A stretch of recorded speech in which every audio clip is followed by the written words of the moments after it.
Ladies and gentlemen, welcome to day 2 of the 2023 Summit League Track and Field Championships live from the Terrence Dahl and Donna Barras Track Complex on the campus of North Dakota State University. My name is Cameron Rail. I'm joined here in the Don Larson press box with Ryan Enerson and Keenan Dixon trackside for interviews throughout the day. And we are getting right into the action. First heat of the 110 hurdles in the men's decathlon. Yeah, you see it on your screen now, and that's Townsend Barton getting out after it. He's going to clear that last hurdle and cross the line. Cameron Schultz and Garrett Severson battling for second and third in this first heat. We'll wait for those official times to pop up. 15:72 for Townsend Barton. That's a huge personal best for him. Came into the weekend with a PR of 16:32, so shaves more than half of a second off his time. Schultz will take second in that heat in 17:64, a lifetime best for him by almost a half second. And Severson finishes in 17:66 in third in that first heat. So, Cameron, you were here on day 1, and we had a beautiful day out on the track. It looks like we're going to get that for most of day 2. Yeah, I mean, beautiful weather so far here in Fargo. Couldn't ask for much better. You see, with the personal bests with those athletes set in round 1, similar to what we were seeing yesterday in the 100 meters. These athletes really wanting to have a strong start to their second day of the championships, and so far so good. So we have 3 heats here of the men's 110 hurdles to kick off day 2 of the championships, and then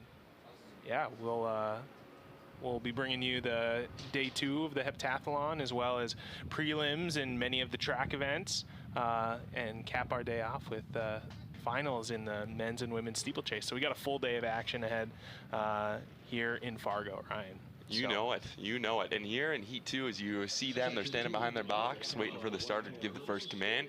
We're going to have Ben Hadani in lane 2 from the University of North Dakota. His teammate Eric David will be in lane 4 right next to him. Wyatt Lebarski from USD in lane 6. He had a great day 1. And Bryce Enerson in lane 8 for the Bison. So good heat here, our second of 3 heats, as Cam mentioned. And so, Cam, one thing that's kind of unique here as they get in the blocks is we'll notice that we don't fill all 8 lanes in the decathlon. We keep a space in between the hurdles.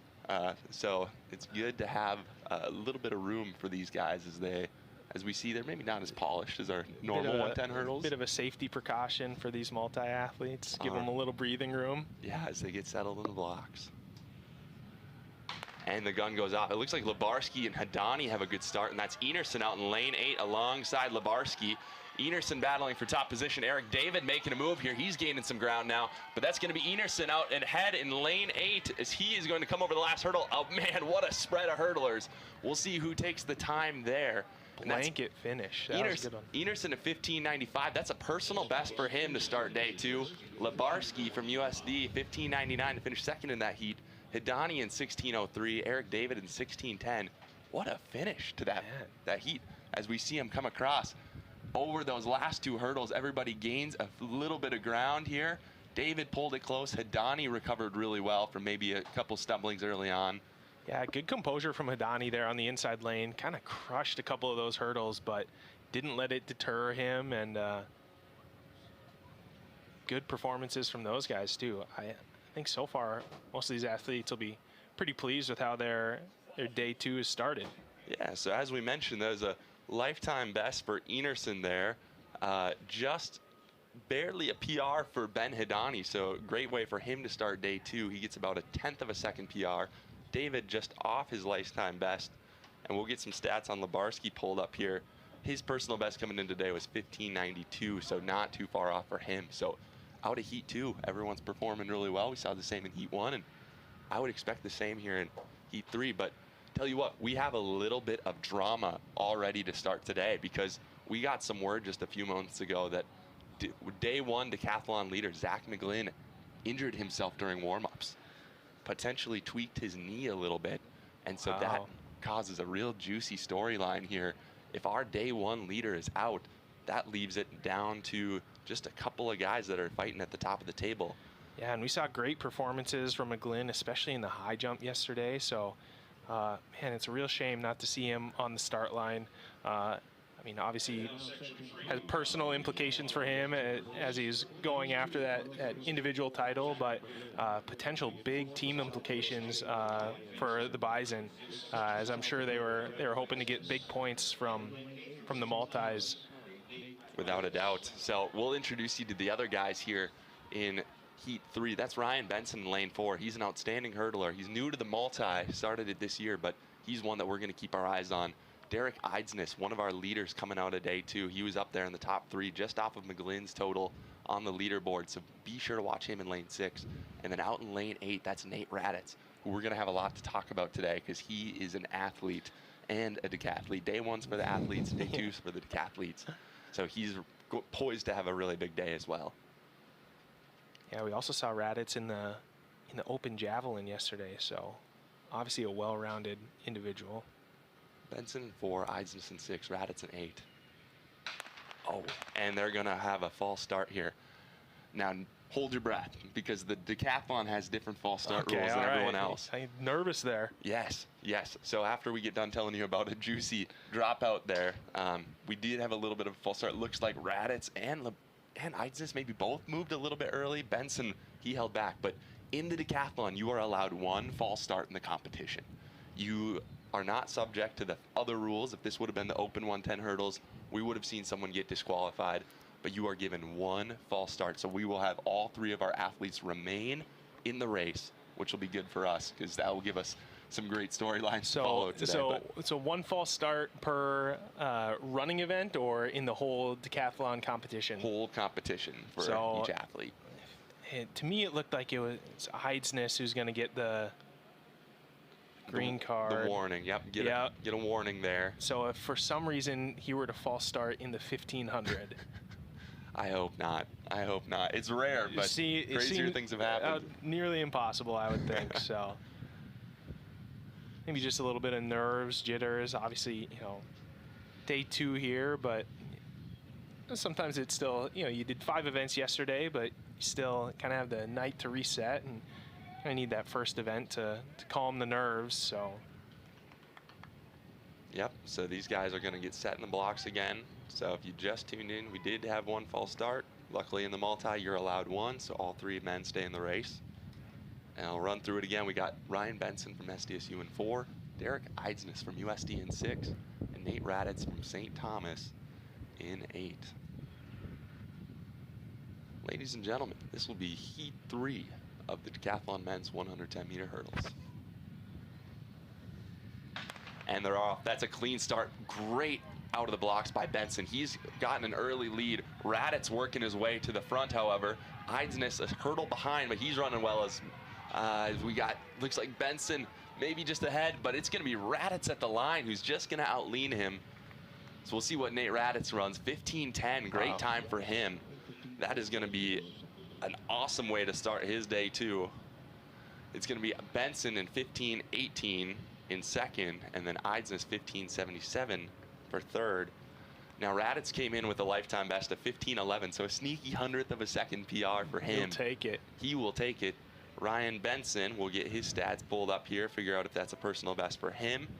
He had a PR of 15:10 coming in, so he's just off his lifetime best, and we'll get Eidsness stats pulled up here. But man, what a great way to start this competition for all of our decathletes. Absolutely. Drama with the information about McGlynn and good personal best performances kind of across the board there. So, those athletes will be happy with how they started. The coaches will be too, I'm sure. And they'll take their customary 30 minutes and move on to event number 2 of the day. Absolutely. I think at this time we're going to take a short break from the microphone. We've, like Cam said, have these 30 minutes. We will come back to you before the start of the decathlon discus.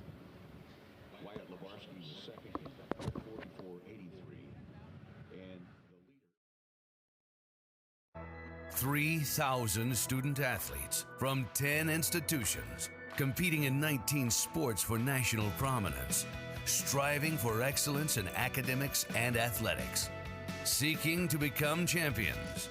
Nearly 100,000 students and more than 800,000 alumni Celebrate Summit League student athletes and their rise to reach the summit. The Summit League, where tomorrow's leaders strive to reach the summit today.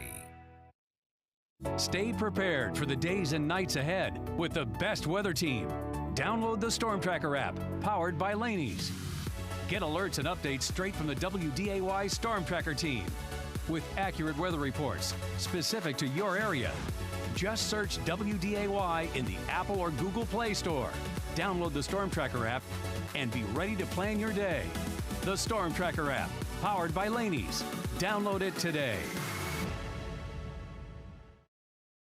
The passage of Title IX proved there's no force more powerful than a woman determined to reach the summit. Through 50 years of this legislation, female student athletes have broken new ground, lifted championship trophies, and earned college degrees. These trailblazers paved the way for today's athletes to perform and fill the stadiums where so many women before them fought to compete. The Summit League proudly joins our members in honoring those who've inspired the climb and those continuing to reach for the summit. When the game ends, we're just beginning. Sports Sunday. The award-winning WDAY sports team dives into the biggest sports stories throughout the region. Get to know the athletes behind the major plays. WDAY presents the best sports show in the region. When the game ends, we're just beginning. Sports Sunday. Sunday nights at 10:35.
Okay, sounds good.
Ryan Benson from South Dakota State will throw first, followed by Wyatt Lamarski, Nate Raditz, Zach McGlynn, Ben Hedani, Garrett Severson, Bryce Enerson, Cameron Schultz, Townsend Barton, Eric David, Derek Eichnes.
Ladies and gentlemen, welcome back to day 2 of the Summit League Outdoor Track and Field Championships here on a sunny day in Fargo, North Dakota at the Terrence Dahl and Donna Barris Track Complex. We've got beautiful weather. We've got a decent crowd here early in the morning for our multi-event athletes as we get underway with the second event of the men's decathlon, and we're about to start the women's heptathlon day 2 over at the long jump pit. So my name is Ryan Ederson from the Prairie Track and Field Podcast. I'm going to be bringing you some of the action from the field events for the decathlon and the heptathlon this morning. I'll have Cameron Rail come and join me later in the day, and we've got Keenan Dixon moving around down on the track, so he'll be here as well. You know what? Send it down to Keenan right now. Just tell us a little bit about some of the atmosphere, the vibes you're getting down there from these throwers as we're about to start the discus. Yeah, they just went through some of their pre-throw warm-ups, and you could see some of the guys who are really fluent in this event and some of those guys that maybe aren't as strong discus throwers. This is one of those events that aren't jumping or running, so it's a little bit different than everything else in the decathlon, and it's pretty unique. And actually Nate Raditz, one of the top competitors in this decathlon, is one of the top competitors in the conference in discus throw. His mark at the Brian Clay Invitational out in Azusa, California, was about 45 meters. That's good enough to be in about midway through the pack of the discus throwers, which will throw tomorrow in this track meet. So look out for him, St. Thomas, Nate Raditz. He's one of the stronger competitors in this event. Yeah, and I think you played into something we're going to be following very closely here. So, like we mentioned, coming into day 2, it was Raditz and Lebarski and Zach McGlynn towards the top of the leaderboard in those top 3 spots. McGlynn did not start in the 110 hurdles, takes a 0 in that event, and doesn't look to be continuing his competition today. So that's going to really open the door for Raditz, and this just may be one of those events where he's going to pull away from the rest of the field. Let's run through the leaderboard real quick. Leading the men's decathlon through 6 events is Derek Eidsness at the University of South Dakota, 4,490 points. And just behind him in second in the silver medal position is Wyatt Lebarski, 4,483 points. So the 2 USD Coyotes are just separated by 7 points. That's it going into this event. And for the 2 of them, Lebarski has a personal best of 35 meters and change, and Eidsness about 29 meters, so we'll maybe see that gap widen a little bit. Raditz sitting in 3rd right now, but we expect him to jump to the leaderboard, like Keenan just said, with a huge personal best of almost 45 meters. So he's sitting in 3rd currently with 4,479 points. The 3 of them, from Raditz in 3rd to Eidsness in 1st, just 11 points. After that, things open a little bit more. We've got Ryan Benson of South Dakota State in 4th, 4,323 points. Bryce Enerson in North Dakota State in 5th currently, 4,030 points. Eric David just 19 points behind him in 6th, 4,011 points. Cameron Schultz from the University of St. Thomas, 3,950 points for 7th. Townsend Barton of the University of South Dakota in scoring position in 8th, 3,920 points. Ben Hedani from the University of North Dakota in 9th right now, 3,825 points. Zach McGlynn, despite taking a 0, is in 10th with 3,754 points. And Garrett Severson from the University of North Dakota in 11th, 3,114 points. So as we see Ryan Benson, our first throw in the competition, grab his disc and get ready to toss, we will be sure to keep you updated on the multi-tables. He's going to walk into the back of the ring. So just a few things. If you are a listener that isn't very familiar with discus, Keenan also mentioned a really great point about how the discus is one of the most technical events in the decathlon. When it comes to the running, most of the time you're going in a straight line. The jumping, you're most of the time going in a straight line. This is the only spinning event in the decathlon as Benson takes his first toss, and it will be out of the sector. So Benson will take a foul on that first throw. Yeah, and that spinning action has kind of thrown off some of these athletes, even during the warm-ups, throwing it to the right side and out of the sector. So we saw that there from Benson. We'll see how this continues. Yes, and this is a really pivotal event as Wyatt Lebarski takes the ring here. Lebarski in 2nd place. Clean toss, gets it right in the middle of the sector. And these athletes got to make sure they walk out of the back of the ring. So you'll notice there's a couple lines on the midpoint of the ring, and they have to walk out behind it to have a fair mark, and the mark has to fall within the sector that's marked there with the white paint on the sideline. So Lubarski gets it right out of the middle, walks out of the back of the ring, so they are measuring his mark, and we'll wait for it to pop up here on the screen as Nate Raditz is about to take the ring here. Now Raditz comes into the competition with the best discus throw among the multis, 44.35 meters. And this is one where he looks to separate himself. We'll see if he can set the tone on the first throw as he takes the back of the ring. Good spin, a lot of power. Notice how much height he gets on his disc. That's gonna land within the sector. Now Lubarski's throw just before Nate Raditz throws, as you see there. Great toss from him. Lubarski throw 32.28 meters, 105 feet 11 inches. And we'll wait to see what Nate Raditz's throw is. Keenan, how is Raditz reacting to the first throw? Pleased with it? How does he look? Not really showing any emotion, actually. I think that he knows that he's the best of the bunch in this event in the decathlon. So understanding that, you got a good throw, a legal throw, and it was a big one. Yeah, 40.72 meters, 133 feet 7 inches. He will take the lead early on in this men's discus competition as Ben Hedani steps into the ring, and it's going to be a fair mark. Kind of wobbled out his hand a little bit, but most important thing with these multis is this first throw, you have to get a mark. It really takes the pressure off. If you got one, you can go for a big one on your second throw, your third throw, but you don't want to be in a position where you foul the first one, just like Ryan Benson of South Dakota State did. Put yourself in a hole early. As Hedani is going to get that measured at 28.82 meters, 94 feet 6 inches. He'll sit in third place currently in this discus competition. And that's his teammate, Garrett Severson of the University of North Dakota, who's going to take the ring. Now, Severson is kind of a wild card on day 2. He's got a couple events where we don't have marks for him. It seems that he's never vaulted before. Seems like he's never run a 1500 in competition before, as he throws end over end. But it's going to be counted as a mark, so he'll get one there. So a lot of question marks behind Severson today. We'll see what he can do throughout this competition. And he's one of the guys in this event that didn't have a full decathlon during the outdoor season. So the strain of that, now you're in day 2, maybe body is feeling a little bit sore. Probably did a little ice and rest and preparation for today, but like you mentioned, very technical event. And his first throw was end over end, almost like a punt in football. But he's going to get some points for it, so that's what matters. As Bryce Enerson of North Dakota State takes the ring. Enerson, a junior for the Bison, getting his first full healthy outdoor season here as he spins out of the back. And a good first throw for him. We'll wait to see where that gets marked.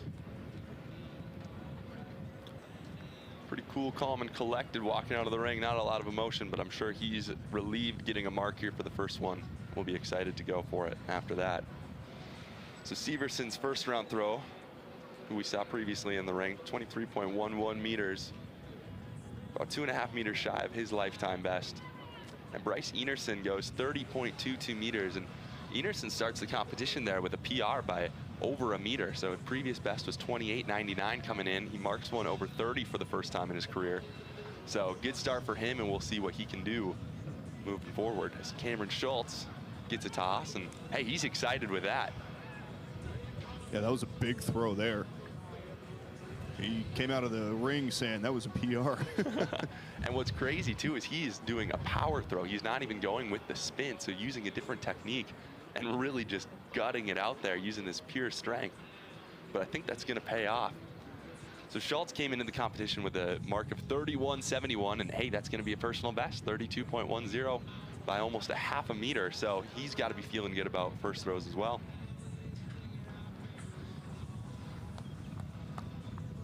And this is Townsend Barton who's stepping into the ring.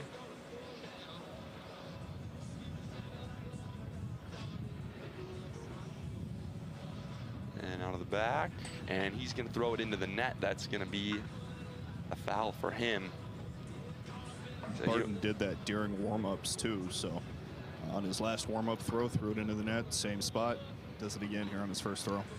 And you know, it's interesting because we talked about how Raditz has kind of separated himself. We've talked about how Lebarski and Eidsness have kind of separated themselves.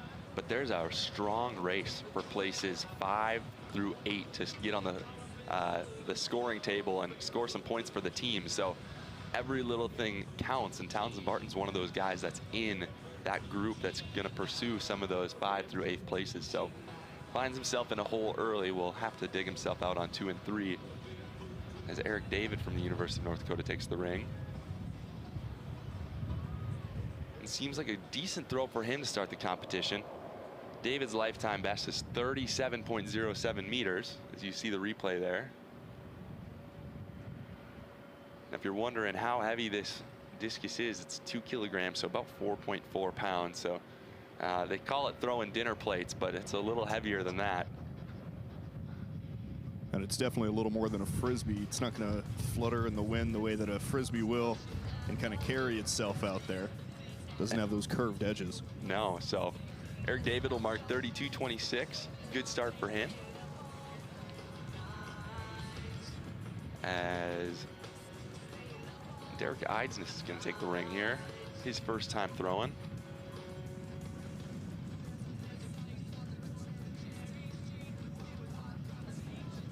Out of the back. And a little wobble on that one. He will get a mark for it, but I'm sure he's not overly ecstatic about that throw. His personal best coming in is 29.51 meters. I'm going to guess that this is shy of that, but we will wait for it to pop up on the results. And the women's long jump for the heptathlon is going to be starting here shortly. They had a projected start time of 11 a.m., so we'll try our best to keep you updated what's going on there. You see Ellie Thorson on the runway for the University of North Dakota.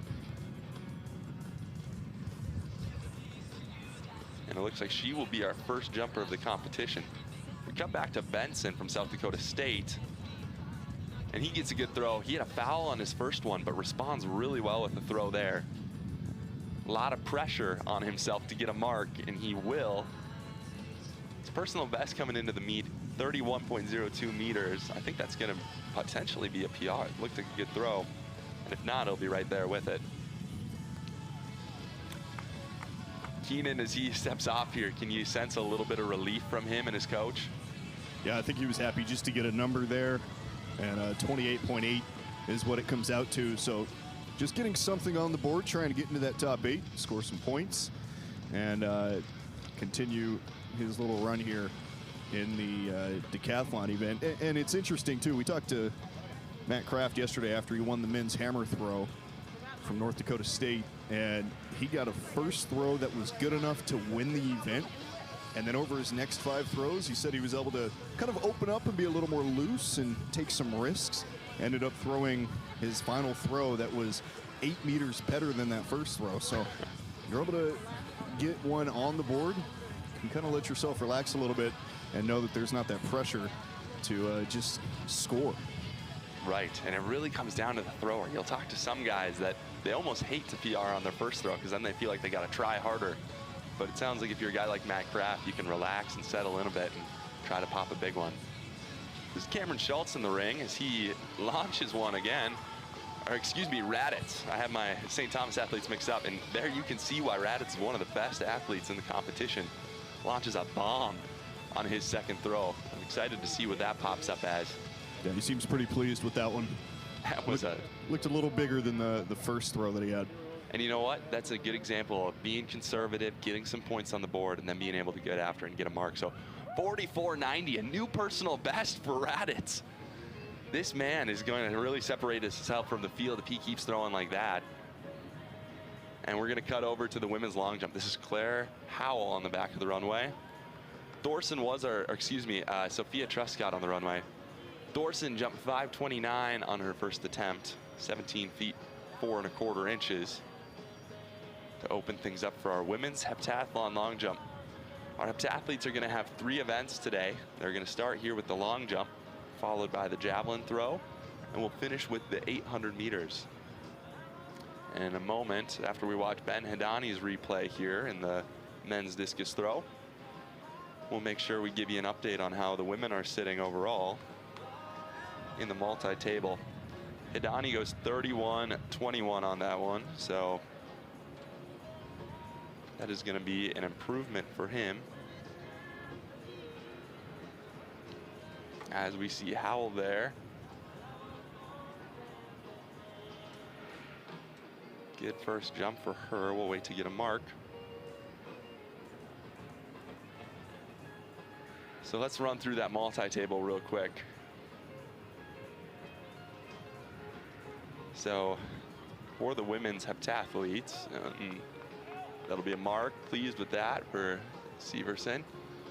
So Nell Graham leads our women's heptathlon currently, 3,175 points. Liberty Justice from the University of South Dakota in second, 3,115 points. Melina Kohlberg, 3,056 points for the University of North Dakota. Her teammate Ellie Thorson in fourth, 2,978 points. As we watch Graham kind of run through that first approach, she'll take a foul on that one. Gillingham from South Dakota State in fifth, 2,771 points. Liebel from St. Thomas, 2,674 points for sixth. Sophia Truscott, 2,651 points for seventh. McNaughton in eighth for the University of St. Thomas, 2,253 points. Claire Howell, 2,120 points there. As Enerson throws line drive. Be interesting to see if that's any better than his first. Looks about the same spot. And you can see he's just not getting across the ring very well.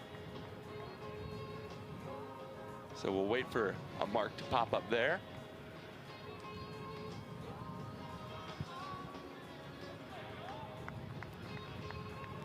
So Enerson 28.92, no improvement for him.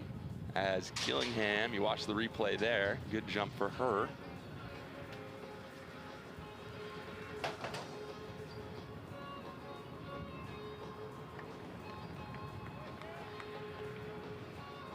I don't know what it is about St. Thomas with their throwing, but Schultz just put up another good throw. We'll see if that betters his first throw. We obviously know what Raditz did, going 44.9. Those two guys are the two top decathletes here in the discus right now. Right, and that is a big improvement for Schultz, 34.92. He came into the competition with a PR of 31.71, so a big mark for him. As we cut to the women's long jump. As Josie Liebel takes her first attempt of the competition there. So far, Lizzie Gillingham is leading our women's heptathlon long jump, 5.03 meters. As Townsend Barton gets a throw there, gets it in the sector. Oh, actually, they call it out of the sector, so he's gonna take a foul on that one. Yeah, he pulled that one and showed some frustration after the first one, showed a little bit more frustration after this one. So that pressure mounting on Barton to get a score here in the discus. Yes, and it is really, really tough when you find yourself in a spot like that where you need to show up on the third attempt and deliver. So we'll see if Townsend Barton can respond on his third attempt coming up here. And that was a solid throw. It was just a pull. He kind of went opposite of what he did the first time.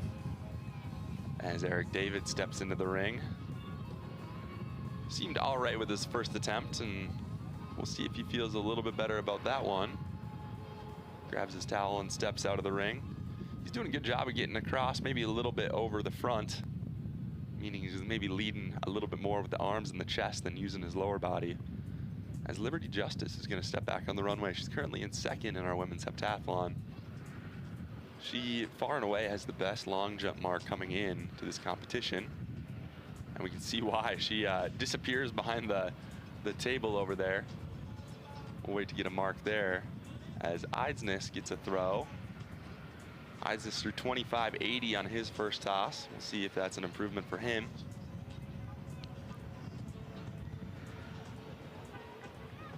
And that was the final, the last of round two. So we're gonna head to the top of the order again. So we'll soon see Ryan Benson step up to the discus ring. We'll start our third attempts. Yeah, Justice, good jump from her there.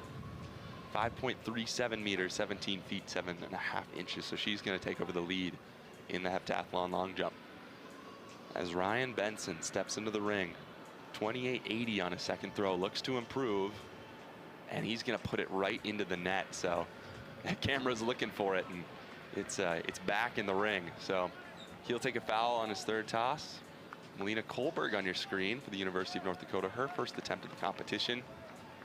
And a good jump from her too. She jumps 5.25, 17 feet, 2 3/4 inches. And we have another foul. You can hear the clinging and clanging in the discus cage there as Wyatt Labarski is going to put one into the net. So you can just see out of the back, maybe gets a little over-rotated here. Doesn't quite get around enough. And that's really easy to do in the discus. You're anticipating it, you want it to leave your hand, and if it just goes a bit too early, you're gonna put it into the right side of the net. And this is the man of the hour, Nate Raditz, our leader by almost 10 meters, and by over 10 meters in the competition. He puts up another one, and my goodness, that might be an improvement. He might have just put that over 45 meters. So we'll look to see what he does there, but just look how he uses so much of his lower body, and he gets such a great angle on that discus. I'm eagerly anticipating for this to watch up. He just looked at his coach and kind of shrugged his shoulders as if it was expected. 45.06, 147 feet, 10 inches, and he's fired up about that. Everyone's fired up about that. That is huge for Nate Raditz and his efforts to try to take control of this decathlon early on. As Sophia Truscott's on the runway. She took a foul on her first attempt. We'll wait to see what that pops up as. As Hidani takes the back of the ring here. Third throw. Hey, and that's pretty good for him. I think that's going to be an improvement from his first two, so happy with that. He just seemed like he brought a little bit more intensity into it and got his lower half involved just a bit more in the throw. So as we go to the long jump runway, this is Nell Graham, leader of our women's heptathlon competition, fouled on her first attempt. We'll see what she can do here. And that looks a lot better. Very pleased with that. You can hear a little bit of roar from the crowd over there. I expect her to climb up the board here in our heptathlon long jump.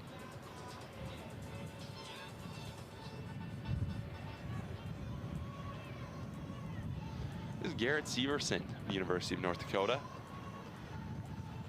Had a mark of 26.50 meters on his last attempt. We'll see what he can do here. Gets another little bit of a wobbler. Probably no improvement for him, but good that he got one measured out anyway. And we finally get a mark for Nell Graham, 5.26 meters, 17 feet, 3 1/4 inches. So she's sitting third now in that long jump competition. As you see Lindsay Gillingham on your screen. Gillingham opened up with a jump of 5.03 meters. We'll hope to improve.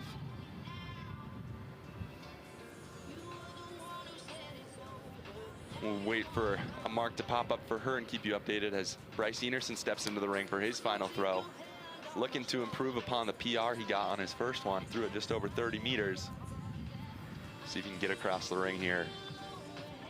Now when he gets a wobbler and finds his way out there, but I'm assuming no improvement for him.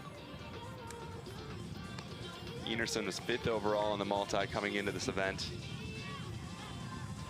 Yeah, just doesn't come clean off the hand. Still get a mark, they'll measure it. As we see Josie Liebel out of the back of the long jump approach. Looks like she gets a little bit better off the board there. Liebel went 16 feet 1 inch, 4.90 meters on the first one. As we see Cameron Schultz take the ring. And another foul, but you know what? He's got to be pleased with his competition, don't you think, Keenan? Yeah, I think so. And these St. Thomas guys, both of them, both Raditz and Schultz, coming up big in this event. Schultz had a big throw going 35 meters, so something to be pleased with. Moving up the leaderboard a little bit in this decathlon. And we may start to see some separation here pretty soon. Raditz with a big number there, over 10 meters to the next competitor. So that could really put him in good position going into the pole vault. Yeah. So just to kind of explain a little bit the multi-table for everyone, as we watch Townsend Barton get a mark there. Thank goodness he had fouled his first two. So we'll see what that measures out to be. But every multi-table, the better you do, the further you throw, the higher you jump, the faster you run. You get more points. And each event kind of takes off at an exponential curve at some point.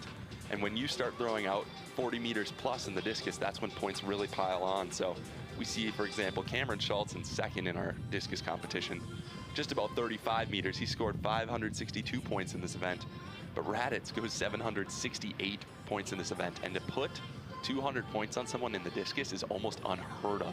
And we have Nate Raditz here right now. Nate, big throw, you go 45 meters, personal best. Felt pretty good out there today? Yeah, everything's been going smooth so far, so hopefully it keeps going that way. And going into pole vault, feeling pretty good.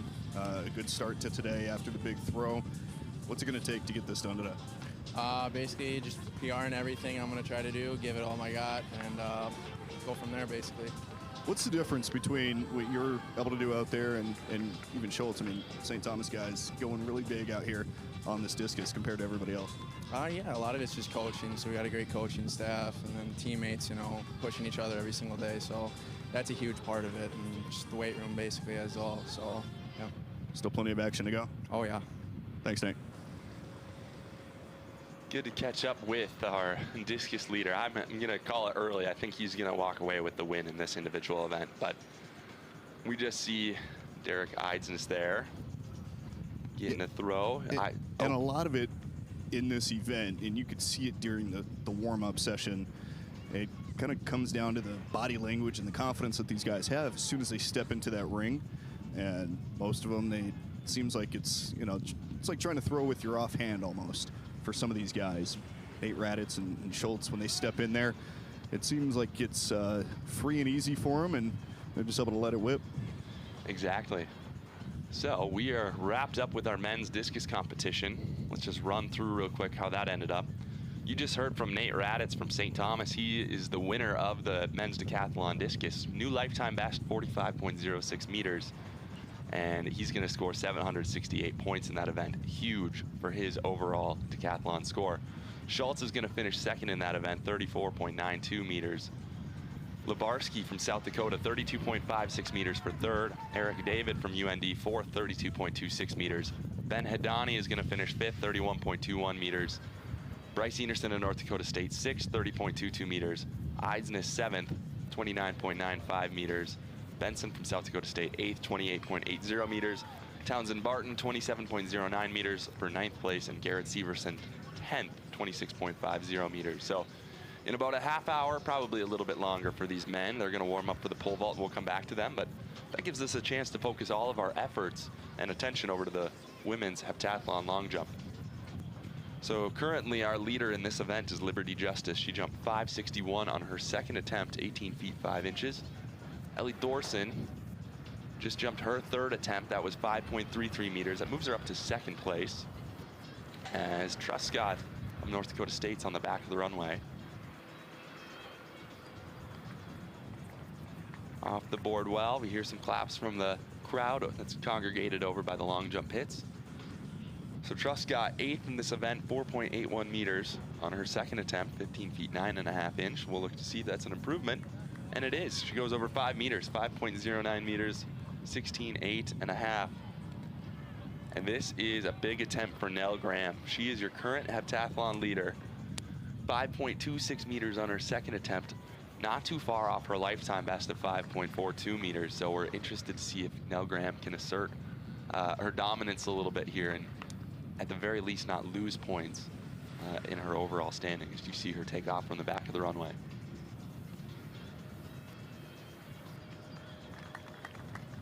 She gets a round of applause there. Looks like she maybe even stuttered into the board a little bit. As you see her, just watch this penultimate step. She quickens it up a little bit. And not quite an improvement, 5.17 meters, 16 feet, 11.5 inches. Keenan, are you over at the long jump now? I am, yeah. She looked pretty happy with that. And like you mentioned, pretty close to her lifetime best. So this is Gillingham on the runway. Gillingham jumped 5.03 meters on her first jump. Fouled on her second and is looking for an improvement here. She bounds out of the back, takes big strides. You know, she quickens it up as she comes into the board. Good takeoff, good hang in the air.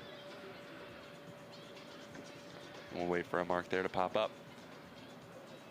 So this technique that she uses is called the hang. Notice that she literally hangs in the air, gets those feet behind her, tries to get her hips up as high as she can, and then is going to finish through over the top.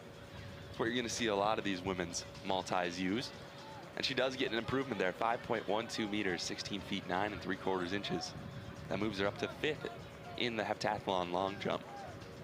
Coming into this event, she was sitting 5th overall in the standings. So we'll wait to see how that shakes up on the multi-table as Josie Liebel from University of St. Thomas starts her final approach. Quick into the board, good hang. Her best so far was her first jump, 4.90 meters, 16 feet 1 inch. Yeah, I'm getting the side angle there. You can see if she finishes through, kicks up a little bit of sand. Yeah, and the red flag did come out on that one, so just stepped over that line. So that will be a foul for her. Her best of the competition was 4.90 meters. Teammate Mara McNaughton looking to improve after her second round foul. She brings good speed, looks like she got the board well.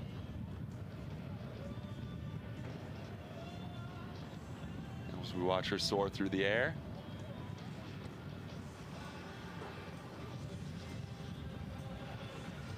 So we just have a couple jumpers left in our women's heptathlon long jump before they move over to the javelin.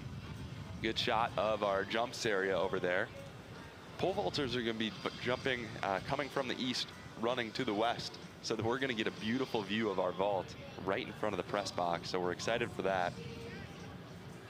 And it seems like we have our standard 30 minutes between events, but the pole vault, they get a little extra time as Liberty Justice starts her final approach out of the back. Our leader, and good jump, uses all of the board on that one.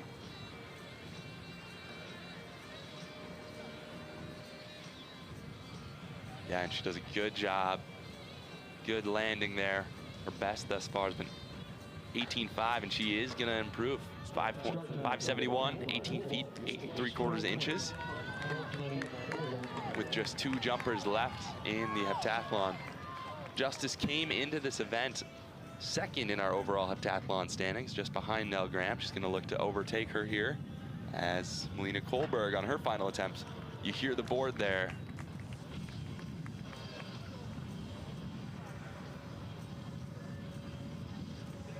Kohlberg's best thus far is 5.25 meters, 17 feet 2 3/4 inches. And she will move up 558, 18 3 3/4. That's big for her overall score.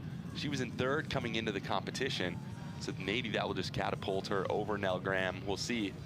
As our final jumper, Claire Howell takes the runway, pushes out of the back. Howell, a good runner, brings good speed into the runway. Her best thus far, 504, 16 feet 6.5 inches on her first attempt, and we'll see if that's an improvement. Now, Keenan, as we wrap up the long jump over there, we are going to go to the javelin, and then we're getting ever so closer to that daunting 800 that they have to run at the end. What is the overall atmosphere like from these women as they're finishing up event number 5 on the weekend? It seems pretty good right now. Energy is up.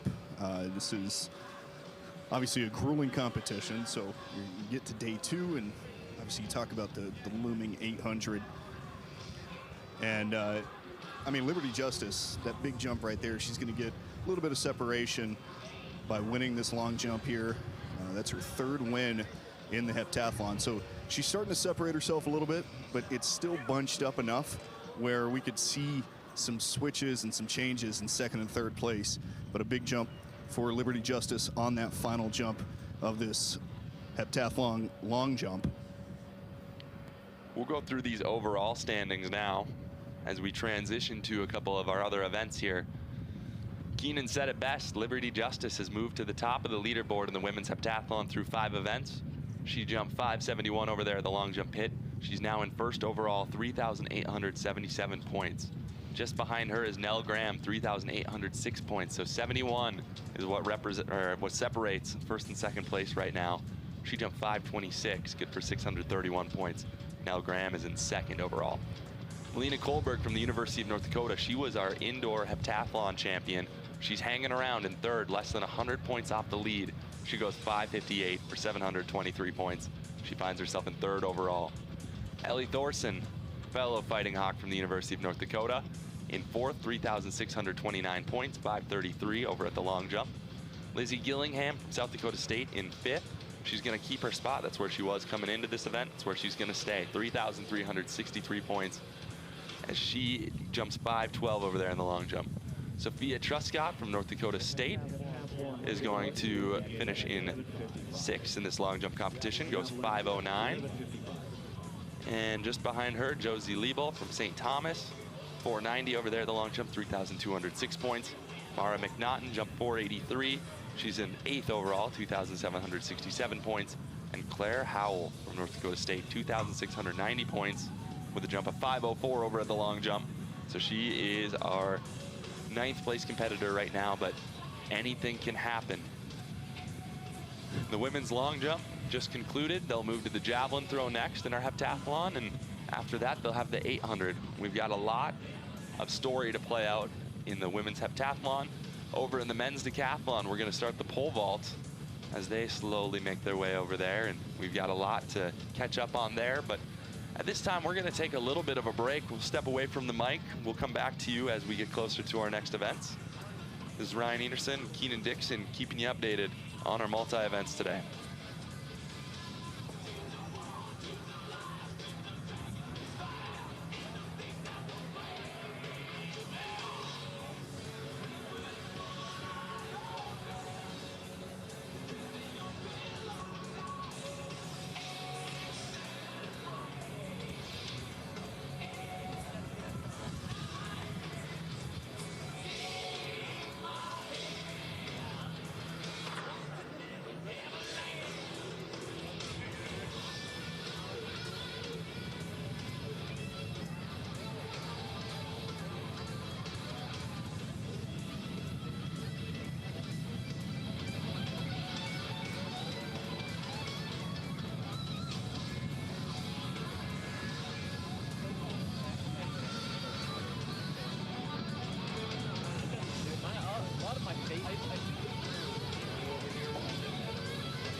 Justice of South Dakota. Nell Graham from North Dakota State. Mara McNaughton of St. Thomas. Claire Howell of North Dakota State. Elle Thorson from North Dakota. And Leslie Gillingham of South Dakota State. The heptathlon javelin.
All right, ladies and gentlemen, we are back at it with our women's heptathlon. We're going to be starting our 6th event out of 7 here shortly. We are having a great, beautiful day here. The breeze has picked up just a little bit, but that's not a bad thing for the javelin. Think about an airplane, takes off into the wind. Javelin, if you flight it right, it can be a great benefit to throw into the wind. So we are going to see some awesome throws here. That's Melina Kohlberg on the runway. She's currently in 3rd place in our women's heptathlon, and we will give you the rundown of our overall standings here in just a moment. I'm Ryan Enerson from the Prairie Track and Field Podcast, alongside Keenan Dixon, who's joining us trackside. He's going to be giving us some updates from both the javelin that we see on the screen, but also the decathlon pole vault that's going to be starting here in just a little bit. Let's give you those overall scores for the women's heptathlon. So through 5 events, on to our 6th event, Liberty Justice from the University of South Dakota is our leader. She's got 3,877 points. Nell Graham from North Dakota State in 2nd, 3,806 points. Melina Kohlberg in 3rd with 3,779 points, and that's who you see on the runway right now. Kohlberg gets a decent toss in there. We'll get a mark and get some claps from her teammates. We've had one thrower so far. That was Josie Liebel of St. Thomas. She threw 19.8 meters, 64 feet and 11 inches. And then you just saw Kohlberg take her first throw of the competition. Kohlberg is going to have a mark pop up here shortly. We don't see it measured just yet, but we'll get it to you when we do. As we keep going down the run of our top placers overall thus far, Ellie Thorson is in 4th from the University of North Dakota, 3,629 points. Josie Liebel from St. Thomas, 3,491 points in 5th. Lizzie Gillingham from South Dakota State in 6th, 3,363 points. Sophia Truscott of North Dakota State, 3,235 points for 7th. Mara McNaughton, 2,767 points. She's in 8th. And then that's Claire Howell from North Dakota State in 9th, 2,690 points.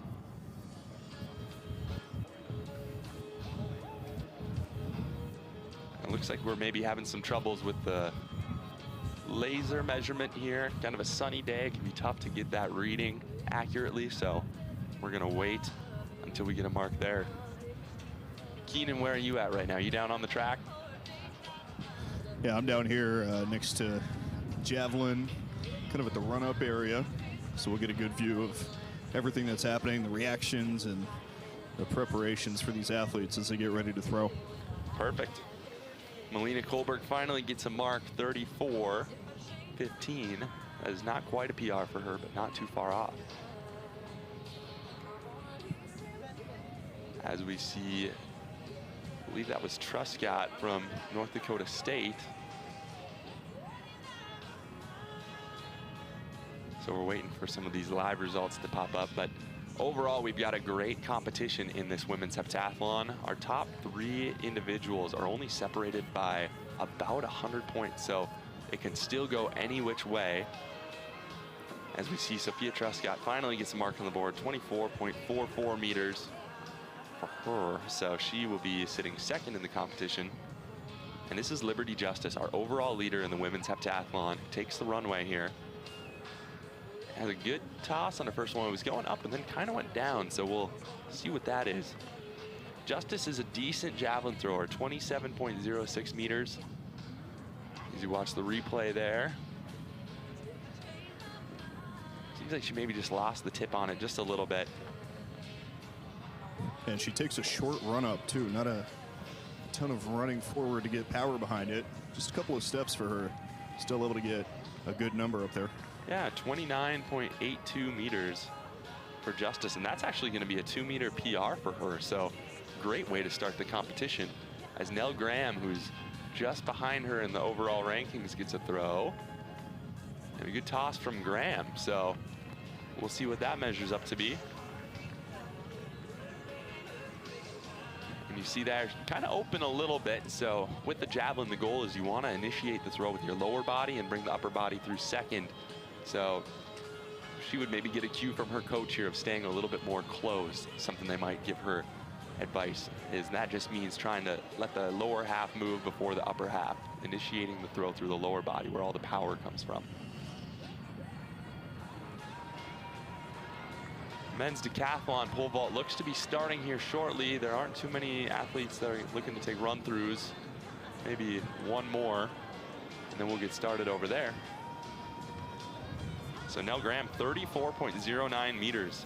That is a big mark for her, about 1.5 meters off her lifetime best. So she starts with a strong mark in the competition. As Mara McNaughton will be our next athlete to throw. From St. Thomas, she's currently in 8th place overall, meaning that's still in scoring position for the team as she approaches the runway here, throws. And flies out of her hand. She'll get a mark on that one, lands within the sector. Still some there for McNaughton to get. If she threw it with about 3.5 meters left in the runway. Yes, so she's got some room to improve there. But like we've been talking about all day, it's good just to get a mark right away in these field events. If you foul all 3 throws or you fail to record a mark, you take a 0 for points in the multi, and so that can be very detrimental to an overall heptathlon or decathlon score. So it's good that she got a mark, she's got some points, and now she can go or more on her second and third throws. Pops up 18.12 meters, 59 feet 5 inches. So she's on the board as Claire Howell takes the runway. Howell of North Dakota State. Good run up here. And it looks like she kind of throws it right into the ground. So same thing. She's going to get a mark on that one. Her personal best coming into today was 24.53 meters. We'll wait for a measurement on that.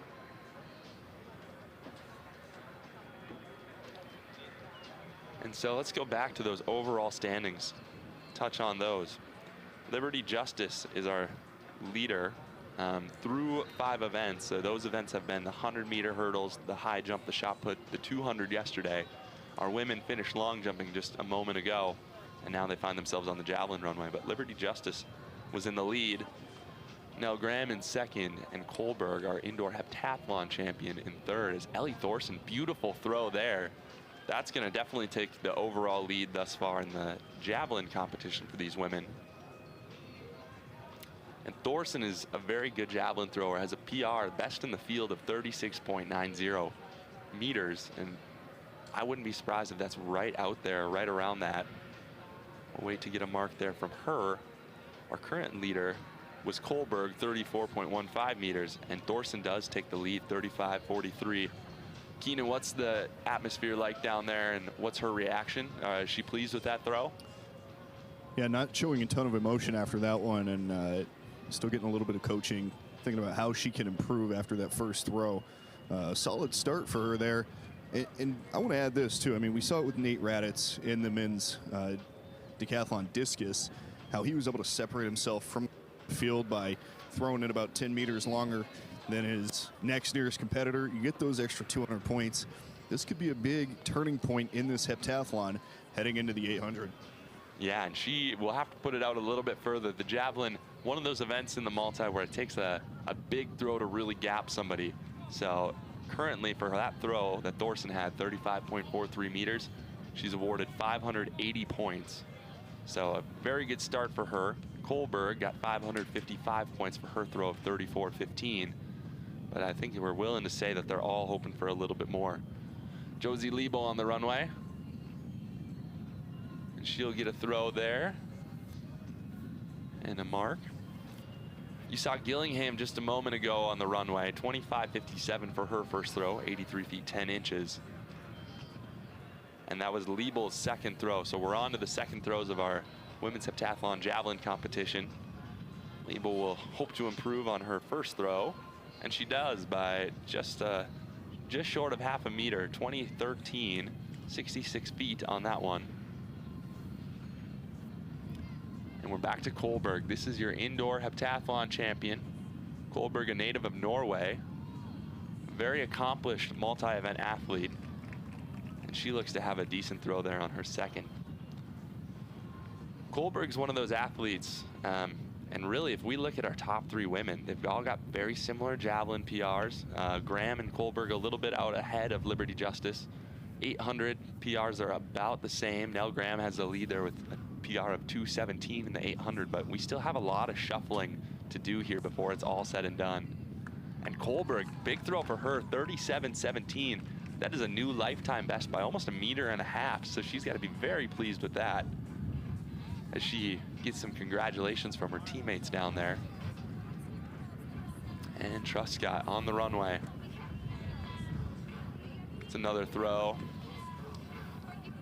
And they will give her a mark for this. So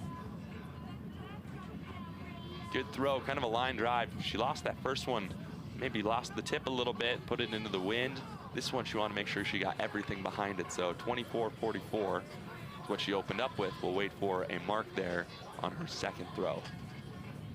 And we talk about how much this event could flip the entire field, really, already with the live results coming in after those first and early part of the second throws.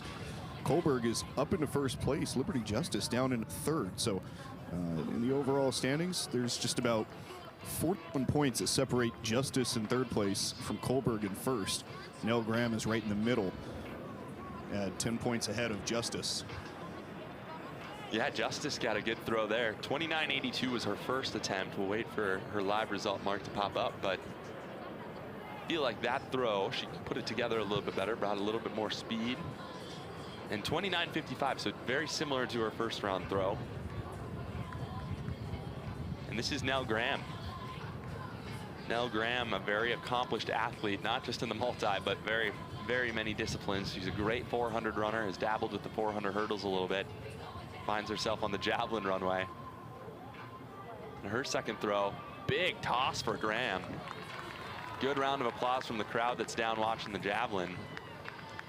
And Graham, look at this one. She stays back on it so well and flights that javelin very nicely. She's looking for an improvement there, but I'm sure Nell Graham, when she got recruited to NDSU, I don't know if multi would have been an event that was on her radar, but when you're a good enough athlete like Nell Graham is, you can be thrown into the multi events. And they often say that the multi, you don't choose the multi chooses you a little bit. So Nell Graham takes the lead in our javelin competition, 38-24. Keenan, reactions down there, they seem very positive.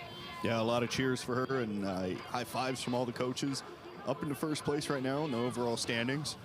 Still a lot of flip-flopping that could happen here, but that was a big throw from Nell. Yeah, and that's a 2.5 meter PR for Nell Graham. So that's something that she absolutely needs as we're winding down on our 6 of 7 events here in the heptathlon. That was McNaughton, who you just saw throw. Gets the javelin to stick really well into the ground there. McNaughton opened up the competition with a throw of 18.12 meters, 59 feet 5 inches. And we'll wait to see here what that second attempt will be.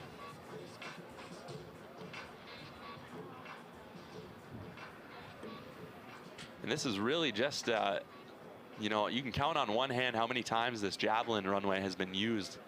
North Dakota State is using this weekend to kind of show off to maybe a little bit larger audience their new track and field facility as we see Howell take the runway.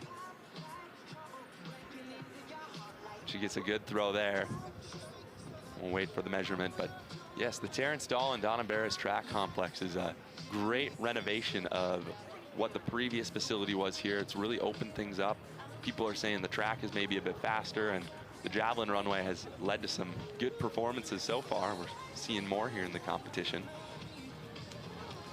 Yeah, it's a beautiful venue down here. The aesthetics of it, the colors and gray and the green, everything like that, but also the feel of it. It's all contained here. And I mean, the renovation, one of the key things that they did was flip the main straight to the opposite side so that they have the northbound, or the southbound wind rather, at their backs. Yeah, that's Thorson with another good toss for her. Thorson is our third best javelin thrower thus far. She threw 35.43 on her first throw, 116 feet 3 inches. And UND, that's something they've really focused on, is the multi-events. And so we've got some great athletes from UND. We've got Kohlberg, a native of Norway. We've got Ellie Thorson, a native of Minnesota, not quite as foreign. But then they're joined by a couple of teammates who have been redshirting this season or that we'll see elsewhere. But Jukka-Beth Kivikangas from Finland, Tiffany Magnusson from Sweden. We'll see Elisa Alseth, the All-American multi, in some open events this weekend. But this is Lizzie Gillingham from South Dakota State. He has a good throw. Javelin sticks really nice. Gillingham opened up her competition with a throw of 25.57, 83 feet and 10 inches. Good throw from her. She got some good height out of the javelin. And keep an eye on this. The northbound wind is blowing in the faces of these athletes. So this flight of athletes that are about to throw right now could have that impacted. It's kind of picked up down here. Some gusty winds. Yeah, we can see the tent just in the corner of that shot and definitely moving around a little bit. We're hoping that thing's anchored down well. Thorson, no improvement on her throw, 32.27. This is Josie Liebel of St. Thomas. And that's going to be an improvement for her, I believe. Good toss. So we're already into the third round of our throws. Liebel started her competition with a 19.8 meter throw through 2013, 66 feet on her second to improve. And we'll see. If I'm a betting man, I'm going to guess that's a PR, but we'll find out if that was a good choice or not. It was 22 meters, 72 feet, 5 inches. And this is Melina Kohlberg. Second place so far in the women's heptathlon javelin. She's one of our overall contenders for a medal. And she puts a lot behind this one. And that's kind of what we call lose the tip a little bit. Doesn't flight quite the way we've seen on some of these other throws today, but still a good throw nonetheless. So just watch, she kind of, the bottom end of the javelin kind of comes out under the top end. We call that in the javelin world, losing the tip. So she is going to end her competition here. We're waiting for that mark to pop up. 33.30, not an improvement for her. Her best today will be 37.13, good for 612 points. And you talk about losing the tip, that's almost like throwing a football. If you don't follow through all the way, you'll kind of see the ball flutter up in the air as it's getting about halfway down its flight path. And that's kind of when you lose that accuracy and that distance on it. Yeah, really good comparison there. Sophia Truscott of NDSU, we watch this replay here. She side shuffles into her throw. 28.05 on her second toss. That was almost a lifetime best for her. Her third throw won't be quite as far, 26.29. And this could be the most important throw of the competition right here. Liberty Justice. She came into this event first, has dipped down a little bit. She needs a big throw here. And we'll see if that's an improvement. It was a nice toss, but is it enough to gain a little bit more ground on Nell Graham and Melina Kohlberg? She's got a great block with that left leg. So when you throw, it's almost like you're running a decent clip, and then all of a sudden you hit the brakes and you want to stick that left leg out. They call that the block, and you want to move over that. She's got a great block. We'll see if that throws an improvement. And it is just by 2 centimeters, so not a ton, but hey, it is still a lifetime best, 97 feet, 10 inches. And she gets an extra point out of that, which moves her 89 points back from Nell Graham right now. Yeah, we'll see what Nell Graham can do here on the last throw. She comes up to the end of the runway, puts a lot behind it. Don't know if that'll be an improvement for her. But Graham was very pleased with her second round attempt, 38.24, 125 feet 5 inches. It was nearly a 2.5 meter PR. And we can hear in the background they're announcing our competitors in the decathlon pole vault. As we're about to get underway with that, the athletes are having their meeting down there. You know, not an improvement for Nell Graham, 36.29, but that would have been a PR coming into the competition. So 2 new PR throws for her. She still sits first overall in this javelin competition as Mara McNaughton comes down the runway. Maybe a bit more speed, bit into it. Kind of goes right into the ground, but we will see if that can move her up a little bit and she can gain a few more points. On her second attempt, she threw 61 feet 4 inches. She sits in 9th right now in these javelin rankings. Just a couple throwers left to go. Claire Howell being one of them. Howell, a great runner. She's got one of the best 800 times in the field, 2:17.54, and she is going to rely on a really good 800 to move her up here in the overall standings. And so important, there's only 9 girls in the competition, 8 of them score. As Howell comes down the runway. Same thing, kind of goes right into the ground. Her best thus far was her second attempt, 22.63, 74 feet 3 inches. And Howell's another athlete where this is a relatively new event, not just the javelin itself, but doing the entire heptathlon. She has completed one before, but it's still nonetheless, she's fresh to this, learning the new events as she goes. She scored 4,166 points at the USD Early Bird back in the beginning of April, and we'll see if she can improve on that today. This is Ellie Thorson. Come down the runway. The left-hander gets a good throw, puts a lot behind it. It'll land in the sector, she'll get a mark. Thorson threw 35.43 on her first attempt for 580 points. She's looking to improve there. Lifetime best at 36.90.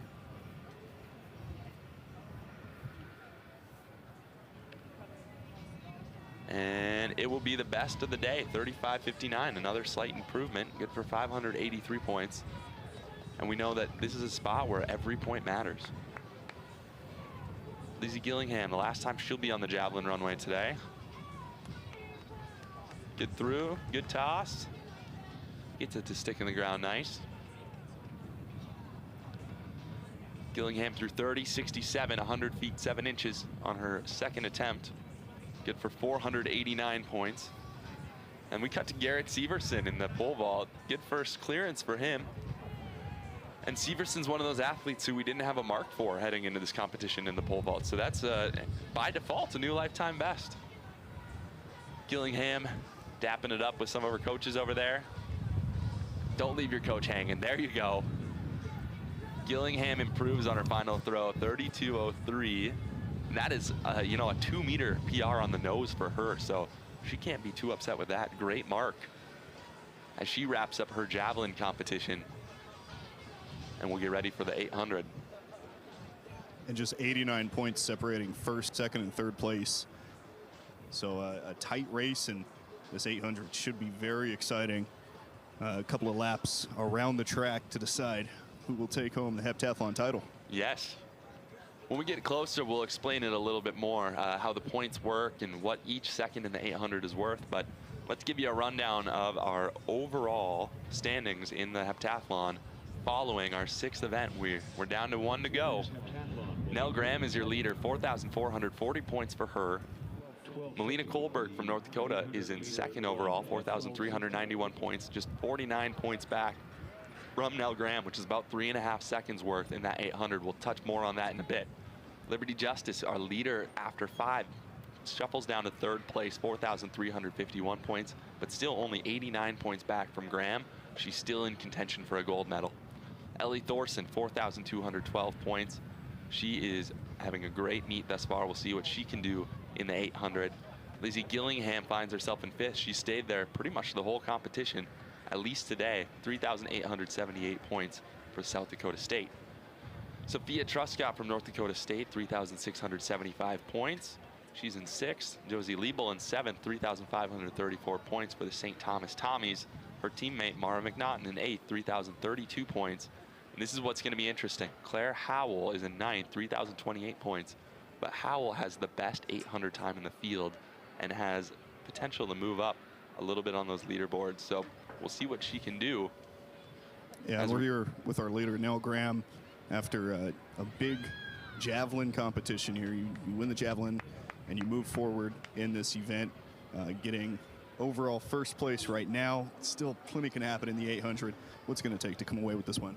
I think just being competitive and just giving it my all in this 800. It's not a fun event for most multis, but I have a lot of running training. I'm technically a 400 runner, so this is one of my stronger runs. Hopefully I can just bring it home for my team.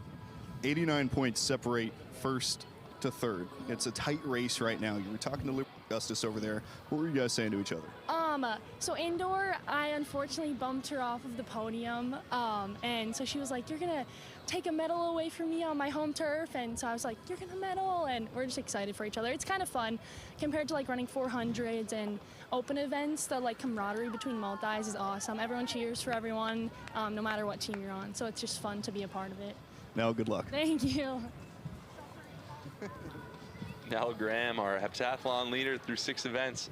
She's always got a good attitude, and like she said, she's one that lives for the 800. She knows that's an event where she can gain some points and do some damage. So with the completion of the women's javelin throw for the heptathlon, they'll have approximately 30 minutes before we start our 800. In the meantime, we're gonna send ourselves over to the men's pole vault taking place right at the south end of the stadium, right in front of the Don Larson press box. That's Garrett Severson. Severson did not have a mark in the pole vault coming into today. Probably an event he hasn't done in competition, but has been practicing, and practice is paying off. He's cleared 3 bars thus far, all in his first attempt. This will be a new PR for him, 3.10 meters, 10 feet 2 inches. So he's up on his toes, back at the runway. And he's up and over. Give him another one. Severson looking good thus far and clean through the competition. He's the only jumper that's in the competition so far, but I would imagine that we're going to see a few others joining shortly. It appears that Enerson and Benson will be coming in at 3:30. Looks like we might even get Derek Eidsness at 3.20 meters this next bar, so a few more competitors will join the multi, but we'll just kind of give you a rundown of overall standings right now. Nate Raditz has built himself a pretty commanding lead. He's 250 points up on second place. That's Wyatt Lebarski of USD. Derek Eidsness of USD is in third right now. Ryan Benson, who we said will be joining us on the pole vault runway shortly, in fourth. Eric David of UND fifth. Cameron Schultz of St. Thomas sixth. Bryce Enerson of North Dakota State in seventh. Townsend Barton in eighth. Ben Hadani in 9. Garrett Severson 10th right now. And Zach McGlynn, who was our day one leader, injured himself warming up for the 110 hurdles this morning and had to drop out of the competition. So he's still on the board as Eidsness has a good clearance there. So you get that nice side angle. He had a lot of height on this one as he's up and over. And he's got the luxury of being coached by Olympic bronze medalist Derek Miles in the pole vault. So his coach knows a thing or two about what's going on today. Pretty rich history of pole vaulting, both on the men's and women's side at South Dakota. Yeah, absolutely. Several Olympians. Chris Nilsson, a recent graduate from the University of South Dakota, won a silver medal in Tokyo. This is Severson again. Give him another bar. He's up and over. And he sticks the landing. Yeah, it looks really good. Yeah, Emily Grove, a vaulter on the USD women's side. She's been a professional jumper and has done really well as of late in some of her professional competitions. And Derek Miles, of course. Miles has got an interesting story. He originally took fourth, and I believe it was Athens 2008. He took fourth in the competition, but later on they found that the individual who had won bronze tested positive for a drug test, and so he was vacated his medal, and Derek Miles was actually awarded the bronze medal. So an interesting story. He got what he deserved, and he gets to put that on his resume now, along with coaching many multiple All-Americans and national champions in the vault.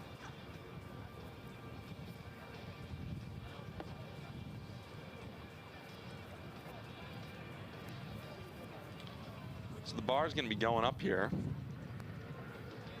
We're on 3.30 meters. That's 10 feet, 10 inches. And at this height, we'll have Severson, Bryce Enerson, and Ryan Benson. Eidsness has elected to pass this bar. And so Benson, we're going to get his pole vault debut here on today's competition. His lifetime best in the vault, 3.88 meters. So got some room to get that. And you can't see it on the camera, but Keenan mentioned earlier how windy it is, and we just saw the wind knock the pole vault bar off of its stanchions. So yeah, the crew down here is having some issues right now getting the pole up there and moving the stanchions up. Yep, and so it might be one of those situations where we see, there's a better angle, they may have to hold it on just before Benson takes his attempt. Something that's not uncommon at windy competitions like we have today. So I'll give those meet workers credit. The pole vault's probably one of the hardest events to work, because you got to step up the mat and then you got to go down the mat, up and down. It gets to be a lot, but credit to them as Benson steps back on the runway.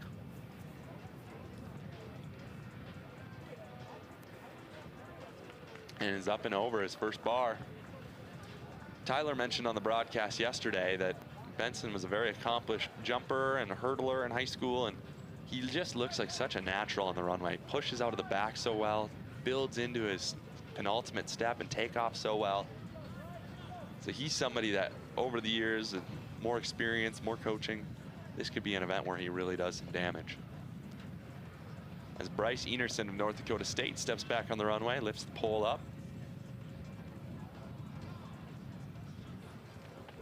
And he's up and over. So a relief for him to get a bar. He's one that pole vault has been a struggle for him. His last time he did a decathlon was April 7th at USD. He had cleared 390 there, which is a big lifetime best for him. He's hoping to, if not PR, finish close to that today. As Severson, he's looking for another PR himself. He's been clean through the competition. Opened up at 9 feet 2 1/4 inch. And we'll be looking at this 10-foot 10 bar. Steps back, makes his way down the runway.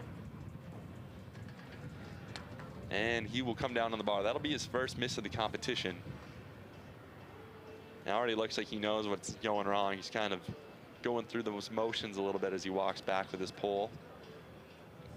Coaching himself a little bit there before he even gets back to his coach. We talked about the technical aspect of discus and how you're spinning and you still have to try and aim it and get it far and everything. But this is, I mean, pole vault, the normal person can't just step up and try and jump over a 10-foot bar using another pole. So this is one of those where it's technically difficult, and you'll start to see a little bit of separation between some of these decathletes. Right you are. Right you are. So just to kind of give an example, Severson didn't have a mark coming into the competition, but the lowest mark we had was 375, which is about 12 feet 3 inches or so. Our best jumper in the competition would have been, you know, either Zach McGlynn or Cameron Schultz. They've both jumped in the 480s, close to, you know, 16 feet. So we have a wide variety of jumpers in the competition. As Severson misses his second attempt there, he'll have one more. And this is one that gets to be really interesting if you're a multi, because if you're one of the first ones to jump and you're out of the competition, and these guys jump their, you know, their PR bars close to 15, 16 feet, you can sit around for a long time. I've been in pole vault competitions that have lasted longer than 3 hours before. So if you're a guy like Severson, you're one of the first jumpers in, we'll see if he can stay in just a little bit longer, but you may have a ton of time on your hands before you get a chance to throw the javelin. So. And we saw it yesterday on the women's side in the open pole vault. Jen Harada and Marlene Muller, the two star jumpers and two of the top in the country, had to wait quite a while before they even got to their first mark. And this is Severson, last attempt, plants the pole, and it's not going to quite be enough. But Severson's going to walk out today with a new best of 3.20 meters, 10 feet 6 inches.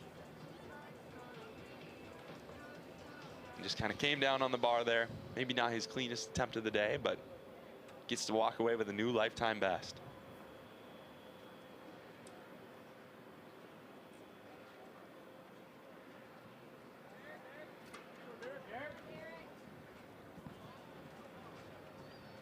And the bar has gone up now, 3.40 meters. 11 feet, 1 3/4 inches. Derek Eidsness elected to pass the bar before, but he will be back in the competition. Oh, but he steps off the runway. It's actually going to be Ryan Benson first.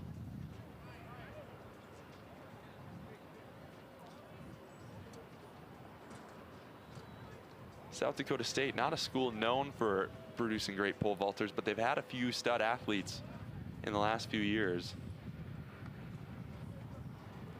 So it's an event they're probably trying to expand on a little bit. And who knows, Benson could just be the next great pole vaulter out of SDSU. Plants the pole. He's up and over. Good clearance for him on his first attempt. As we watch this replay, he's got some height, kind of finagles his way over the bar, but doesn't matter how it looks, just the fact that you make it. So he'll move to the sidelines.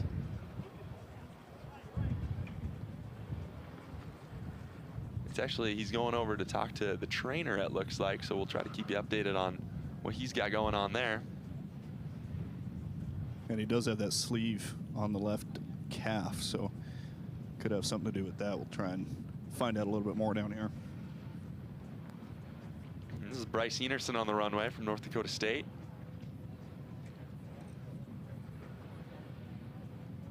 Enerson having a pretty good multi, walked out of day one with 4 new PRs. Got a PR in the hurdles this morning, a PR in the discus. Let's see what he can do here. Steps back on the runway, starts his approach. He's got good height there. Clears it, tosses the pole as he makes 3.40 meters, 11 feet 1 3/4 inches. Looks like they're working on Ryan Benson's knee, just below the knee. He's moving fine, but you see, just trying to take care of him over there. He'll have some time here with Derek Eidsness up. Eidsness passed the last height.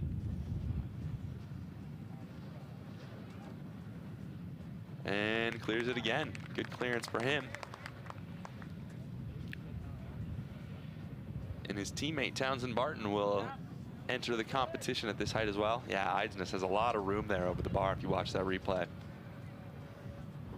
So good mark for him. And this is Barton. First attempt of the pole vault competition here in the decathlon for Barton. As he makes his way down the runway, good plant. And he's also up and over, but the pole comes and knocks it off. So kind of an interesting thing that happens here is in a competition, if you argue that the wind pushes the pole back into the bar, you can typically, they will still count it. However, it'll be interesting to see if they give him that mark or not. Looks like the officials are maybe discussing it. And the wind is blowing at their backs as they make that run up. Let's watch that replay one more time here. So if you make an attempt to push the pole back, which he kind of does, it's going to be close. They might give him this one, but we'll see what they do there. It looks like they are. I think they've gone up to the next height, so they'll give him that one. But yeah, just so viewers are aware of the rule, if you make an attempt to push the pole back, but the wind pushes it into the bar and knocks the bar off, they will give that to you. But if you do not make a clear enough attempt to push the pole away and it knocks the bar off, they will not give that to you, and you'll have to re-jump that height. So just something to keep in mind here. But as mentioned, we do have some wind on our backs, and it looks like Townsend Barton is going to be given the clearance there. So he will open his competition with a make that was 11 feet 1 3/4 inch, 3.40 meters. And we're back to the top with Ryan Benson.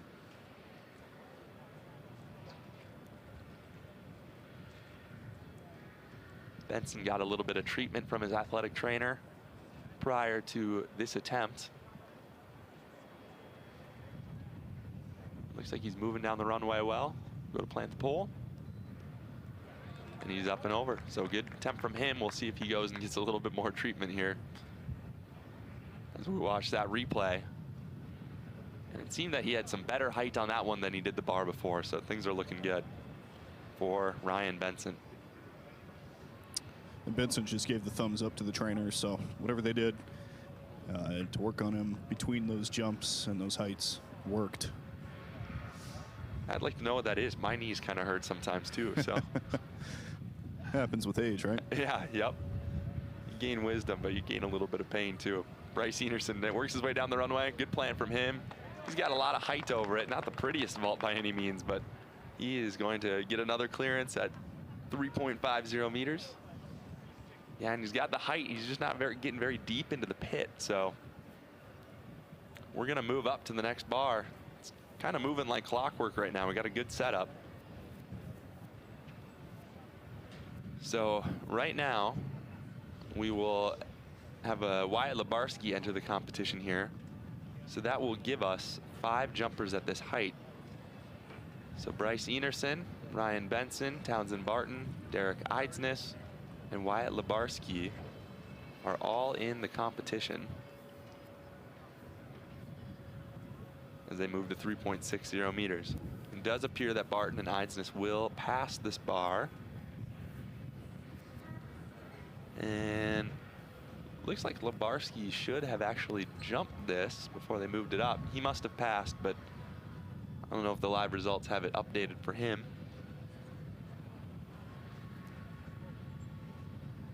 But we'll keep you updated as we get more and more of these athletes on the runway. Keenan, I know a couple of our 800 athletes are kind of starting to move around a little bit, warm up. I see Liberty Justice down talking to her coach. Is there any kind of discussion down amongst the coaches about any tactics for this 800 or any times or goals that these athletes are looking to run? Yeah, I mean, it looks like Liberty Justice having some conversations with their coaches, like you mentioned. You got to imagine there are some strategy discussions, and with how close it is between first and third place, just 89 points separating the three, and Nell Graham at the top. If she wins, she's going to win, but keeping an eye on some of those athletes on her heels. And like you mentioned, the 800 is such a difficult race. We'll see the strategy, if they come out quick or if they try and save it for that last kick on the last lap. Yeah, and one that might be interesting here is Thorson and Justice have pretty close PRs, so I don't know if Thorson would have a chance to move into medal contention. It's tough to say that any place is necessarily locked up, as Eric David of UND jumps here and clears the bar by what looks like a quarter mile. But it'll be interesting. The real race is between Nell Graham and Melina Kohlberg, if we can have any sort of separation there. And yeah, I think I probably could have flown a Boeing 747 between Eric David and the bar there, so I'm going to guess he'll pass on his next one. But it looks really good in his first jump of the competition. Man, if any of these planes coming into the Fargo airport just behind the track want to fly a little closer, you might get some separation over the top of them. Yeah, seriously. Benson here on the back of the runway. He's been clean through the competition thus far, and he's going to snake over that one. This is always fun when we get to this point of the competition. Some of these guys jumping at PR bars or close to PR bars, and they don't have the form that maybe you see in our open pole vault like we saw with the women last night. But you can see Benson just barely sneaks over the bar, grazes it with, man, maybe just a toe, who knows. But he is still clean through 360 for him. As Bryce Enerson takes the runway here. Enerson also clean this far, has made all these on his first attempt. Sizes up his pole a little bit. Steps back on the runway. And he's over, he gets another one. Comes from a pretty short approach compared to a lot of these guys. But he's got another bar, so 360 for him. We see him get over. And there you can see he's made some adjustments. He's definitely deeper into the pit. Didn't get as high on that one, but a little bit deeper, so we'll make some necessary adjustments. He's talking it over with Coach Jackson Shep. As Derek Eisnes takes the runway for the USD Coyotes.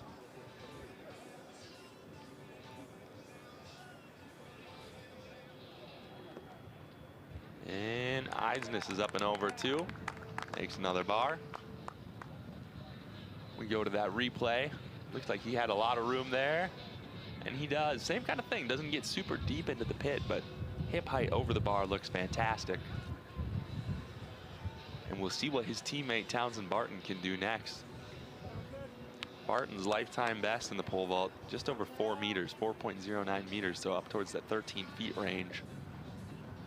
And Barton is going to knock that one over on his first attempt. We just had a gust of wind come from the east going to the west at the backs of these athletes, so maybe that pushed him forward a little bit more than he wanted as he was running down the runway. Yeah, it kind of looked like he just went right into the bar, so might be something where they'll make some adjustments and he'll be good to go on the next one. And this will be Nate Raditz, our leader in the competition. Raditz is electing to come in at quite a bit lower bar than his PR. His personal best is 4.20 meters. This is 360, 11 feet 9 3/4 inches. And Raditz will be good. Same thing, has a lot of clearance on that one. He's got a mark and can kind of play it safe now. We'll see if we can get a replay on that one. Yeah, just watch here. He moves through the pole so well.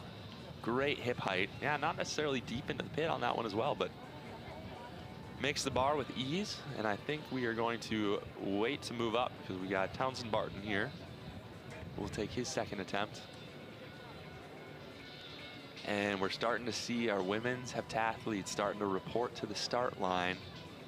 I don't have a for certain start time for them, but they're making their way down here, getting ready for the competition. It will take place here in a little bit. We'll touch on more on that as we get to the start line. But for now, we're going to focus on the pole vault for the decathlon. Townsend Barton on his second attempt comes in. And that will be interesting if they're going to give him that or not. Oh, looks like they will. They give him the okay. He did make a clear attempt there. He fully extended his right arm, trying to push it back over. Yeah, he's just kind of interesting. He clipped it a little bit with his thigh as he came down. So I was wondering if he clipped it a little bit and the bar hit it, they would still give it to him. But it looks like they will. It seems like they're going up. I saw Nate Raditz talk to head official Eric Van Erp, asked to pass a height, so he will skip 370. Otherwise, it looks like we're going to have all of our athletes that have been jumping appear to be jumping at this bar.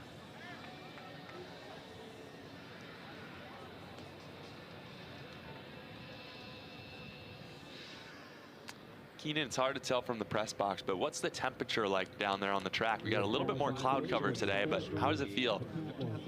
Yeah, the cloud cover is kind of spotty. These clouds are moving pretty quick from the east to the west, so there's plenty of opportunities for coverage. Right now, the sun is back out, and when it's out, it gets a little warmer, gets a little more humidity. You kind of feel that, the moisture in the air. It's not a ton, though, and then when we do get that cloud cover, that's when it cools off quite a bit, but it's only momentary, so not really impacting much down here, but significantly cooler than it was this time yesterday.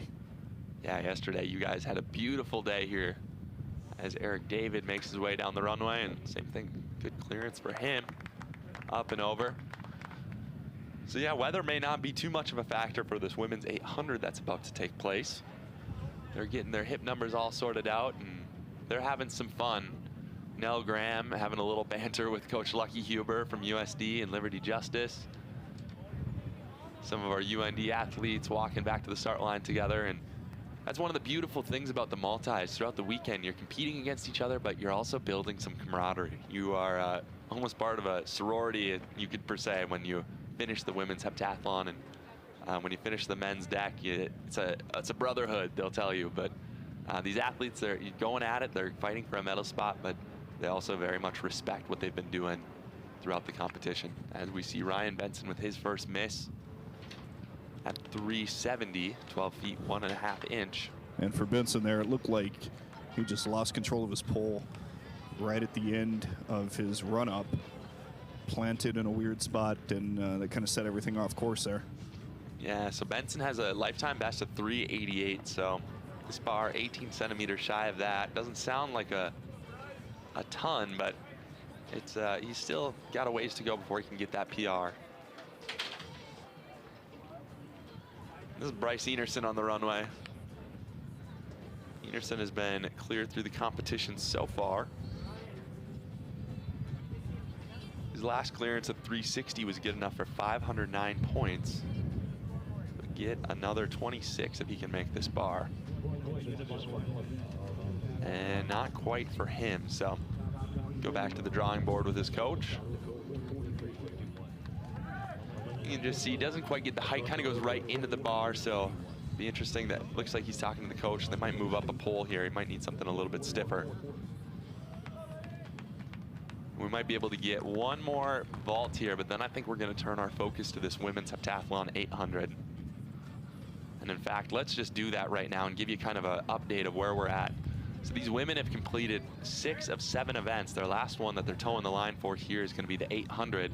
Nell Graham of North Dakota State is your overall leader, and she is feeling good about this. She has the best PR in the field of 217, and next to her is right behind her is Melina Kohlberg of UND, sitting 4,391 points. So 50 points separate them, and in this 800, it's about 13 points per second. So if you finish a second ahead of the next competitor, you gain 13 points on them.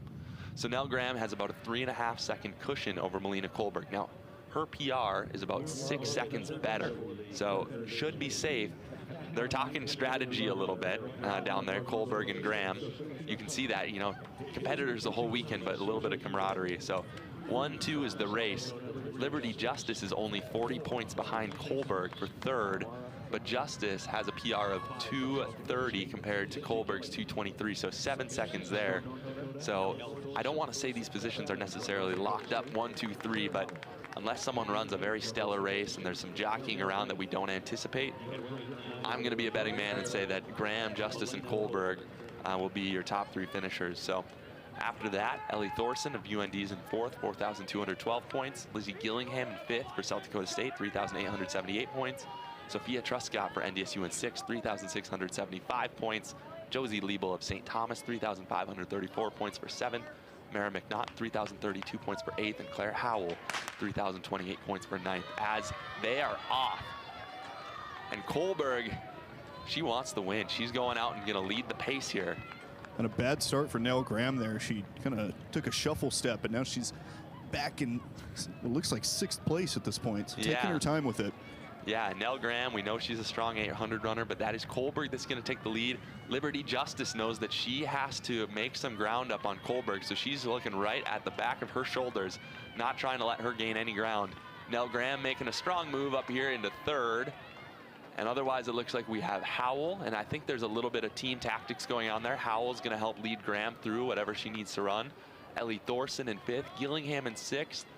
Looks like Truscott in seventh, and then McNaughton and Liebel in eighth and ninth. So we've got an interesting race on our hands here. As you know it, our top 3 medalists are all bunched up here. Now and McNaughton trying to get into the medal places, or into the point places rather, into the top 8. Just 4 points separate McNaughton and Howell. Yeah, so that's a race in itself.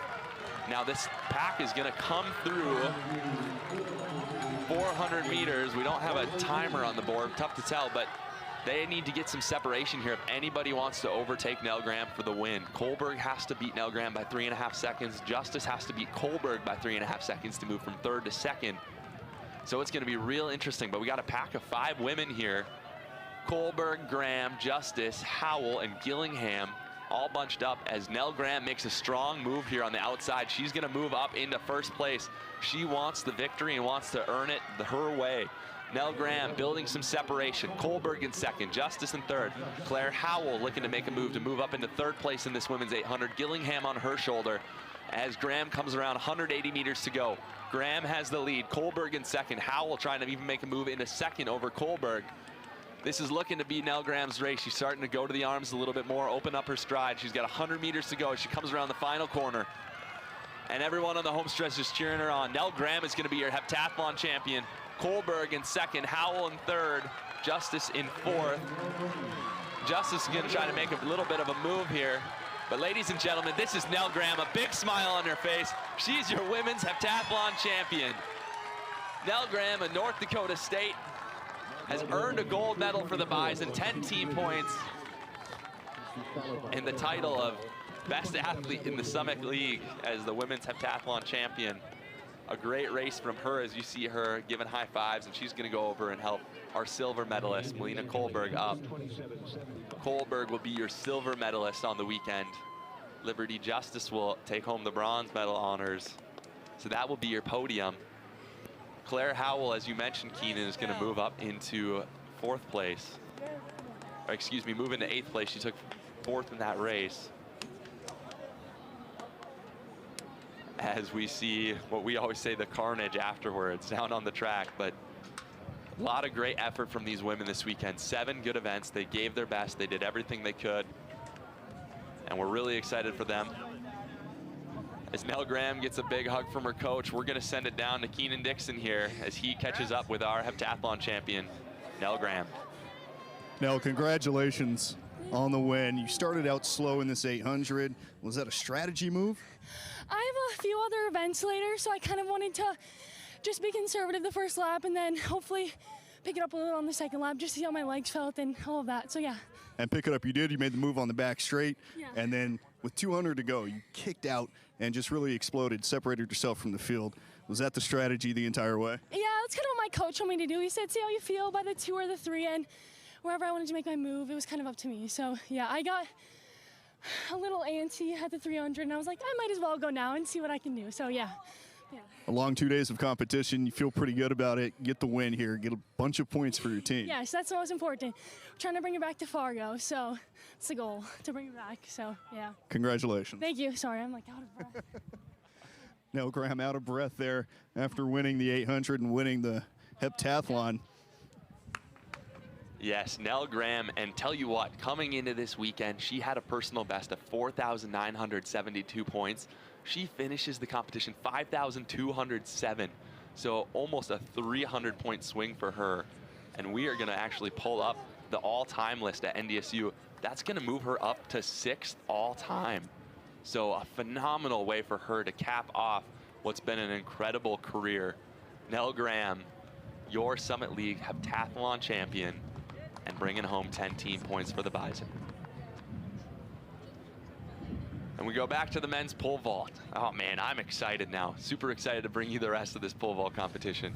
That was Cameron Schultz. He looked really good there over that bar. That is 3.80 meters, 12 feet 5.5 inches. So far at this bar, we have had a clearance from Cameron Schultz, a miss from Eric David, and Bryce Enerson will be taking his first attempt here.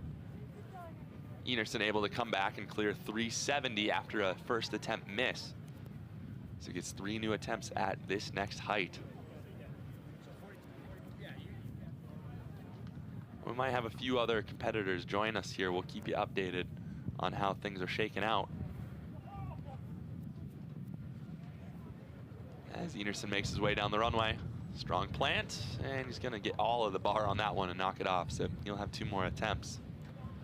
Ryan Benson did bow out of the competition at 370, so his best clearance today was 3.6 meters, 11 feet 9 3/4 inches. It'll be interesting to see if his, going to his calf, his knee a little bit. It was tough to tell from here, but if that will play any sort of factor in his final 2 events of the day. Derek Eidsness on the runway. Eidsness almost, this would be a PR bar for Eidsness. He's cleared 375 before. This is 380, so we'll see if he can get the job done here. Cleared 370 on his first attempt. And if things keep going the way that they're going for him, I'm assuming he'll walk away with a nice shiny PR today. Eidsness steps back, brings his speed down the runway. And not quite enough. Had maybe a little bit of a late plant. And grazes the bar as he goes over the top. You'll see here, yeah, a little late, kind of flags right into the bar. Didn't get a ton of hip height on that, but he'll get coached up here and make another run at it. Keenan, I feel like there's a little bit more electricity down on the field now after that women's 800.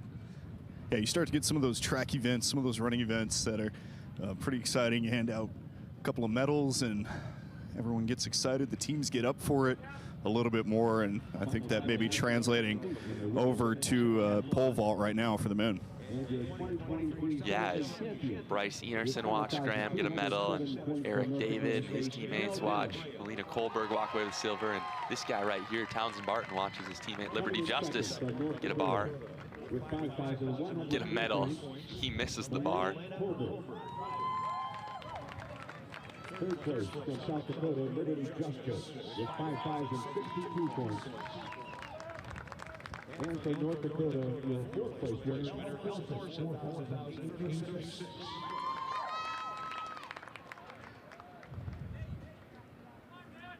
So we go through our winners there. Our medalists, now Graham, our winner.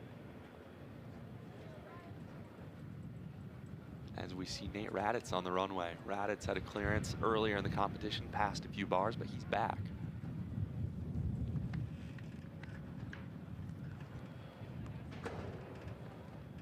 .380, and he's going to pull the bar off with his pole. You know, he had a lot of height, just didn't really push the pole away. You can watch it here.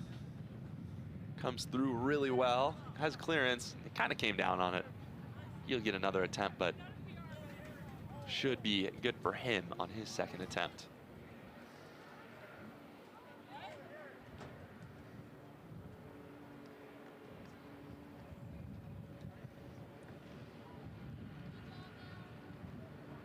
as Eric David, long approach compared to a lot of these athletes, plants the pole, and he's gonna miss that one. That'll be a second miss at this bar.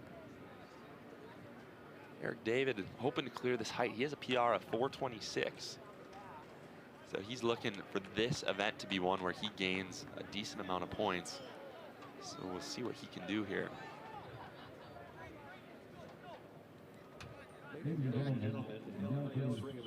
So we had mentioned how Nell Graham moved up to 6th all time. We're trying to pull up some stats on some of the UND women here and how those stack up. We'll get you those as we see Bryce Enerson on the runway.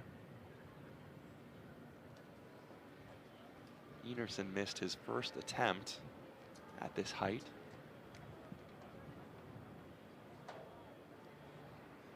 Sizes up the pole. Takes a step back, works his way down the runway. Good push out the back. Plants. And he's, oh, just about over. Thought maybe he'd get some bar love on that. We know Tyler and Cam talked a lot about bar love yesterday. Stiffer pole for sure. He's got the height, but he's going to have to move through it a little bit better if he wants to clear this bar. So going back to that women's heptathlon real quick. Melina Kohlberg finished 2nd, 5,103 points. And in UND's overall heptathlon standings, that's going to move her up to 3rd all time at UND. Earlier this season at Azusa, Kohlberg scored 4,957 points, so a really good PR for her as well. This is Eidsness. He's going to kind of go up and right back down. Doesn't clear that bar. This will be his second miss. Now we're starting to see a shift in the wind too. It was going east to west at the athletes' backs. Now it's going south to north. So we'll see how that affects the competition. It does make it challenging if it's strong enough wind and you go to plant the pole. And notice that pole right now is 8 feet or so above Barton's head. So as he goes to drop the pole, the wind can definitely get a hold of it. As Barton is going to miss that attempt. Comes down on the bar. And we'll go back to Nate Raditz in his second attempt. So got a string of misses. This could be a pivotal moment in the competition where we lose some athletes. Raditz got plenty of height last time. He just didn't push himself over enough, and the pole came back and knocked off the bar. Raditz has built a pretty comfortable lead here in our decathlon, but he's going to want as much as he can in this pole vault competition. As he makes his way down the runway. Great speed, drops the pole, and comes down on it just again. So he's getting the height, just not getting very deep into the pit. Let's see if we can cut to that replay here and watch it back. Yeah, he's just going straight up and down, getting above the bar and then coming down right on top of it. Yeah, we're picking up some conversations from coaches and athletes there, and just takes some smallest adjustments, minor adjustments. They don't need to do much. We'll see what Eric David can do. He's been talking to his coach, Coach Varenkamp. Eric David, in his trademark shades, you can always find him out there. He's another guy that would love to get a few more points in this pole vault event. As he starts his runway from the back. David moving well, goes to plant the pole, and he's up and over that one. That looked pretty good, and he is relieved. He is excited that he made that bar. And we'll watch it back again, and honestly, not much of a clearance on that. He's maybe a little lucky. But Eric David will be excited about that bar, making that one. And we'll see if Bryce Enerson can do the same for him. We've got a handful of guys that are in those 5th through 9th places at the moment. They are all not too separated. They're all pretty bunched up overall points-wise. And an event like this where you get about 27 points per bar at this, where we're at right now, every point matters.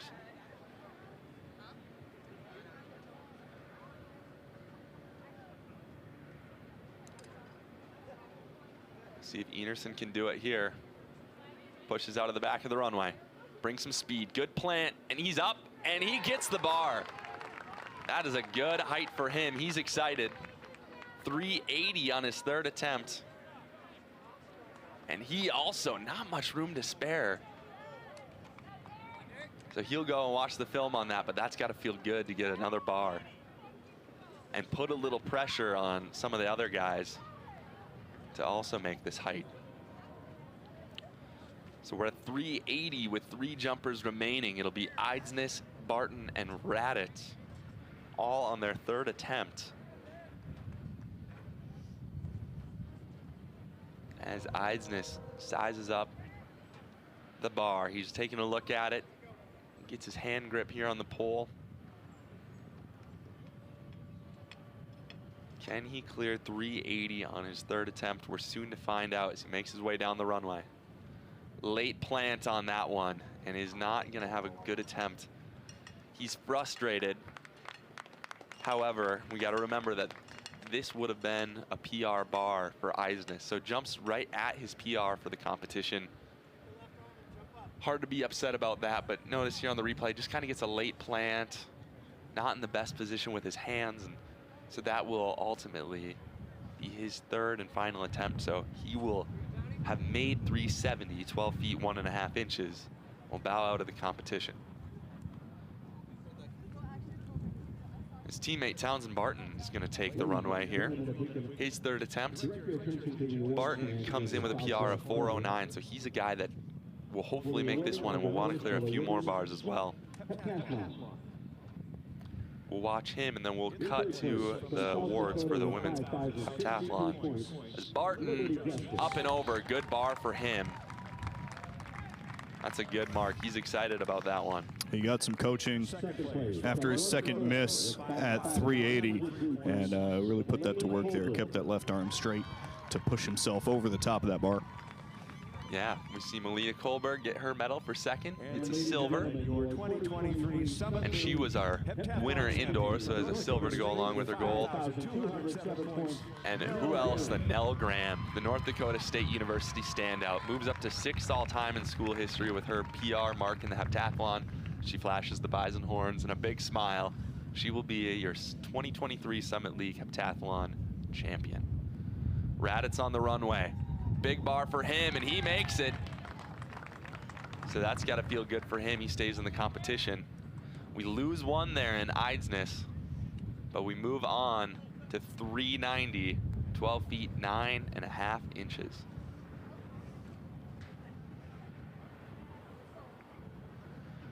So Nell Graham told us in her interview with Keenan Dixon that she and Liberty Justice get along quite well, and you can tell that Melina Kohlberg is a good friend as well. They've posed for some photos together and are all joking and laughing as they celebrate finishing 7 events on the weekend. Started with the 100-meter hurdles yesterday, ended with the 800 today. It's a display of true athleticism, and we see that Nell Graham proves that she is on top of the Summit League in the women's heptathlon.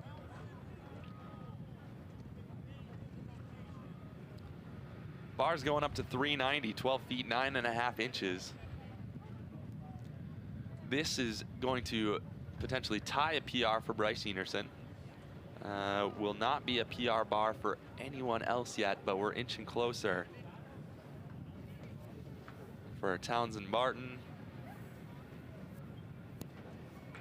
and Eric David and Nate Raditz. Eric David will be our first jumper here. Took 3 attempts to clear his last height, 380. David has a much longer approach than anyone else in the competition. As he steps back.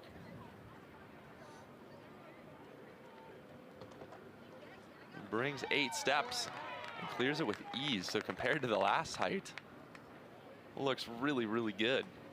Gets it on his first one.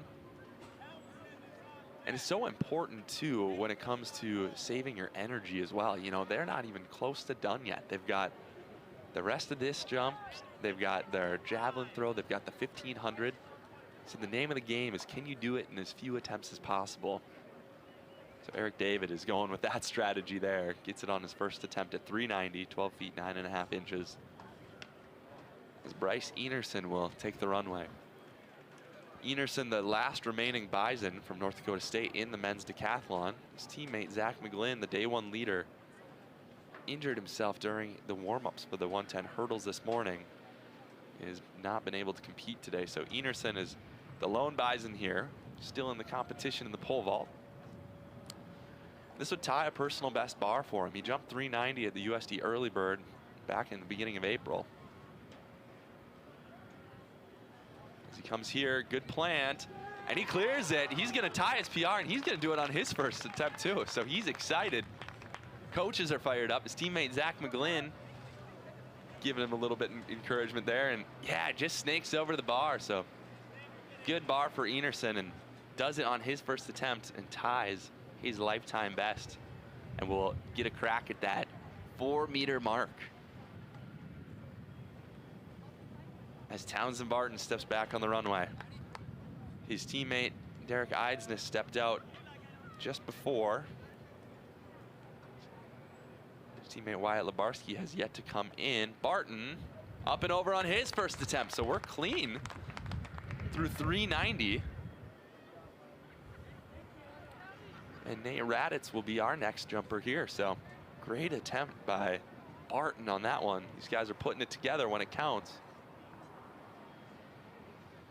And that just leaves us with this man, Nate Raditz, your overall decathlon leader on the back of the runway. Nate comes into the competition with the personal best of 4.20 meters. But he'll take a crack here at 390.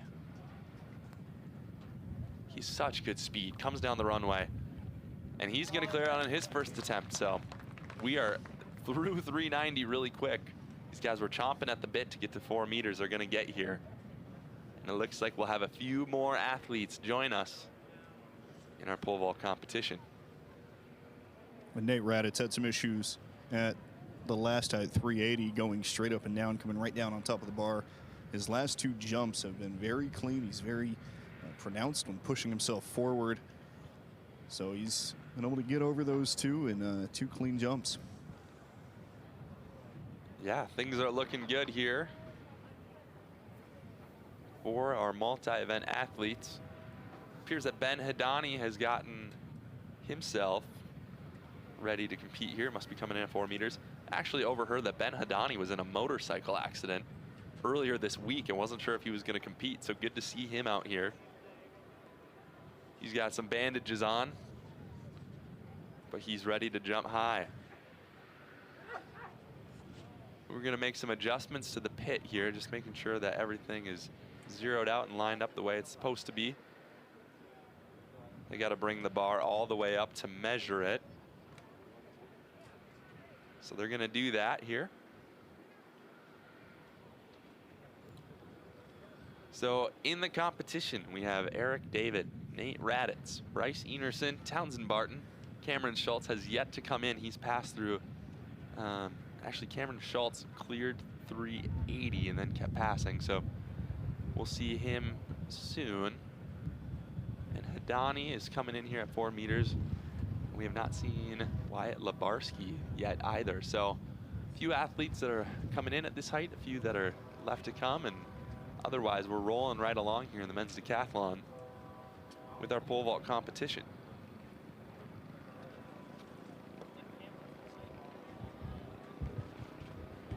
Just joined us in the last little bit. Welcome to day 2 of the Summit League Outdoor Track and Field Championships. We're here at North Dakota State University on their brand new facility, the Terrence Dahl and Donna Barris Track Complex.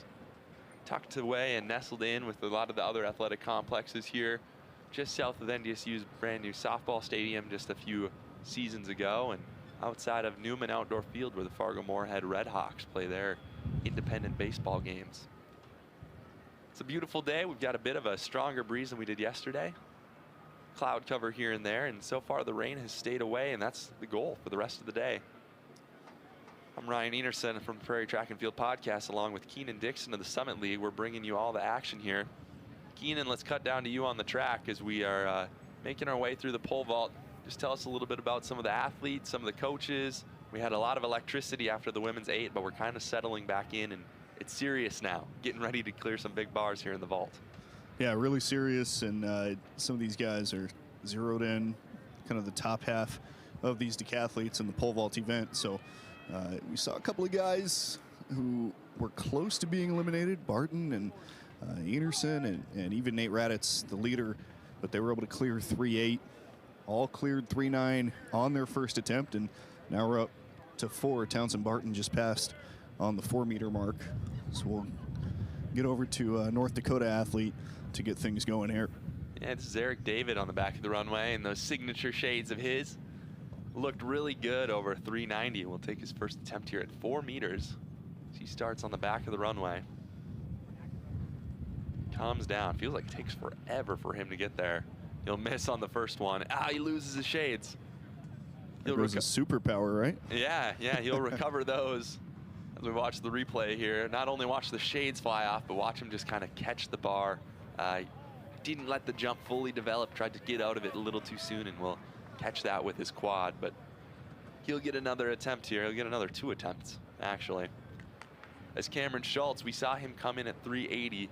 Schultz has a big lifetime best in this event, 486, which is right up there around 16 feet. So Schultz will get a chance here to jump. He's cleared 1 bar so far in the competition, 12 feet 5.5 inches, but he's playing it safe. He's going to get some marks, maybe pass here and there, and as he works his way up to his personal best. Schultz is a left-hander, so it looks a little bit different as he comes down the runway, but doesn't matter because he's up and over that bar with ease. Looks like he could have gotten about 4.5 meters right there. He gives a big overhead clap. Yeah, great attempt.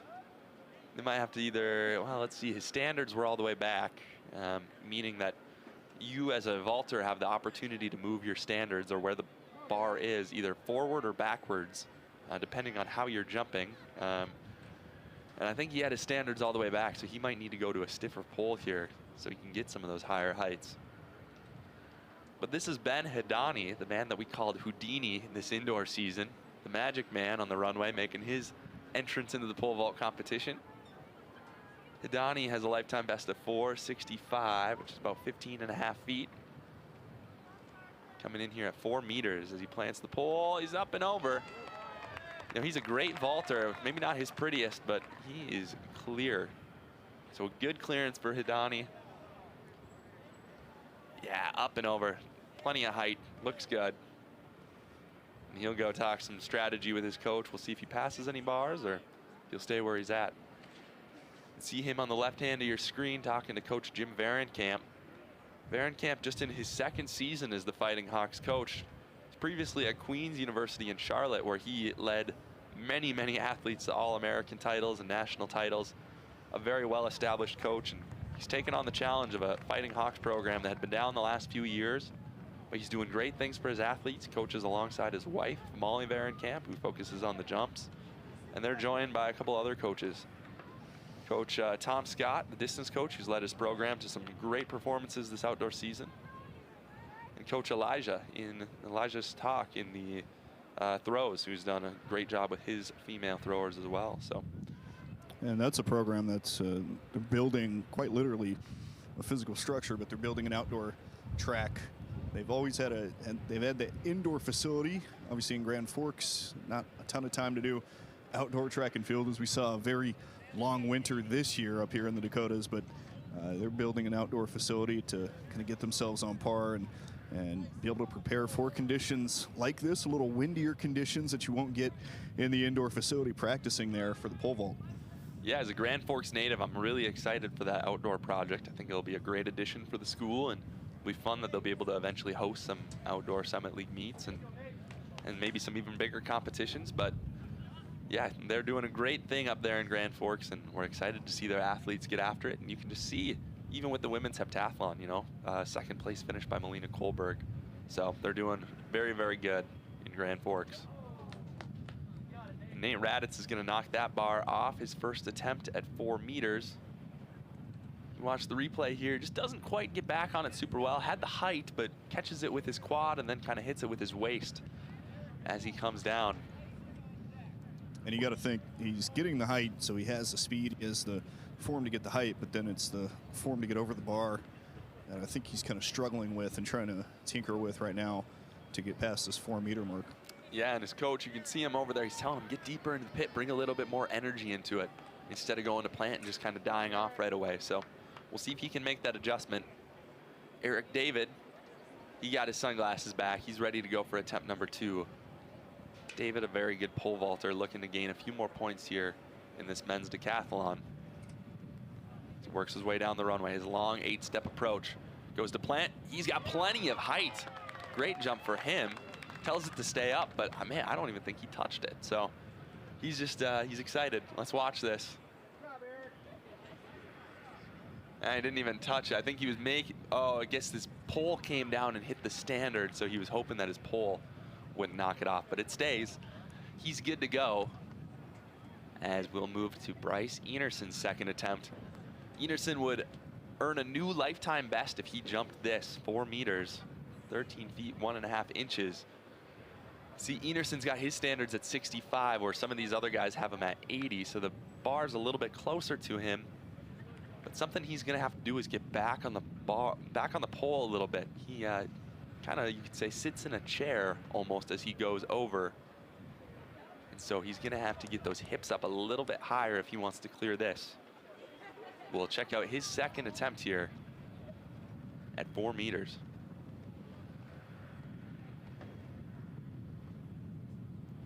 Back on the runway, goes to plant the pole, a little bit more speed, and he's just kind of dying off. You notice he doesn't bring a ton of energy through the jump. He's maybe slowing down a little bit.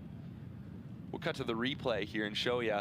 So just watch, he loses his speed and his momentum as he goes up and comes up short, having to try to stretch for it. So it's not gonna quite be enough, but he'll get a 3rd attempt, so we'll tune into that in a moment. But for now, we need to see how this man, Nate Raditz, does on his second attempt.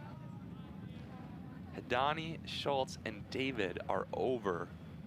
Bryce Enerson looking to take a 3rd attempt. And Raditz taking his second here. Raditz has built a commanding lead in day 2 in the decathlon. He came out in a good hurdles time, threw a lifetime best in the discus, and is working his way up the ranks in the pole vault. He brings good speed, goes to plant. Much better plant on that one. He's up and over. I think that maybe could be the difference for him. Notice when we go to the replay, watch how he gets his hands up so well here. Yeah, and he's able to control the pole a little bit better and has so much more room to work with. So good adjustment for him as he looks very good over 4 meters. Will continue to stay in the competition. That leaves us with just one athlete, Bryce Enerson, who's up. He's the only jumper, so the clock starts for him. He's moved his standards to 60, but he's still gonna have to bring a little bit more energy and get a little bit deeper in the pit if he wants any chance at this. And the tough part here is he has less time between jumps to kind of recover. He took a little bit of a swig of Gatorade, and I think he's ready to go here.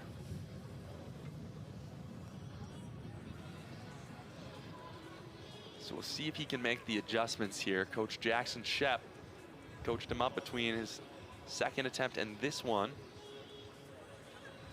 Takes a big exhale.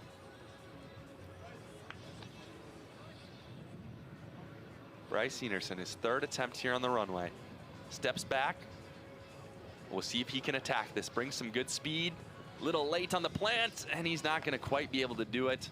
Not the best attempt of the day, but he will finish tied for his personal best. 390, and we'll watch that replay.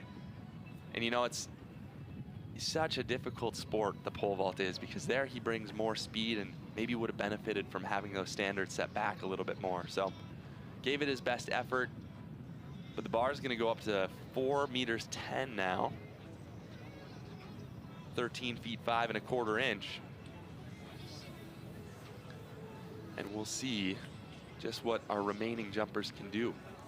We've got Eric David of the University of North Dakota, Ben Hedani of the University of North Dakota, Cameron Schultz from St. Thomas, Nate Raditz from St. Thomas, and Townsend Barton.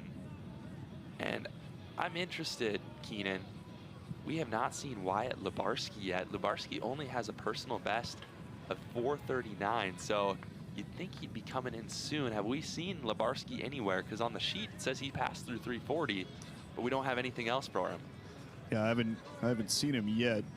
Let's see if I can hunt him down right now. Keenan's on the prowl down on the track, trying to find Wyatt Lubarski. Does he know he has to pole vault right now? I hope so. This has been going on for a little bit, so. We'll find him. Eric David on the back of the runway now for the Fighting Hawks. As David makes his way, and is going to, and we'll see, he doesn't cross the plane, so he doesn't make contact with the box. I think he can actually, we'll see here. It's tough to tell from my angle. So the pole actually did touch the pit. Mat. I'm Okay, not sure. so that, I believe that is okay, just he can't touch it. So he's gonna go back here. If he can take off here before the timer gets to 0, you have to make an attempt. And he doesn't spend as much time in the back. He's going for it. See what he can do. And he's just gonna run through it and knock the bar off. Good catch. Intra-limb coordination, quite good. That's a tough spot to be in when the time's ticking and you gotta go and give it another attempt, but he'll miss that one. Notice he just kind of gives up on it here. Tough to tell, it could be the wind playing with him a little bit, or maybe just thinking about it a bit too much, but that's attempt number 1. He'll get 2 more at 4 meters 10. Meanwhile on the runway, this is Cameron Schultz. Schultz has a great lifetime best of 486. This will only be his 2nd jump of the competition. He jumped at 380, jumped at 4 meters, and then is gonna keep it rolling here. He's gonna jump at 410, 13.5 1/4. So we'll see what he can do. The left-hander picks up his pole, takes a step back on the runway, and starts his attempt. Kind of almost took a hitch step. Actually very impressed that he made that jump. Looked like he took kind of a strange step, maybe his first one out of the back and late plant, but he gets the job done. Doesn't really matter. Man, plenty of height. He looks good. So good clearance for Schultz. And we'll move to Ben Hedani here.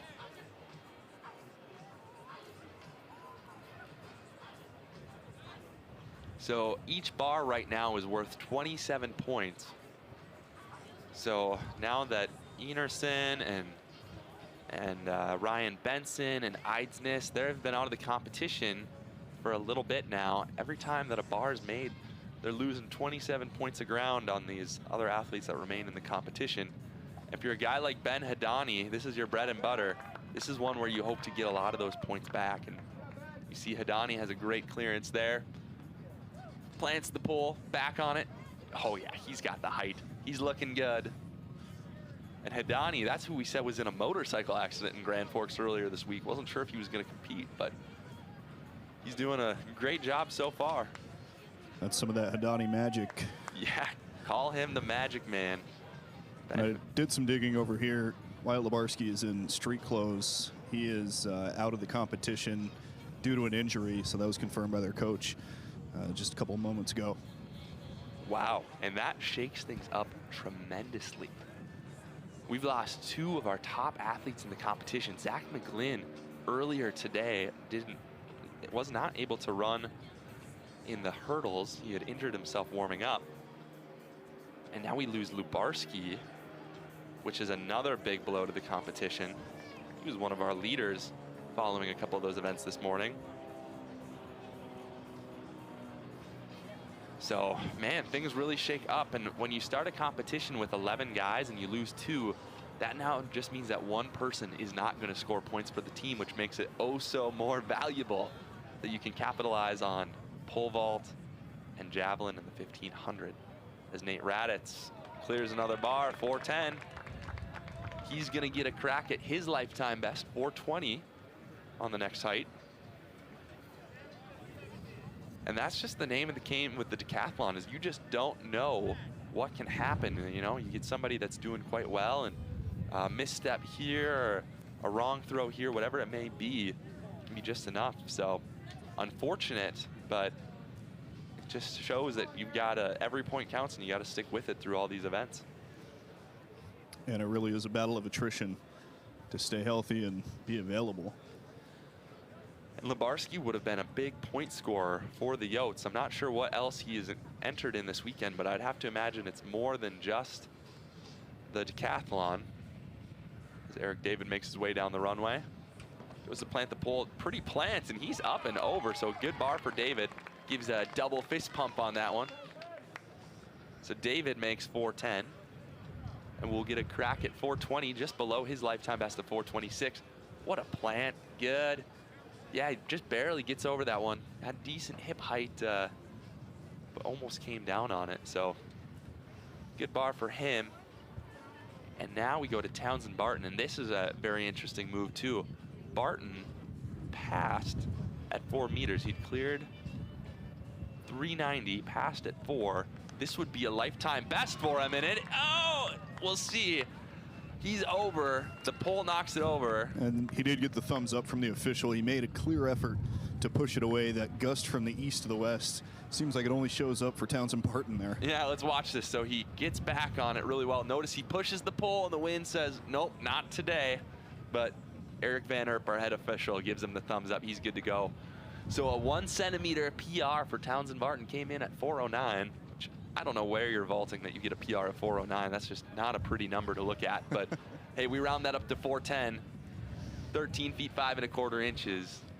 And we're going to 420. And I'm starting to wonder here with Eric David. He has that long run up. Nobody else has a run up nearly as long as his. He's almost double some of the guys out here. How much of a toll is that taking on him? Looking at later in the day, the 1500 will cap off this decathlon.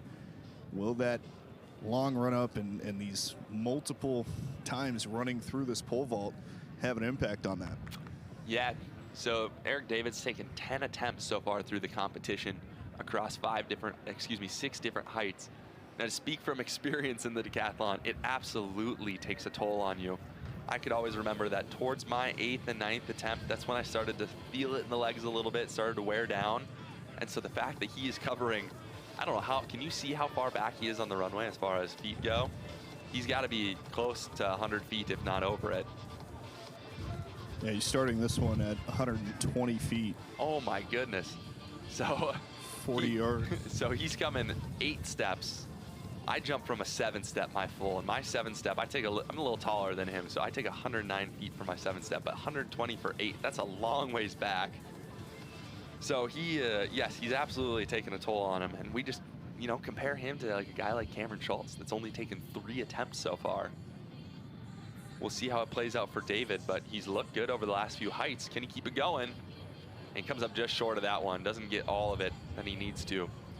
So he'll miss his first attempt at 420, but definitely where you start to feel it is the pole vault. This is a very taxing event on the body. You get a little bit of reprieve in the javelin, although that one is kind of crazy on the body too. You're running and then you hit the brakes to throw.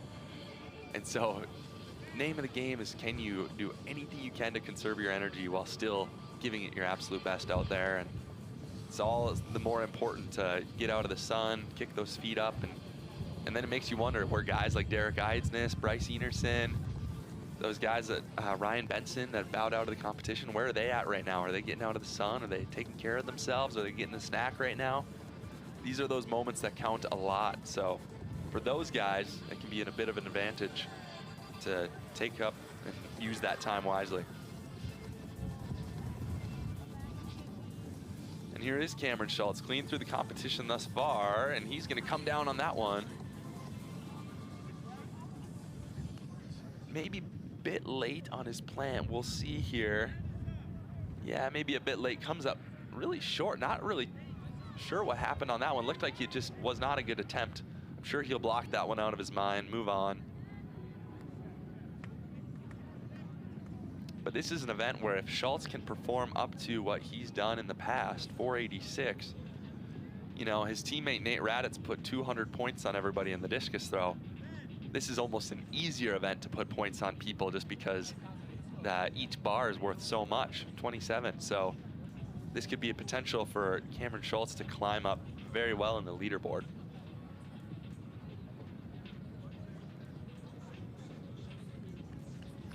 This is Ben Hidani from the University of North Dakota. Hidani, a native of Wayzata, Minnesota.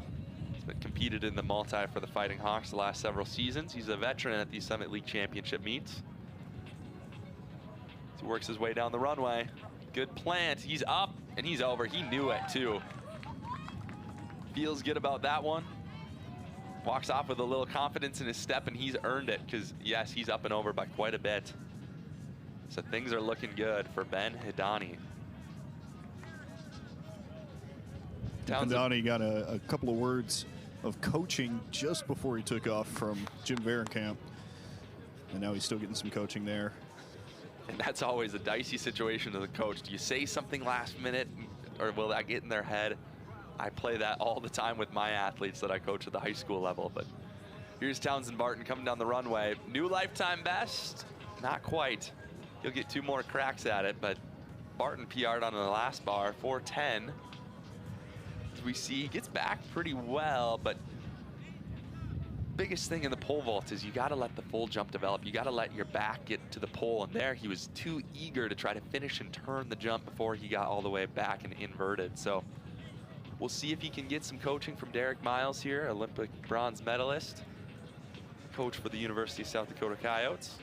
And we were talking about David and how far he is, running from 120 feet.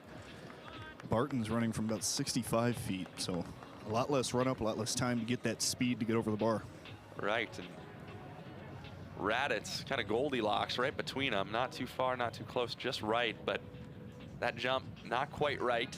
He's not able to get over it. We'll watch the replay here. And yeah, just didn't even really get inverted, didn't even really make an attempt. Tried to throw his legs over without getting back on the pole, so he'll get a couple more attempts. But Ben Hidani is the only guy that's made this bar so far, which could prove to be pretty important. Schultz, Raditz, David, and Barton will all get a second attempt. As you see Eric David on your screen, getting ready to jump. He's in the shades, left ankle wrap, taking off from about 120 feet. Incredibly far. As he comes in, goes to plant the pole. Not quite. It's there if he wants it. We'll see what he can respond with on his third attempt. And Coach Varenkamp telling him, you got to get your hands up a little bit more. Just kind of sat on it off the ground. So being maybe a little bit more active on his takeoff, putting the foot into the ground and really exploding might be the key for him. And it looks like that's what Varenkamp is trying to tell him on the sidelines.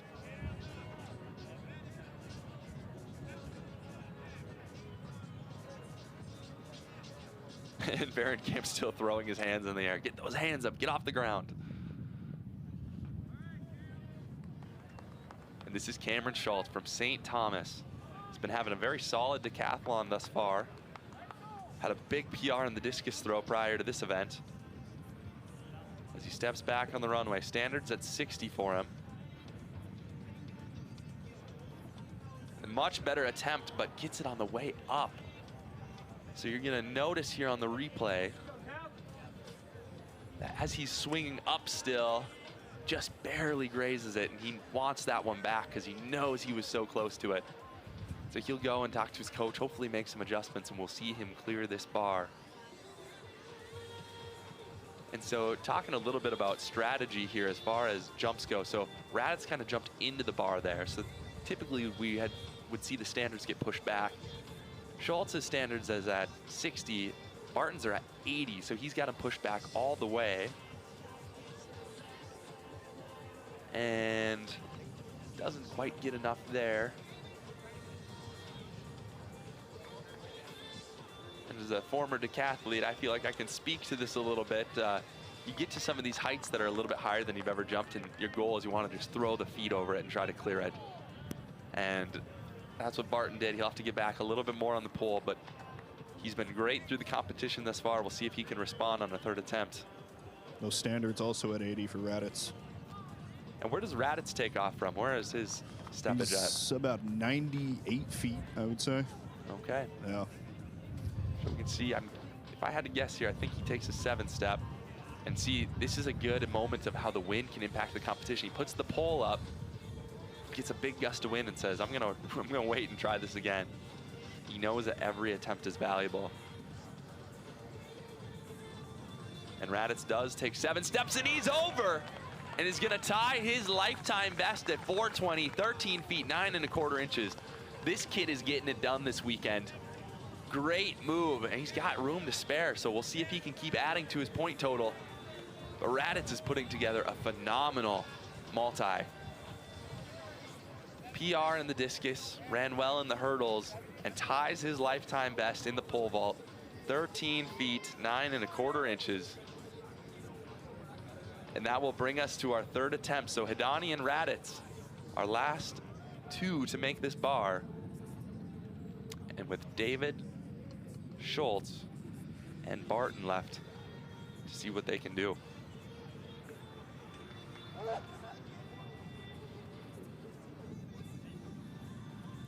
Yep, and David notices the wind a little bit too, puts the pole back down. Steps back on the runway. Moves well, picks up the knees well, goes for the plant, and just loses a little bit of momentum and will come down on the bar. That will end his competition today. He cleared 410, 13.5 1/4, and yeah, we watched the replay and just didn't quite get back on the pole. Kicks it off with his feet, but a valiant effort by David nonetheless. And you know, his PR is 426, so really not too far off. Has a good day in the vault, and we'll see what he can do in the remaining 2 events. Now this is a really interesting jump right here. Cameron Schultz is the best jumper in the field by a significant margin, but he's got his back against the wall here. 3rd attempt at 420, 13.9 1/4. Let's see what he can do. Standards at 70. He eyes the bar, he steps back on the runway. He's ready to go. What can he do? As Schultz moves through really well, oh, and he bails on it. He felt like he was gonna be too close. And he's frustrated, lays on the mat for a moment, slams his hands as you can see, but a good day for him. Jumps 410, 13.5 1/4. And yeah, just bailed on the attempt, felt like something wasn't quite right, and it's not uncommon to see. It's just unfortunate for him that it wasn't at a little bit higher of a height.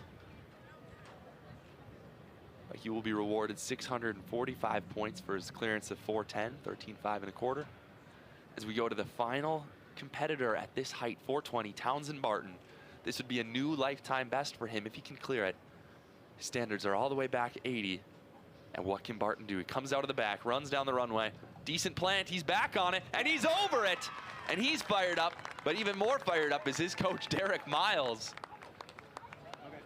And what a good jump. Brought good speed, worked through it really well, and hands down, he got back on the pole the best he has all competition, but it comes at the perfect time for Barton.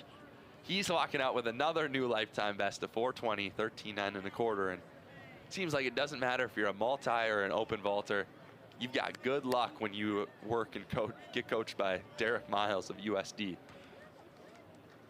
Yeah, it's just all success on their side right now.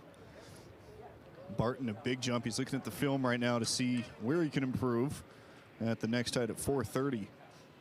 But he's pretty fired up right there, and so is his coach. If I'm coaching, I say you do the exact same thing, because that looked real pretty and real good.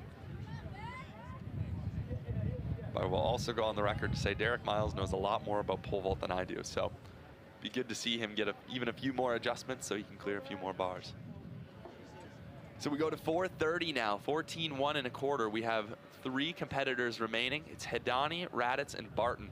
Raditz and Barton looking at new lifetime bests if they clear this bar. Hidani with a PR of 465 has been familiar with this bar. It's one he's jumped a lot of times and cleared a lot of times as he makes his way down the runway. Good plan for Hidani, but doesn't like it, bails on it. We'll throw the pole to the side. We'll go and make some adjustments here. So just watch him run through, goes up and back down. So he'll go to Coach Varenkamp.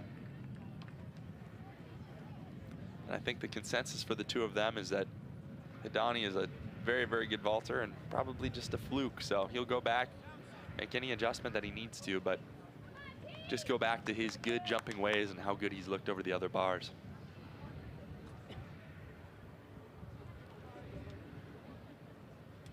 So it's 1:45 p.m. Our long jump is going to begin at 2 p.m. as well as women's shot put. So we've got those events warming up as well. As you see, Barton went up and bailed on that one too. So it'll be his first attempt at 4:30. And so we probably don't have too much longer in the men's pole vault, which will then give us a chance to kind of bring you the action from the women's shot put and the men's and women's long jump. So we'll introduce those fields to you later.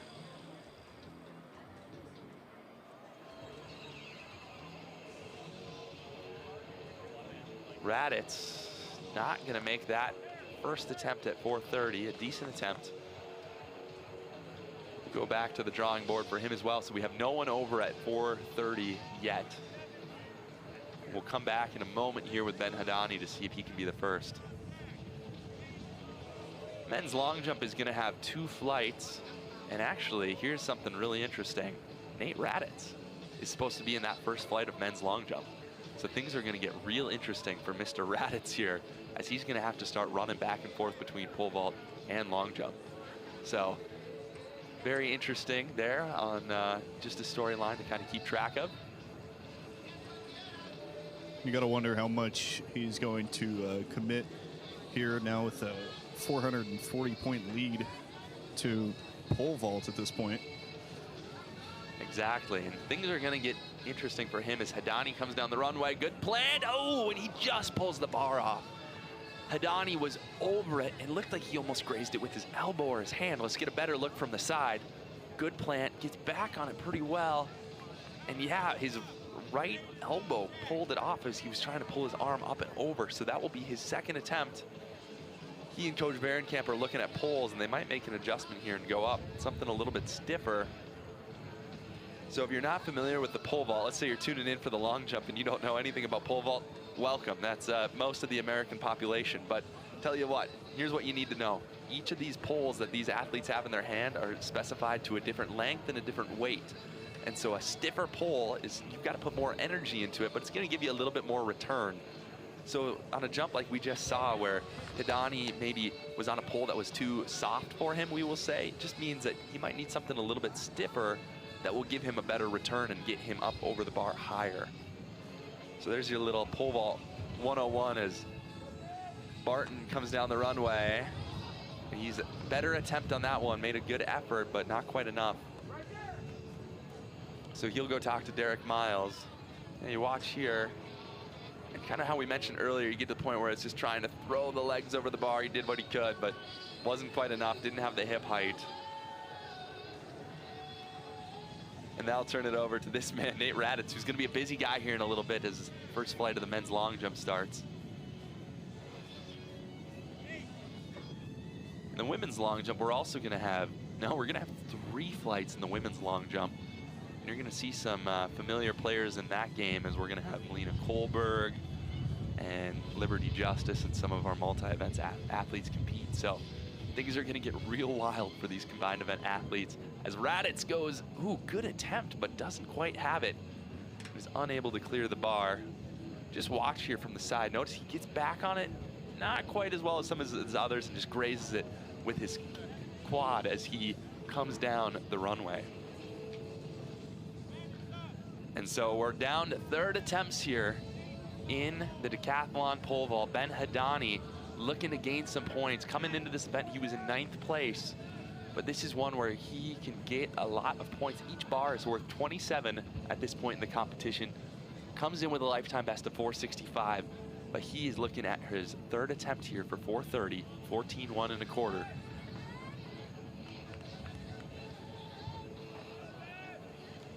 His UND teammates cheer him on here. Lifts up the pole, takes a step back on the runway.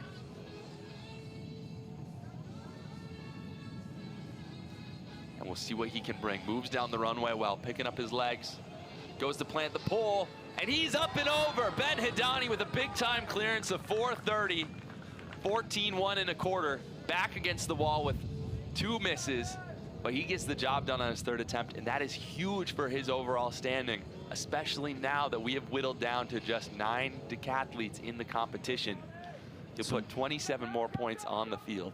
Some big cheers from the North Dakota camp back here at the end of the runway, giving him some encouragement, some coaching from Jim Varenkamp as he gets ready for 440. See what Townsend Barton can do here on his final attempt at 430. Yeah, Barton, he's got a good section of USD athletes cheering him on here in the stands as well. What can Barton do? He's walked out with 2 PBs today. Can it be a 3rd? And not quite enough. Tries his best, but will bow out of the competition. He cleared 420, 13.9 and a quarter. And that's just a bar. I'm sure in the future he'll get more attempts at it and will definitely clear it, but not meant to be today. Those are some critical points with Wyatt Lebarski out of the competition for South Dakota. They have Eidsness and Barton getting some critical points here in pole vault as they try to collect some points in the decathlon for the overall standings, trying to knock off a very good North Dakota State team. Without a doubt, as Nate Raditz makes his final attempt down the runway. Good speed, good plant, but he's not going to quite do it. Bails on the attempt, and he will bow out of the competition. So he's cleared 420. You got to wonder if, knowing that his long jump competition starts in 10 minutes, if that had anything to do with any of these last couple attempts. It's a lot to handle, a lot to juggle. But I guess if anyone's the one to do it, it might just be Nate Raditz. So as we mentioned, Raditz will go over to the long jump here. He's going to be in a pickle. Luckily, in a facility like that, he is going to have ease moving back and forth between the javelin runway and the long jump runway. Doesn't have far to travel, but for him, he'll be a busy guy here heading into the last 2 events, but he has a very good lead on the field. The only person that's going to gain any points on him is Ben Hidani. Came into this event ranked 9th. And we'll kind of keep some tabs here as we go over to some of these other events. You can see the women's shot put starting to warm up. So we'll make sure we bring you the action there. We're going to have 2 flights in that competition.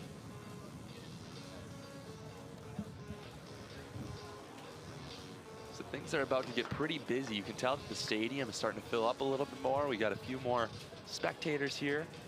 There's a good congregation of people over by the long jump area. And the energy is picking up in here. The music is blaring. Split by Tiesto is rolling, and we're seeing some big jumps here. Are you a big Tiesto guy? I keep a pretty diverse music library. You're not the first person to tell me that this has been pretty good music that's going on this weekend. But yeah, we've something I love about the Summit League Championships, especially the last few years, is they've really put an emphasis on them to make it feel like a championship. And that adds so much for the fans, especially for the student athletes. When you show up at a meet and it feels like it truly is a championship experience, that just raises the elevation and the game of everybody. And we're really, really excited to see the rest of this weekend and some of the prelims on the track later today. And things are shaping up to be pretty nice here. So we're excited for all the action that we will have coming your way shortly. It is such a big event too, with so many athletes congregating in one venue and competing to have an opportunity to go and compete for a national title. And there are quite a few athletes that are here that are real contenders at the national level. Yes, and the Summit League is a league that has gotten so good over the last few years, as we see Ben Hidani make his way down the runway. Good plant, not quite enough on this one. He may need to move to another pole. We'll see what kind of adjustments he makes with Coach Varenkamp. We'll watch that replay here. Comes up, has a decent plant, got back on it pretty well, but and just barely has the hip height. But this might be an example of what we were talking about, how you need a little bit bigger of a pole to give you a little bit more return. So Varenkamp walked over to the selection of poles. They're going to watch the video first, and because Hidani's the only one in the competition, I believe he's got 3 minutes here. so he's got some time to himself. Keenan, what kind of adjustments do you hear that Coach Varenkamp is making besides doing really funny hand gestures? He is very, very animated down here with the hand gestures, but he's really talking about once Hidani gets to the top, to the apex, just pushing forward and using the stored energy that's in the pole to push him forward. He said that on that last jump, he kind of went out of sequence there and lost some form. Yeah, Hidani's feeling good, cracks a smile. He's good to go. He'll have 2 more attempts, so. He is taking his time, no rush here. Like you mentioned, 3 minutes.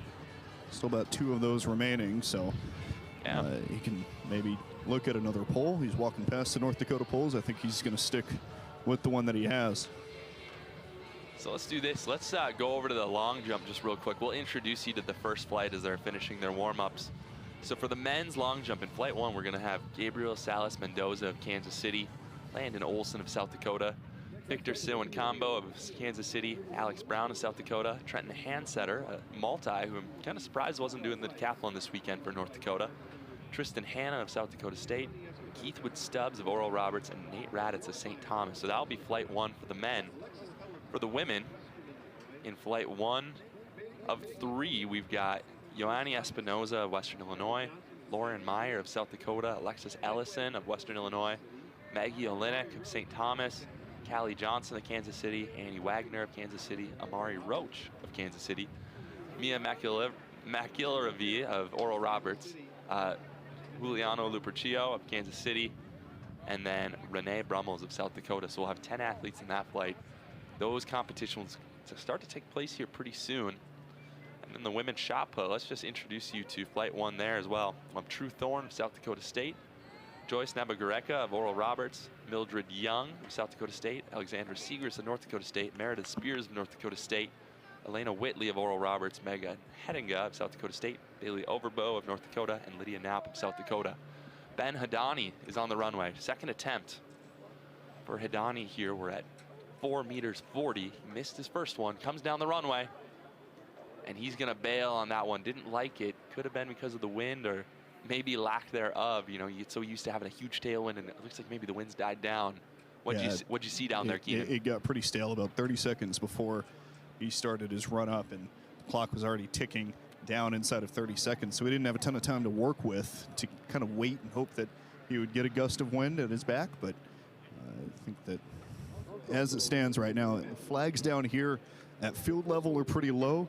Looking at the American flag and the North Dakota State flag down at the north end of the track, they're still blowing east to west. So once you get up there about 20 feet in the air, you're starting to get some of those jet stream winds coming through. And notice too, we were talking about how these guys hold the pole. So even if they don't feel it, it's no guarantee that the pole that they're holding it down the runway, that they don't feel it. So there's always a little bit of sway there as you're coming down. A gust of wind comes and hits that pole, but we'll see what Hidani can do here. He'll take his time on the last attempt. And he is our final jumper in this men's decathlon pole vault competition. So we'll see now if he clears it, we'll stay over here at the pole vault, and if not, they'll get 30 minutes until they warm up for the javelin.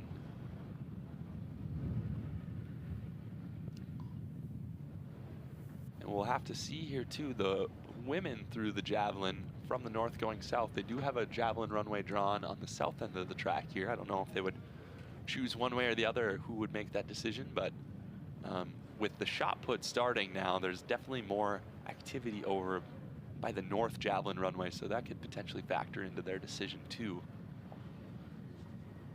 And I think with the east to west winds right now, we've also seen some northbound winds. I think that'll keep the javelin at the north end, throwing into the wind that's blowing to the north. So we'll see what their decision is. Obviously, we'll have to wait for pole vault to finish up before they can decide anything like that. Absolutely.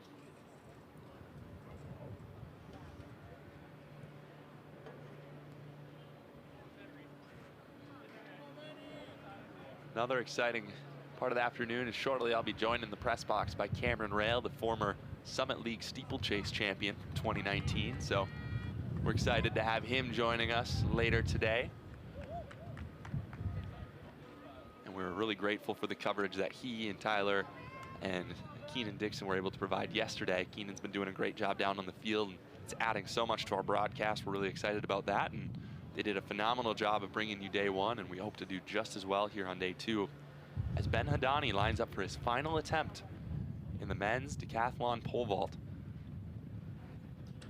Bar's at 440. Comes down the runway, brings the speed. Goes to plant the pole, and late plant. Had a tough time getting the hands up. Knocks it off with his head here. Watch this header that he's gonna take. Dips under the bar, but boop, just barely gets it off. So that will end our decathlon pole vault, meaning that we can give you some updated standings here as things are all said and done. And things have shaken up a little bit. Let's give you the new standings. Nate Raditz is out front, 5,920 points, and I'm telling you, he is on pace for a monster score. If he puts together a good javelin throw like he did last night and can run a 1,500 as good as he is, he's in line to put up some big points. Behind him is Derek Eidsness, 54.88. Now he has 432 points to make up on Raditz, which I will go on the record. I will be a betting man and guess that Nate Raditz is going to walk away with our gold medal, barring any sort of tragedy that happens on the track. But Raditz has really locked up that positioning in first. Eidsness has a pretty good stranglehold on second because he's up about 215 points on third place, Ryan Benson from South Dakota State, who sits at 5,273 points. After that is where things get interesting. Eric David has moved up into fourth with his pole vault performance, 5,165 points. Cameron Schultz, 5,157 points in fifth for St. Thomas. Bryce Enerson, 5,089 points for sixth place. Ben Hadani, 5,015 points for seventh place. And Townsend Barton in eighth for USD, 5,001 points. Wyatt Lebarski did not start the competition in the pole vault, so his day is over. He's currently sitting in ninth. Garrett Severson for University of North Dakota is in 10th. And Zach McGlynn, who didn't start today, you'll see his name at the bottom of the multi-table. He was our leader after day one, didn't start due to an injury in his warm-up. So we're left with 9 competitors, and keep in mind that only 8 score points for the team.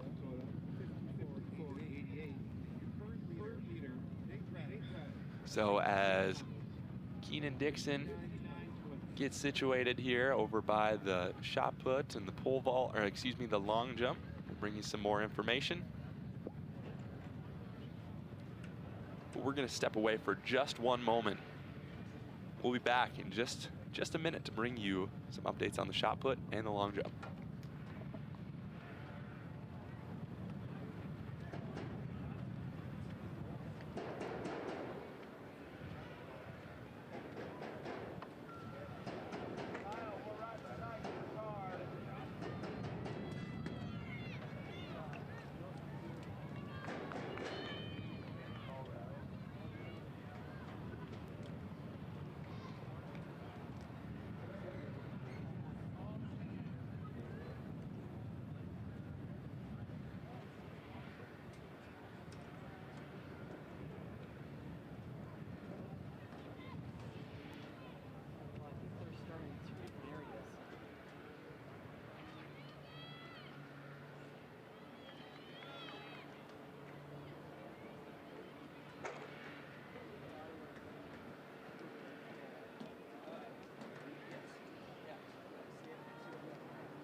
Yeah, I can't tell where they're starting. They're like, they're starting different areas. Whatever the hell Spencer's saying, it sounds like it's dumb.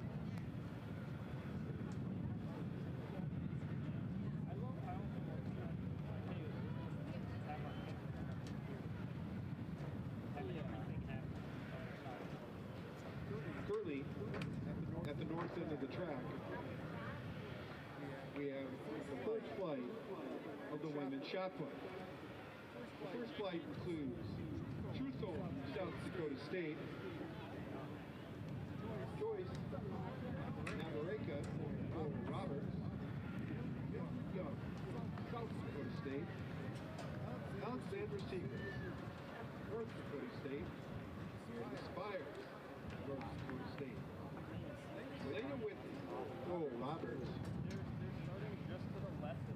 Megan Kaminga, South Dakota State, Bailey Overall, North Dakota, and rounding out the first flight, South Dakota, Lydia Knapp.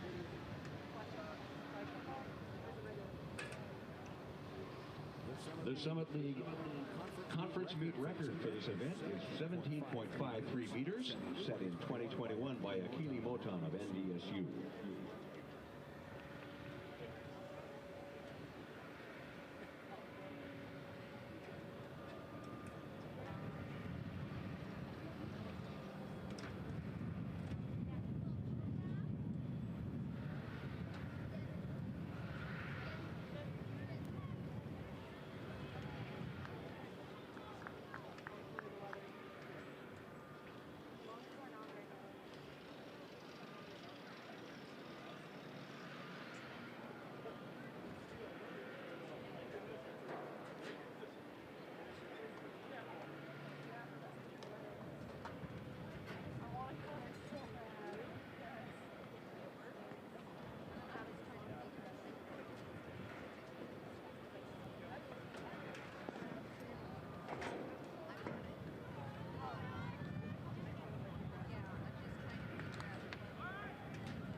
fans, if you'd like to follow along with today's events or up-to-the-minute results, you can go to heroestiming.com.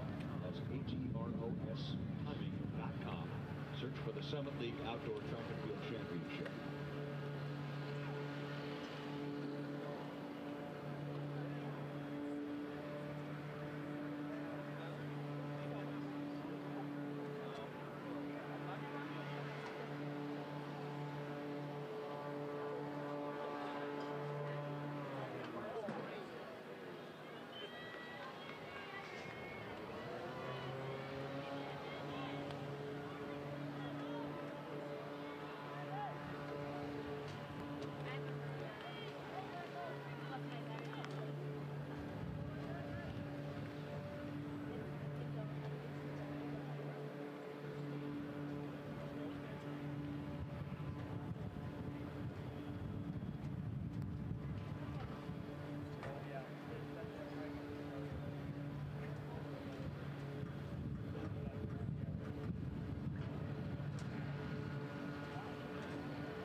Keep up with the Summit League wherever you go. Following the Summit League on Twitter, Instagram, TikTok, and Facebook. For all of the latest news, scores, and behind-the-scenes photos, follow @the Summit League on Twitter, TikTok, and Instagram, and like the Summit League Facebook page.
Up next, women's shot put, Flight 2. Participants include Kenneth Curry, North Dakota, Mary Vanessa, Omaha. The current conference best throw, 15:34. South Dakota's Meredith Clark, Riley Quinn from North Dakota State, Eve Goldson, North Dakota, Allison Lardy, University of North Dakota, Edison Kapinski, North Dakota State, Faith Lisa, South Dakota State, Kinsley Ragland, South Dakota, and Caitlin Duff, South Dakota State.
3,000 student athletes from 10 institutions, competing in 19 sports for national prominence, striving for excellence in academics and athletics, seeking to become champions.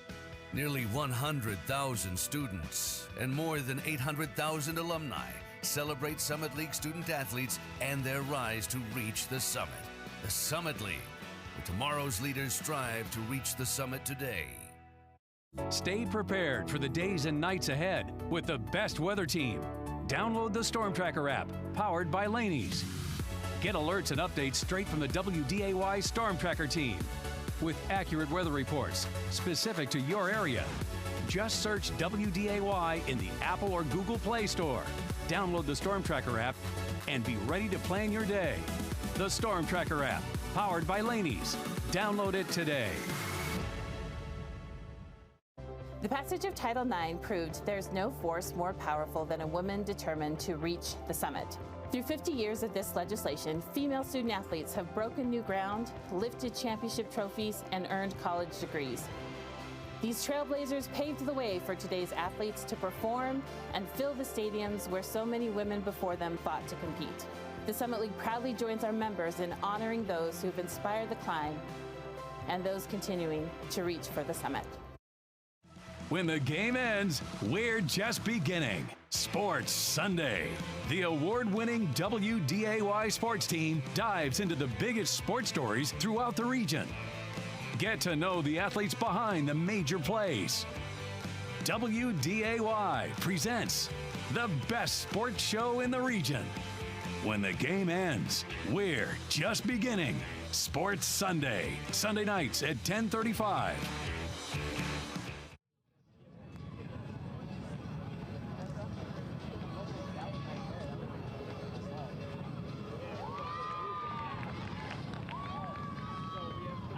That's all right. So we have to wait for that. Not in summer, we're not. Yeah, so if the clouds don't slow enough, we might just burn.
All right, welcome back to the 2023 Summit League Outdoor Track and Field Championships. I'm Ryan Enerson alongside Cameron Rail, both from the Prairie Track and Field Podcast. We are beyond excited to be here today and bringing you some really good events. We currently have a lot going on, and that's just the field events. We haven't even started on the track yet. We've got the men's decathlon, javelin, the women's shot put, and the men's and women's long jump going on at this moment. So we'll keep you updated the best we can on all those. But Cam, just tell us a little bit about what we've seen on day 2 so far. It's been a great day for competition. Yeah, I mean, again, we've been blessed with some beautiful weather here at the track on the campus of NDSU. We saw some great starts in the 110 hurdles from these decathletes and a bit of drama, some injury issues for McGlynn, who was our day 1 leader. And, the rest of the guys who are still in the competition are obviously putting their best foot forward. But, the energy is really starting to come into the track. People are starting to fill through the gates and fill up the stands, and the excitement continues to build throughout the day and throughout the weekend for what's going to continue to be a great championships. Yeah, so as we get going here with a few of the field events, we'll keep you, like I said, in the loop the best we can. We got a lot of cameras going on. If you don't want to watch this stream, we have a couple other streams that are mostly just focused on the throws, so be sure to look at those. But right now you see Cameron Schultz of St. Thomas, one of our decathletes. He's having himself a good day, currently in 5th place in the overall totals, and he's going to throw here, and short of his previous mark in the first round.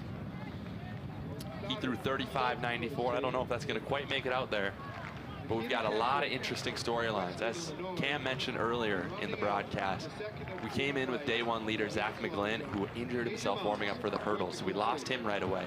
Then Wyatt Lebarski, one of our other contenders for a gold medal, he became ill, from what we understand. He's been in street clothes and had to bow out of the competition. So what started at 11 is down to 9. And now we just have one individual that won't score in the meet. So there's a lot of pressure to bring home points for the team. And so that's exactly what Bryce Enerson's trying to do here. The junior from North Dakota State has had quite the careers, overcome some injuries, a torn Achilles in his very first race of his collegiate career, but he's clawed his way back and finds himself in contention.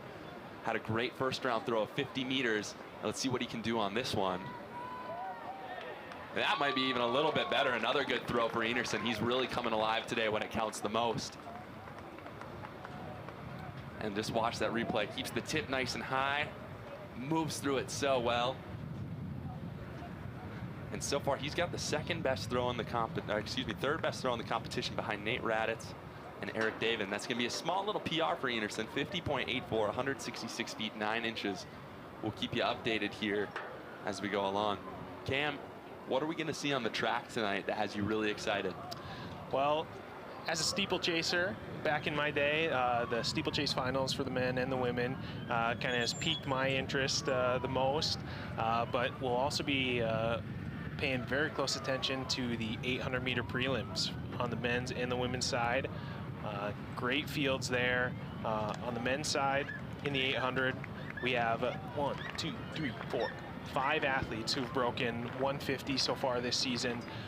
So the depth in the 800 on the men's side it's a very strong field. So all those athletes will have to get through the prelims to make the final, but it should be a good race. Seems like the 3 heats are pretty evenly split. So yeah, excited to start the track events in a little bit as we see Raditz take his attempt in the jab.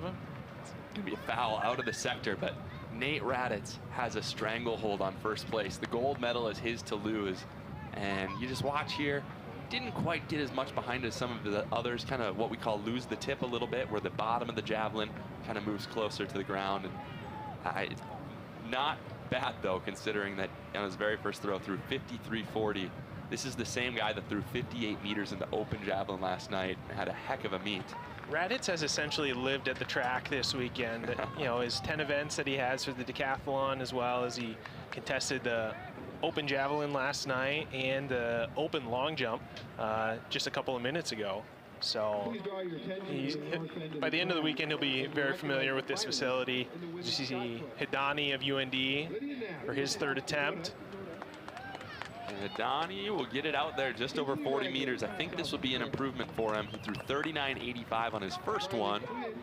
We're looking at something in the 42 to 43 meter range there, which would be a personal best for him. He comes into the competition 42.98, so if he can get it out in that 43 meter range, which doesn't quite do it. 42.35, not too far off his lifetime best, but that'll help him in the point standings as he continues to compete here in the men's decathlon.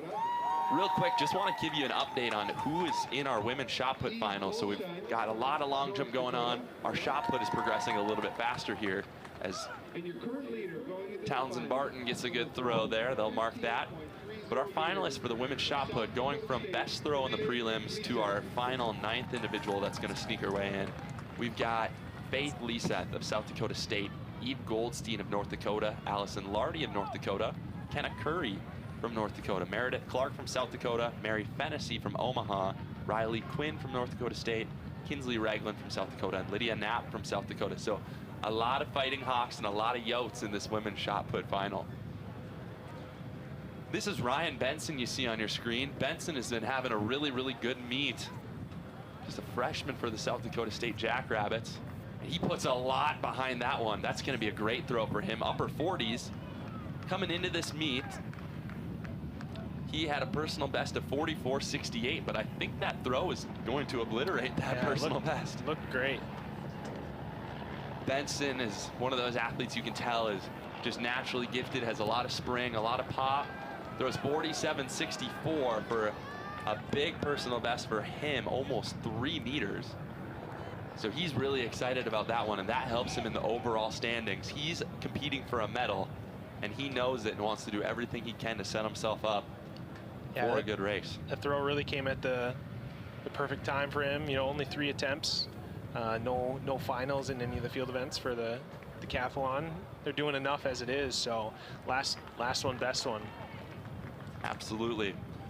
Over in the women's long jump, as we see Garrett Severson take a throw here, they'll mark that. Women's long jump, we are in our second of 3 flights right now. Leading the second flight is Brianna Fleek from St. Thomas. She jumped 18.1.5, 5:52. Out of the first flight, Ioani Espinoza from Western Illinois was the leader in that flight. She jumped 4:17, 15.5. And we'll have a third flight of women's long jump. Men's long jump, we'll just give you a quick update there. Flight 1, our leader was Gabriel Salas Mendoza, who jumped 6:54, 21.5.5. Flight 2, they're on their second attempts. Kawade Debum of North Dakota State leads there, 6:97. He's tied along Bennett Schwen from South Dakota. As we watch Eric David with a huge toss there. Let's just give you this to remind you. Eric David came into the competition with a personal best of 46.45. And we're gonna see, I think that's gonna be a really, really big mark there. He threw 51.59 on his second attempt. Waiting for that third attempt. I think it's gonna be good. Still waiting, so suspenseful. 53.76. This man just PR'd by 7 meters. Wow. In one competition. That's a huge mark for him, and that's going to really help him in those overall standings too. Yeah, we've seen it from a lot of these multi-athletes, these decathletes. A lot of them seem to be putting multiple PRs from multiple events throughout this 2-day competition. So here's a storyline we're going to have to pay attention to as we watch Cameron Schultz walk up the runway there. Eric David was in 4th place coming into this event, and Derek Eidsness was in 2nd. Now, Eidsness has only thrown 42 meters so far. He fouled his other 2. So Eric David gained a lot more points on Eidsness than he would have expected coming into this, meaning David, having this upper hand in the 1500 with a PR of 442, might be looking to sneak up into some medal contention. This is Bryce Enerson, his final attempt here on the javelin runway. See what he can do. That's a good throw, but not going to be quite as far as his other ones. They'll mark it anyway. But Enerson walks out with a new lifetime best of 50.84, 166 feet 9 inches. So he comes away happy with his performance. And I don't know if you can catch this on the broadcast, but there's a lot of excitement over there at the women's shot put. They're having a good time in the finals. I believe that was Kenna Curry that just threw. We're waiting for an update. And she moves into first place, 15.78, a monster throw for her, 15.1, 9¼ inch. That is huge for Kenna Curry and the North Dakota Fighting Hawks, as now her teammate, Eve Goldstein, I believe, excuse me, Allie Lardy. So many Fighting Hawks, I'm getting them mixed up, takes a throw, but we saw something similar indoors where Kenna Curry had a big throw and really made some big strides and jumped up in the competition. So she does it again. She knows when to deliver and how to show up at a big meet.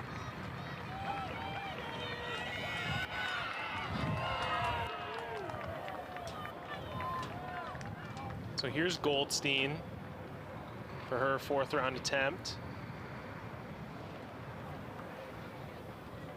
That looks like a good throw, but steps over the front of the ring, so it will be a foul.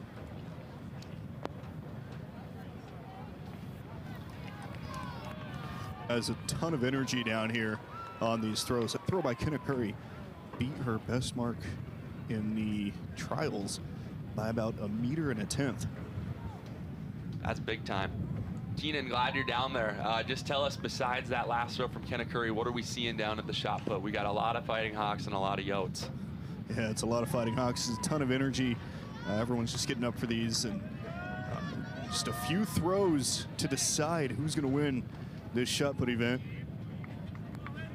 A lot of focus over here from these athletes. That's Lydia Knapp, really good hammer thrower, stepping into the ring.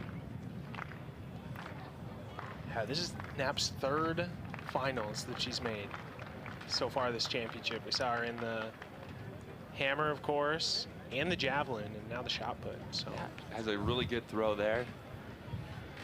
And it's so important to just try to get as many people into a final as you can and just try to get some points for the team. And so she's doing that as her teammate. Knapp took a foul on that one. So this is Kinsley Ragland stepping into the ring. Best so far, 13.52. Oh, can't quite hold it.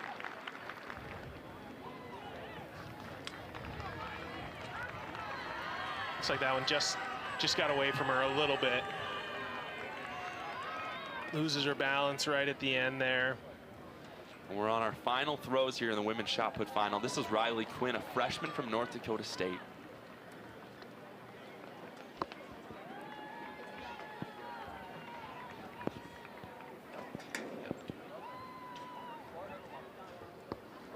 Oh, and excuse me, I said it was our last throw. We've got a couple more throws, so we're working through the 5th round right now. So sorry to alarm any viewers. They still got one more attempt. But it's still Kenna Curry that sits on top of the leaderboard. Riley Quinn, 12.82. One kind of got away from her. And we'll see Mary Fennessy from University of Nebraska, Omaha.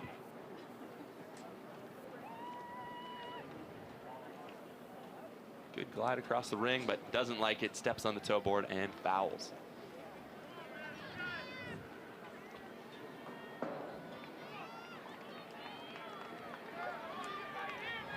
I just didn't like it, you know, and sometimes they'll do that, and that's just fine. You know, when you're in the multi and everything matters and you only get 3 throws, you don't want to do that, but an event like this, they know what they're doing. They know if it's better or worse. Save the officials some time from marking it as we see Clark step into the ring, going from the glide. She also does not like that, so she's going to step over the toe board out of the ring. Let's see if Kenna Curry can get another big throw in after that 15-7.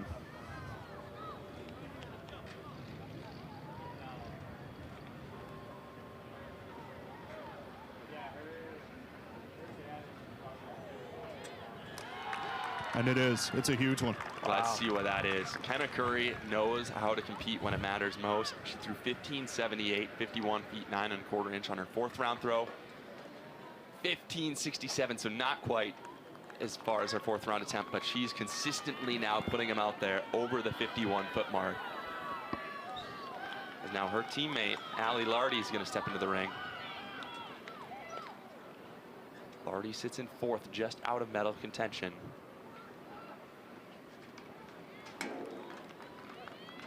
Gives a clap of the hands. Seems okay with that one. Watch the replay here. That one should be about 14 and a quarter, 14 and a half. There you go, 14.49. Yeah, you're right on. 14.49, 47.6.5. Still will remain in 4th place.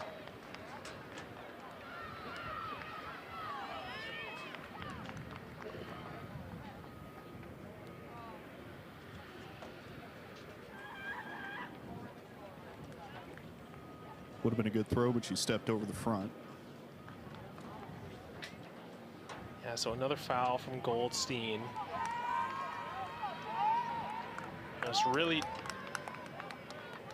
trying to find that extra bit of performance and just kind of toeing the edge of. That's Faith Liseth with a bomb. Liseth was the leader in the shot put heading into the finals. We'll wait to see what her 5th round throw is. Each athlete will have one more attempt after this. Her best so far has been 15.30. That's 15.01, so not an improvement for her. She'll stay in 2nd. So as we sit right now, Kenna Curry is 1st for UND. Faith Liseth is 2nd for South Dakota State. And Eve Goldstein rounds out the medal stand with a 3rd place ranking thus far. So this is Lydia Knapp coming into the competition. Interesting about Liseth from South Dakota State. Her older brother Mason also threw shot put there and played football for the Jackrabbits. Holds the record at South Dakota State for shot put, so it's in the family. Yeah.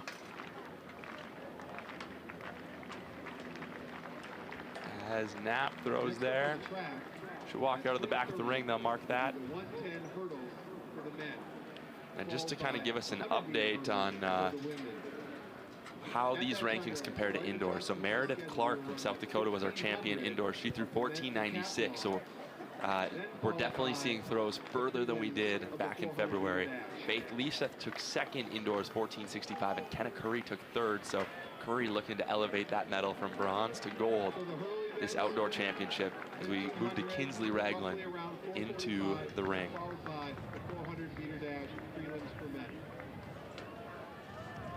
Ragland doesn't like it, steps on the toe board. And the tension builds, so you know you're Kenna Curry right now, you know you're in 1st, you're holding on. Cam, would you, if this was you in the situation, would you watch the throws or are you turning the other way? I would watch, and I would root against my competitors, just hoping that they would have a bad one so I wouldn't have to exceed my mark from before, but. And that's Riley Quinn. She's going to step out of the ring there. Fouls her final throw. Finishes with the best of 14.09 today. She currently sits in 6th place. And with Mary Fennessy from Omaha has a chance to unseat her from her 6th place position. Just 5 centimeters behind, 14.04 to 14.09. And Fennessy puts one out there. Gives a fist pump. Seems like she's a little excited about that. Yeah, good toss from her. So we'll wait to get a marking on that. She fouled her first 2 out of the finals.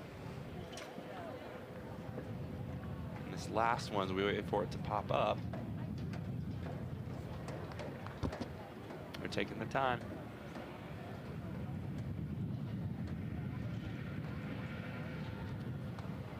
We'll wait. We're on the edge of our seats. Long jump is still going on. We'll give you an update on that in just a moment when this competition wraps up. Fennessy's 13.66 will keep her in 7th place. And we go to our final 5 throwers. This is Meredith Clark. She was your indoor champion in the women's shot put back in February. Let's see how Meredith Clark can respond here and if she can move up the leaderboard.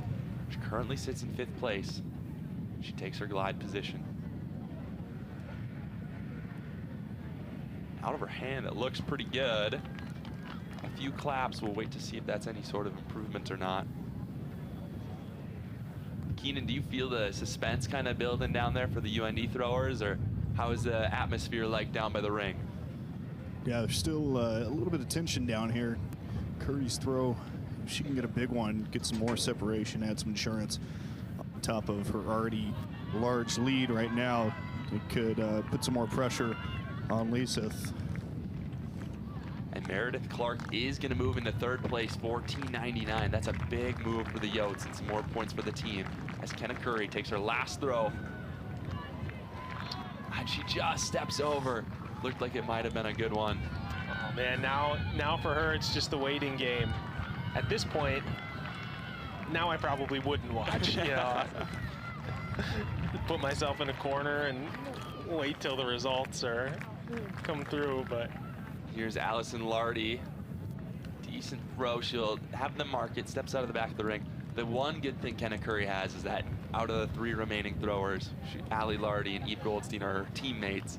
So if there's any consolation in getting unseated by one of them, but she still has to wait out Faith Lisa from South Dakota State, who was our runner-up in the indoor women's shot put a few months ago. So Lardy's throw, not an improvement. She'll stay in that 5th position. So see Goldstein here. Fouls on her last 3 throws, so she'll want to clean throw here. Band's got the clap going. She steps over the front of the ring. Looks like she was a decent toss, but that will be recorded as a foul. So this is it. This is the one person that could unseat Kenna Curry as our champion, and that's Faith Lisa of South Dakota State. Comes into the meet with a personal best of 15:48, so we know she's got a little bit more in the tank. That's not going to do it, guys. That's not going to do it. Kenna Curry is going to be your women's shot put champion from North Dakota, just a sophomore. And she's going to finish the competition with a throw of 15.78, 51 feet 9 1/4, and the Fighting Hawks are going to take the win. And they're going to also place 4th and 5th. Faith Lisa from South Dakota State will take 2nd, and Meredith Clark will take 3rd. But congratulations to Kenna Curry. You can see the excitement over there. Keenan, you've got her. Let's. I do. She's celebrating with her team right now. You did have her. So when she gets out of that big embrace in a moment, we'll hear trackside. Big group celebration right now. Is it a group interview now? It might be. Kenna, congratulations. You get the win. It's your first collegiate shot put win. How does this one feel? It feels amazing. I can't even begin to describe how it feels. You break your personal best by almost 1.25 meters. Yeah. What was working well for you today? You know, getting the cues I did and all the practices with the team, everything building up to this. This is what this season's meant for, to, you know, come here and do what I did. So very happy with what. That first throw in the finals here, it was a big one, and it was the one that won it, and there was an explosion of green back here. How cool was that moment? Undescribable. It was so cool. Our team supports each other like no other, and to feel that in the middle of that throw was unreal. Kenna, congratulations. Thank you so much. And there you have it from our women's shot put champion, Kenna Curry. Big throw for her on her 4th round, 15.78, 51 9 1/4 inch. So a great performance from her and her Fighting Hawk teammates. Cam, another champion. Yeah, really cool to see the emotion shared between teammates there. They can celebrate their own success and the team's success. It's always a bit of a relief too, regardless of how competition goes, that it's over. You put so much, I would always put so much pressure on myself, and certainly the stress of training and months of practice to come out here and to compete and to see your teammate or yourself succeed in that way is a bit of a relief. So really great to see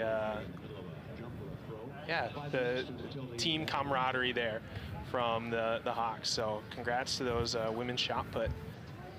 We'll go over to the long jump now. Just trying to give you an update. We have finished our first 2 flights, and it appears that we're taking some run-throughs before we start finals. Your leader right now in the men's long jump is Toriano Tate of Western Illinois, but get this, he has a 1 centimeter lead over his teammate Alessandro Baluz, 7:31. So just a centimeter separates 2 teammates. And that centimeter is also the difference between jumping 24 feet or not. So Baloo is 23:11 3/4, painfully close to that 24-foot mark. We'll see if he can do it. In third is Dante White of North Dakota State, 7:14, just a centimeter ahead of South Dakota State's Trey Manning in 7:13.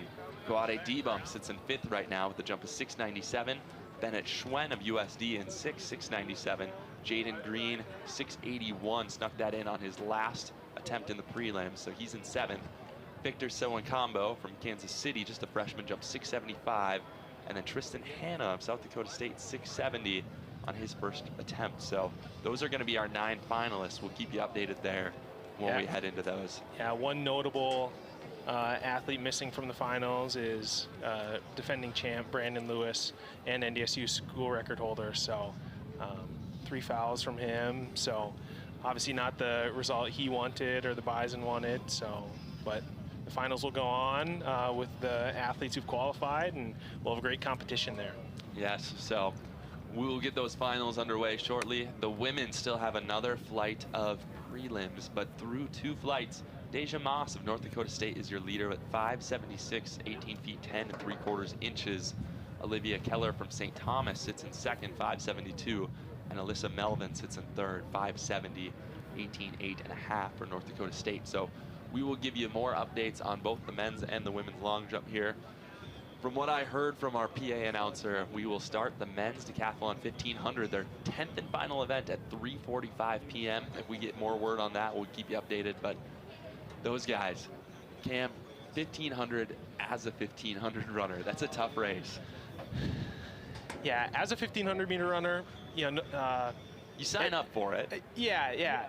I always thought, honestly, the 1500 was one of the easier races that I did. I don't know, maybe it's just me personally, maybe that was just my sweet spot. I always seemed to recover really well off of it, and it hurt for sure, but compared to the 5K or the 3K, the duration that you have to endure pain is quite a bit shorter. But man, there are a few events that I enjoy more than watching the decathlon 1500.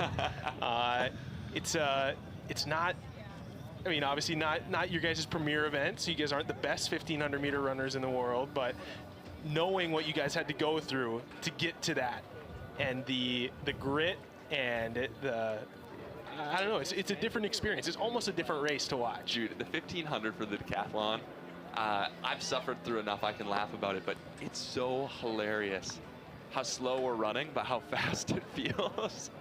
I don't know how many times where I've been in a 1500 race, I'm like, I am flying right now, and then my mom shows me a video afterwards, and I look like I'm crawling. So these guys, they've been through it. They've had 2 days, 2 hot days too. It's been warm down on the track. But let's just give you a quick update on our totals, because things are shaking up to be really, really interesting. So Nate Raditz is going to be our champion, unless he decides not to run the 1500. He's going to be our gold medal winner. He's sitting at 6,559 points right now, but we know he's got some other events coming up, including these hurdles that are supposed to go pretty soon. Wow. So it'll be interesting to see how much effort he puts into that and if he saves himself for any of his other events. Derek Eidsness from USD sits in second, 5,967 points. In third is Ryan Benson, 5,827 points for South Dakota State. And this is where things get really interesting, Cam. Eric David is in 4th place right now. He's got 5,809 points.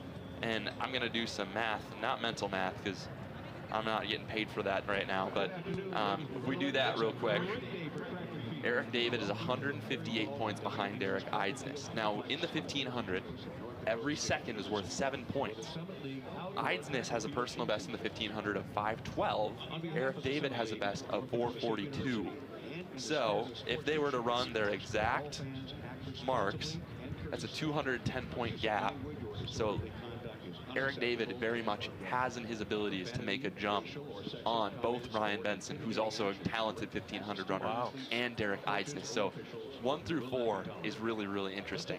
Now, if we go down a little bit further, Bryce Enerson is in 5th right now, 5,690 points. Behind him is Cameron Schultz, 5,541 points. Townsend Barton is in 7th, 5,493 points. And Ben Hedani, 5,491 points for 8th. We're going to step away from the mic real quick as we sing our national anthem.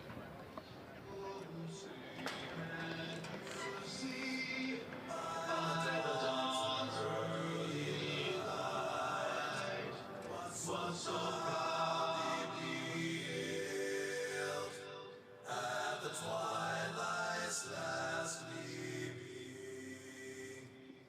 whose broad stripes and bright stars through the perilous fight.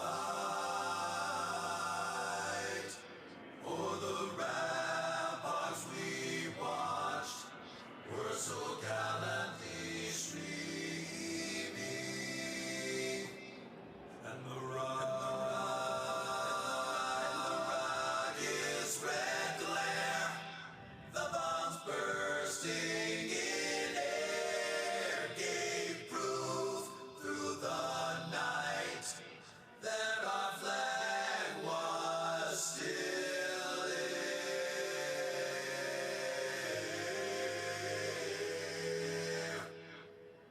Oh, say does that star-spangled banner yet wave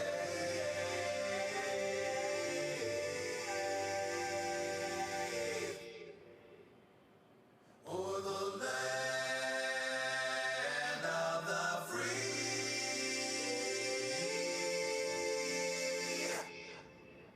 and the home of the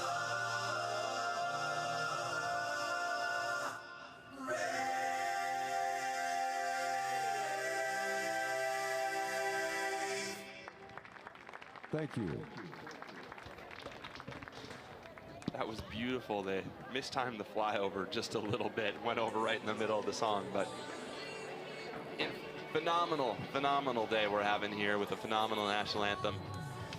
If you're just tuning in, my name is Ryan Enerson from the Prairie Track and Field Podcast alongside Cameron Rail. We are bringing you all the action from day 2 of the Summit League Championships, and we just got done crowning our women's shot put winner. Kenna Curry took home the women's shot put with a toss of 15.78 meters, 51 feet, 9 1/4 inch. So it's good to have our first champion crowned here on day 2. Pretty soon we'll get a champion in the men's decathlon. We'll soon get a champion in the men's and women's long jump. And sooner than later, we're gonna start our track events here with a 3:30 start time for the men's 110 hurdles. Those will be taking place on that east side of the track. You can see a couple hurdles set up as we've zoomed in on the men's and women's long jump. We are introducing our men's long jump finalists right now, and those finalists, you can probably hear them over the mic. I'm gonna tell them to you as well. Tristan Hanna from South Dakota State, 670 in 9th. Victor Sowen Combo, Kansas City, 8th. Jaden Green, USD, 7th. Bennett Schwen, USD, 6th. Kuate Debon, North Dakota State, 5th. Trey Manning, South Dakota State, 4th. Dante White, North Dakota State, 3rd. Alessandro Beluz, Western Illinois, 2nd. And his teammate, Toriano Tate, Western Illinois, 1st. So those are your 9 finalists that will be going to final jumps, final attempts of the men's long jump. We've got a 3rd heat to the women's long jump taking place. We'll keep you updated on there. Deja Moss is our current leader out of flight 2. She jumped 576, 1810 3/4. So we've got those events taking place over on the east side of the track, where the 110 hurdles will be starting, and then that men's decathlon 1500, if I heard them correctly, will take place after the hurdles are done. And that's kind of a good storyline in itself too. Nate Raditz, our leader in the men's decathlon, is gonna be running the 110 hurdles. So he's gonna have to race and then turn around and race again. Lucky for him, he has a commanding lead in the decathlon and should not have any trouble fending anyone off and keeping himself in the gold medal position. But something important to note. Keenan, are you still with us right now, or you walking around somewhere? Down here by men's long jump. Just getting ready for the finals to start, and we'll get you updated as these continue. Obviously, prelims getting ready to roll here for hurdles. We'll have the finals of those tomorrow. So plenty of action going on here as we're getting into full speed in this Summit League Championship. Yeah, you can see some of our women's 100-meter hurdlers setting up some hurdles on the home stretch here, just trying to get some practice reps in. We will have the men's hurdles first, followed by the women. And they'll be going from south to north. We've got a pretty strong breeze that's picked up this afternoon, so should be some decent tailwind for these races. We'll see some fast times, I'm sure.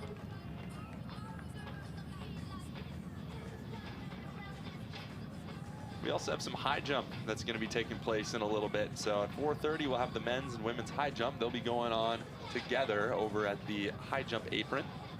And then we'll also have the men's shot put that's going to start at 4 p.m. And we're starting to see a few guys making their way down to the ring, but that is kind of what's going on. We're in a little bit of a lull right now, and we'll pick things back up here in just a moment.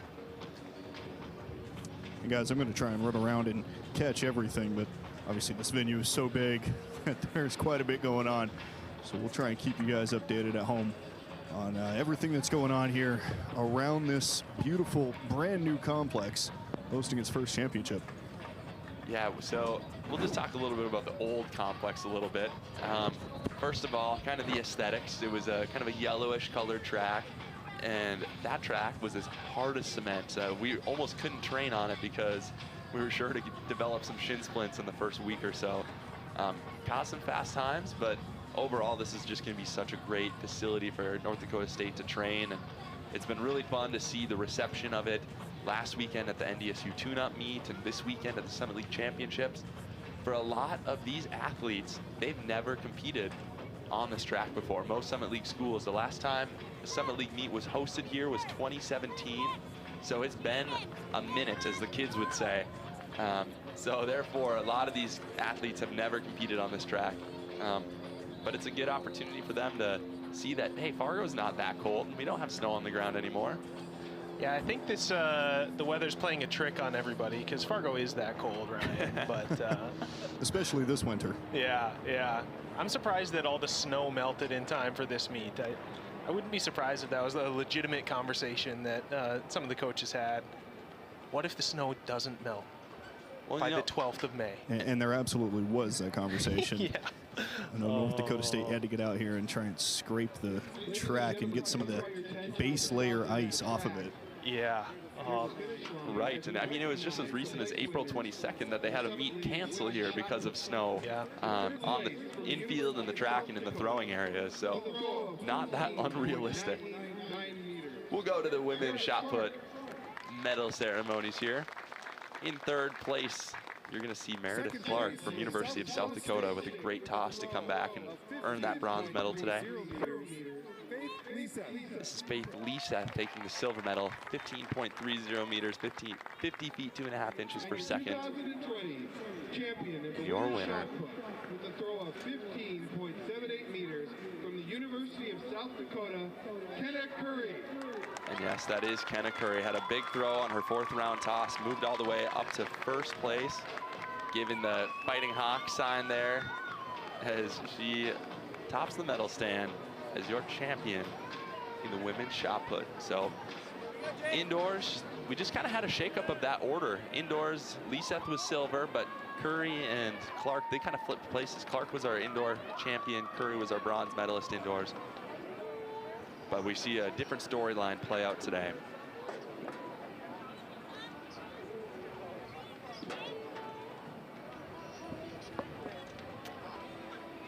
So Cam, you've been doing a lot of research on these running events. We talked a little bit about the 800 earlier. What else are you looking forward to here on the track tonight? Well, Ryan, you know, I think anytime you have prelims and finals, you know, regardless of the event that it is, prelims offers a bit of excitement, a bit of uncertainty. You know, every athlete has to earn their way into the finals. So, I mean, we'll have prelims for the 110-meter hurdles and the 100-meter hurdles right away. Men's 400, men's and women's 400, followed by men's and women's 100. And then those 800s that I was talking about earlier, 400 hurdles, 200, and then, like we said earlier, also the steeplechase to round it out. So, I mean, basically every event will have the prelims for. I always really enjoy watching the 200 of the sprint events. I think it's one of my favorite sprint events to watch. I was mentioning it yesterday when we were watching the heptathletes finish their day on the 200. For me, at least, how I'm able to process information and take in the story of a race. The 200 is just a great one for me. It's long enough where there's a bit of drama. You can see some athletes come from behind, or an athlete pull away in the final 100 meters, but it's not so long where if you're not paying attention intently for the whole time, you might get lost in it. It's a very digestible length of a race, so we'll be excited to see what happens in the 200s today. Yeah, I think I'm most excited for the 3K steeplechase, just because, one, it's such a unique event, but two, we've got some studs that are racing. So Luke Labette is one of the best steeplechase runners in the country, and we'll see him later tonight for the Fighting Hawks at 5:45 p.m. And then on the women's side, Helen Gold is our defending champion from USD, and this is kind of her bread and butter event. She does well in every other distance, but especially the steeplechase, that's really her niche. And but she's not going to be unrivaled because there's some other great athletes in that field as well. So yeah, we got a lot coming up today, and we're excited to bring it to you. We're kind of in the middle of things right now as we get a shot of some of our 100 hurdlers lining up.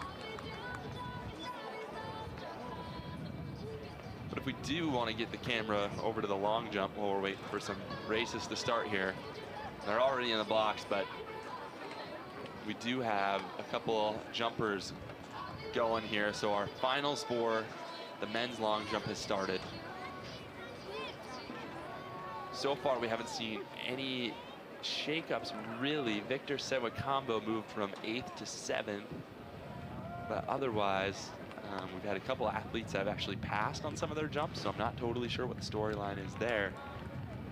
We'll try our best to keep you updated on the long jump. And like Keenan said, he's doing trackside interviews, but there's a lot of ground to cover at this track, so he'll do his best, we'll do our best. And just know too that there's a few other streams. So let's say you just want to watch some long jumpers and you're tired of listening to my voice today, you can absolutely go to a stream that doesn't have my voice, and you can listen and you can watch the long jump. So feel free to do that as well. We want to best serve whoever you're trying to watch, and there's some great stories. We'll try to get to all of them, but we are just limited by manpower a little bit. So God, there's always a worker shortage, isn't there? Just can't find good work these days, right? Yeah, why did they hire us? Yeah. All right. So we're gonna spend some time here on the track. We just want to kind of introduce you to this first heat that we have.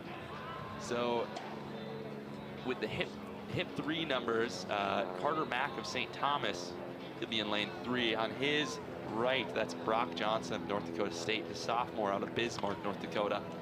Hey, familiar face, Ryan Benson from South Dakota State. He's going to be running a decathlon 1500 here in a minute. Michael Grace of South Dakota will be in lane 6. That's Hugo Morvan, the Drake Relays champion, in lane 7.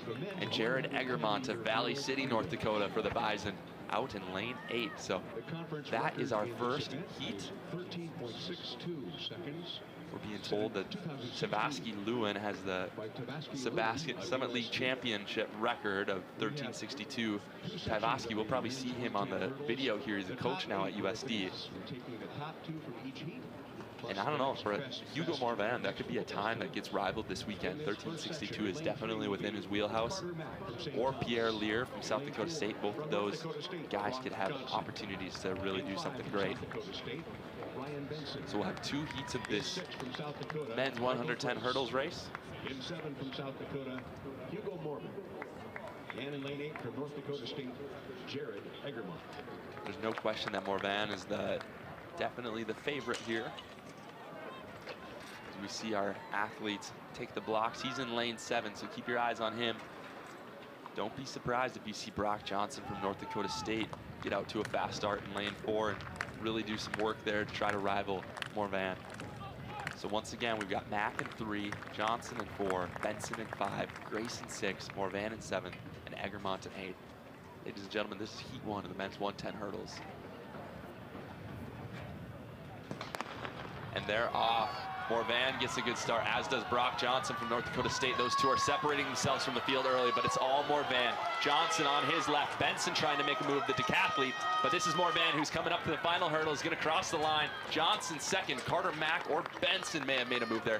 Benson is fired up about that race. We're excited to get these times here for you. 13:90. 13:90, a great time for Morvan. Brock Johnson, 14:53. Ryan Benson 14:93 for him. I would have to imagine that if it's not a lifetime best, it's got to be close. He had a good race. And watch this start. Morvan separates so early. We're at hurdle 3, and you can already see himself pulling away from the field. I told you to watch Brock Johnson. He has such a good start, and he wasn't quite able to get Morvan, but he was able to hold off the rest of the field. Benson and Mack going head-to-head for that 3rd and 4th place. Mack finished 4th, 14:96. This is going to be a good field. Michael Grace goes 15:03. Egermont goes 15:11. So expecting to see a handful of those guys make our final. Yeah, so it'll be top 2 from each heat plus the 4 next fastest times. So Morvan and Johnson both get the big Q auto qualifier to that to the final heat, or the finals tomorrow. And the rest of those athletes will just have a bit of a waiting game. So in a moment here, we'll introduce you to Heat 2. Although, if I understand correctly, Drake Daniels from North Dakota State is not going to be competing in this heat. Came up with a hamstring injury just a couple of days ago. So it might be a little bit more of an empty field. But this one's going to be headlined by Pierre Lear of South Dakota State. Lear has been a phenomenal hurdler for the Jackrabbits, has set their school record and has won many meets this season. He's going to be in lane 6, so keep your eyes on Lear. Starting in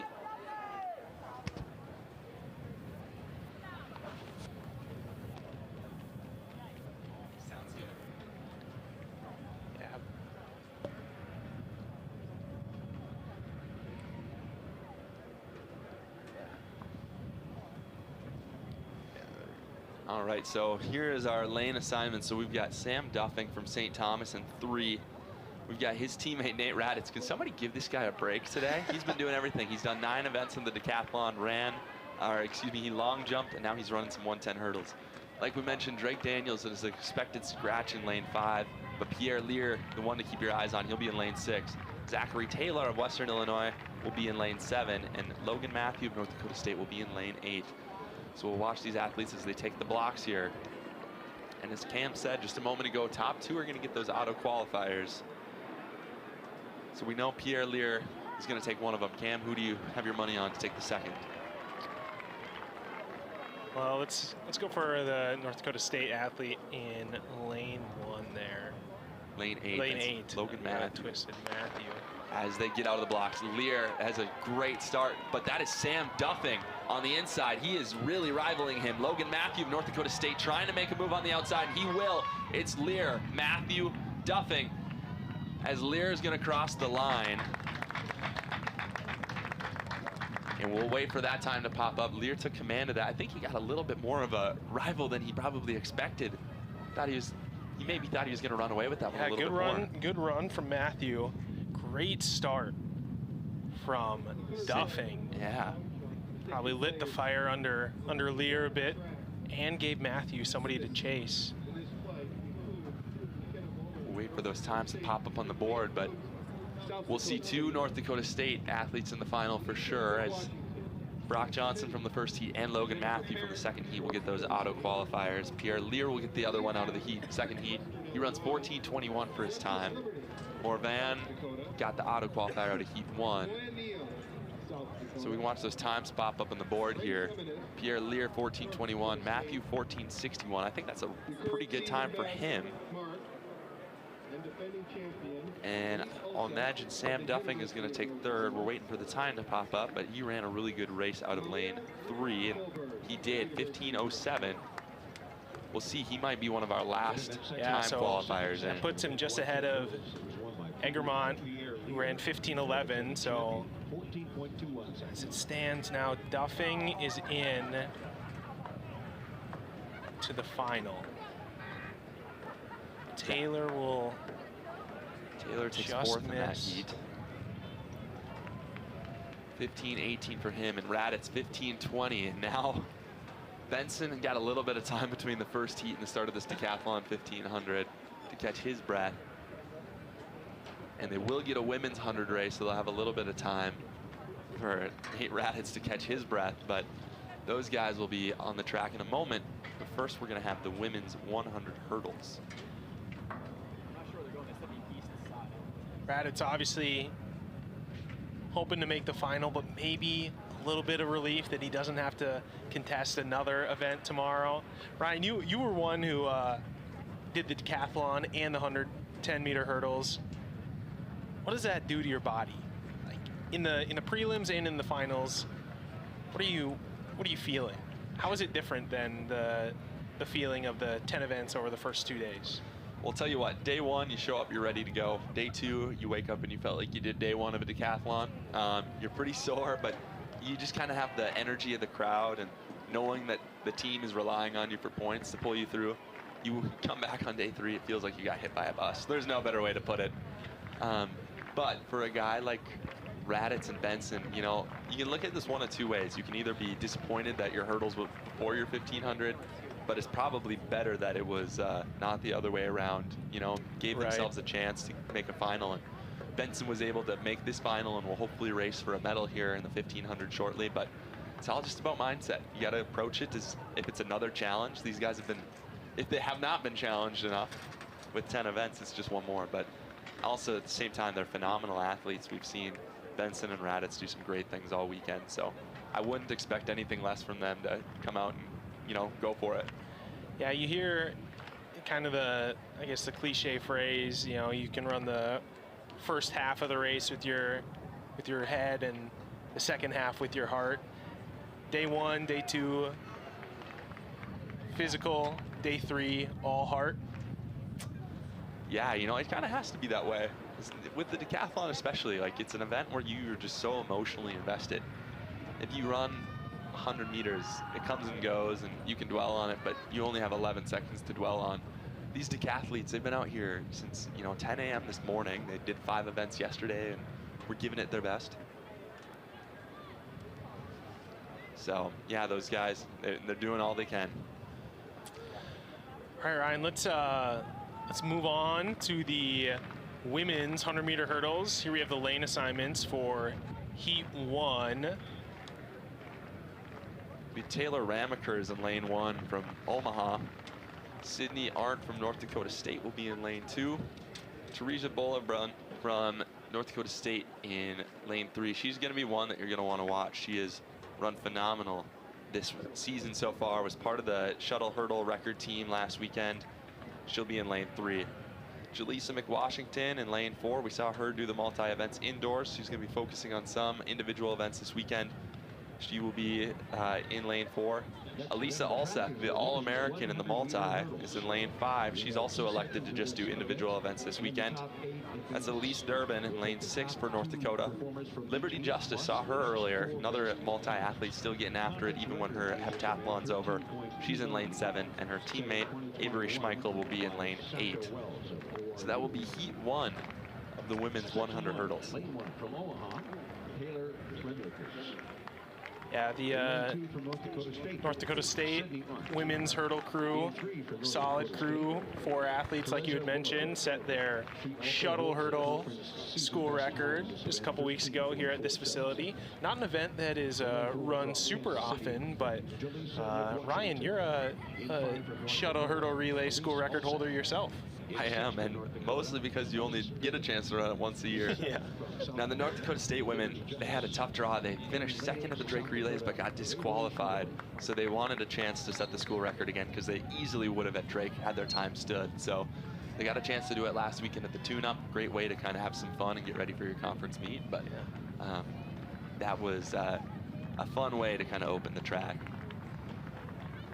So again, for the women's 100-meter hurdles here, we'll have top 2 from each heat, plus the next 4 best times as they get into the blocks here.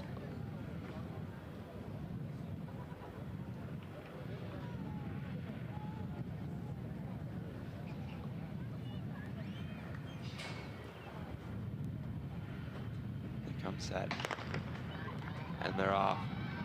That's Schmeichel on the outside, but look at Teresa Bolebrun pulling away from the field. That's Sydney Arndt on her inside. It's going to be a tough draw for 2 and 3, but this is all Bolebrun as she's going to cross the line in first. Olseth with a good close there from UND. Yeah, it's going to be real interesting here to see who's going to get that second auto qualifier from. We don't have the best angle of the finish line when they run it on that side. But look at this. Bollebrook just so smooth over the hurdles. Notice how her head hardly moves. It's all in the lower body. So she pulls away from the field. You mentioned Olseth had a good close. Schmeichel gets the auto qualifier, 1375. 1390 for Arn from North Dakota State. She'll have to wait. I guess Liberty Justice, 1395. I think it'll be Olseth next. So we'll see her time, 1396, just gets edge there. So Camp, maybe a little bit more, we'll say applicable in the distance races because you're a little bit more in control of your fate, but these runners in Heat 2, they see these times now. How is that an advantage for them? Well, they know the standard that they have to hit to make the finals. They'll be looking at the 6th place time,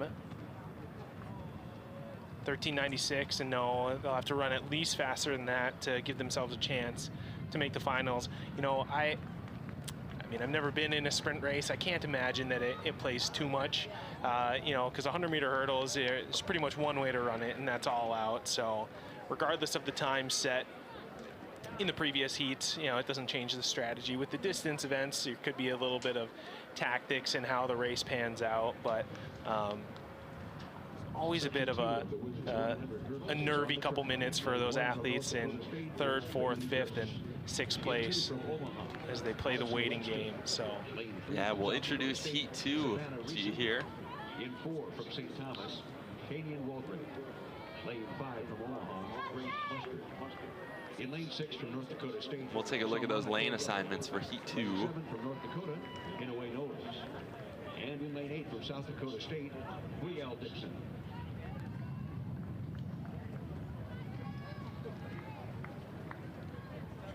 We're waiting to get those pulled up for you, but once again, Bollebrook won that first heat. She gets the auto qualifier to the final. Runs 1343. Avery Schmeichel of South Dakota runs 1375 to get the second auto qualifier. Here's our lineup. Bailey Dirks from North Dakota State will be in lane 1. Addison Webster, from Omaha will be in 2. Savannah Rissiow from South Dakota State in 3. Tiania Walgrave from St. Thomas in 4. Grace Mustard from Omaha in 5. Sally Corgo from North Dakota State in 6. Inouye Knowles from North Dakota in 7. Brielle Dixon from South Dakota State will be in lane 8. So those will be our 8 competitors in the second heat of the women's 100 hurdles. From our vantage point up in the press box, it's hard to see the start line. But it looks like they're standing behind their box right now, waiting to get the go-ahead. After this race, we'll have our decathlon 1500. And we'll be back on schedule for the 400.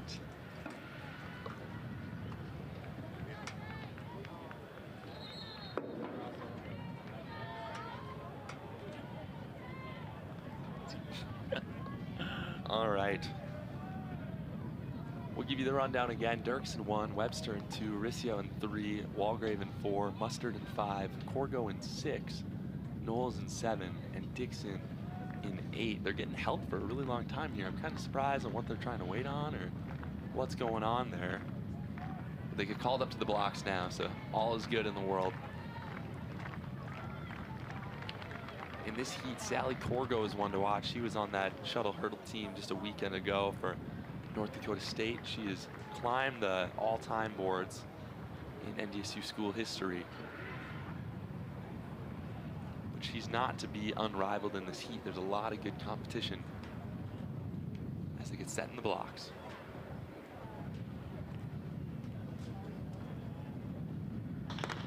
And they're out. Oh, but they get called back. So potentially a false start here. We were waiting for a long time. Could have been, maybe the holdup was a timing issues. Yeah, and I didn't see anybody flinch, so it could we'll watch it on the replay here. No, it looked like a Looks clean like a start, clean start so to me. So perhaps just some timing issues. Yeah, we were waiting. You know, we were waiting a really long time before we got going there. So interested to see. I'm sure these athletes will be relieved to see the green card, know that it wasn't a false start. Hopefully the meet officials give a little bit of an explanation to calm the nerves of these athletes.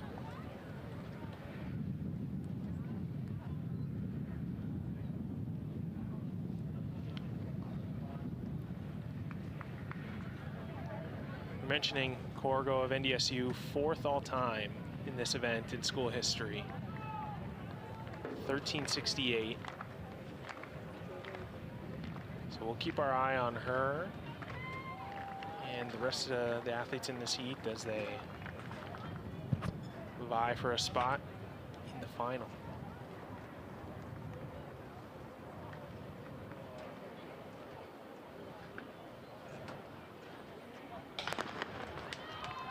Clean start this time. Dirks on the inside, Yeah. out strong, as well as Corgo. Corgo and Dirks leading the charge. Looks like Rissiel right behind them and Walgrave. We'll see what the times are there. Salmana Corgo from North Dakota State finishes that first in 13:62.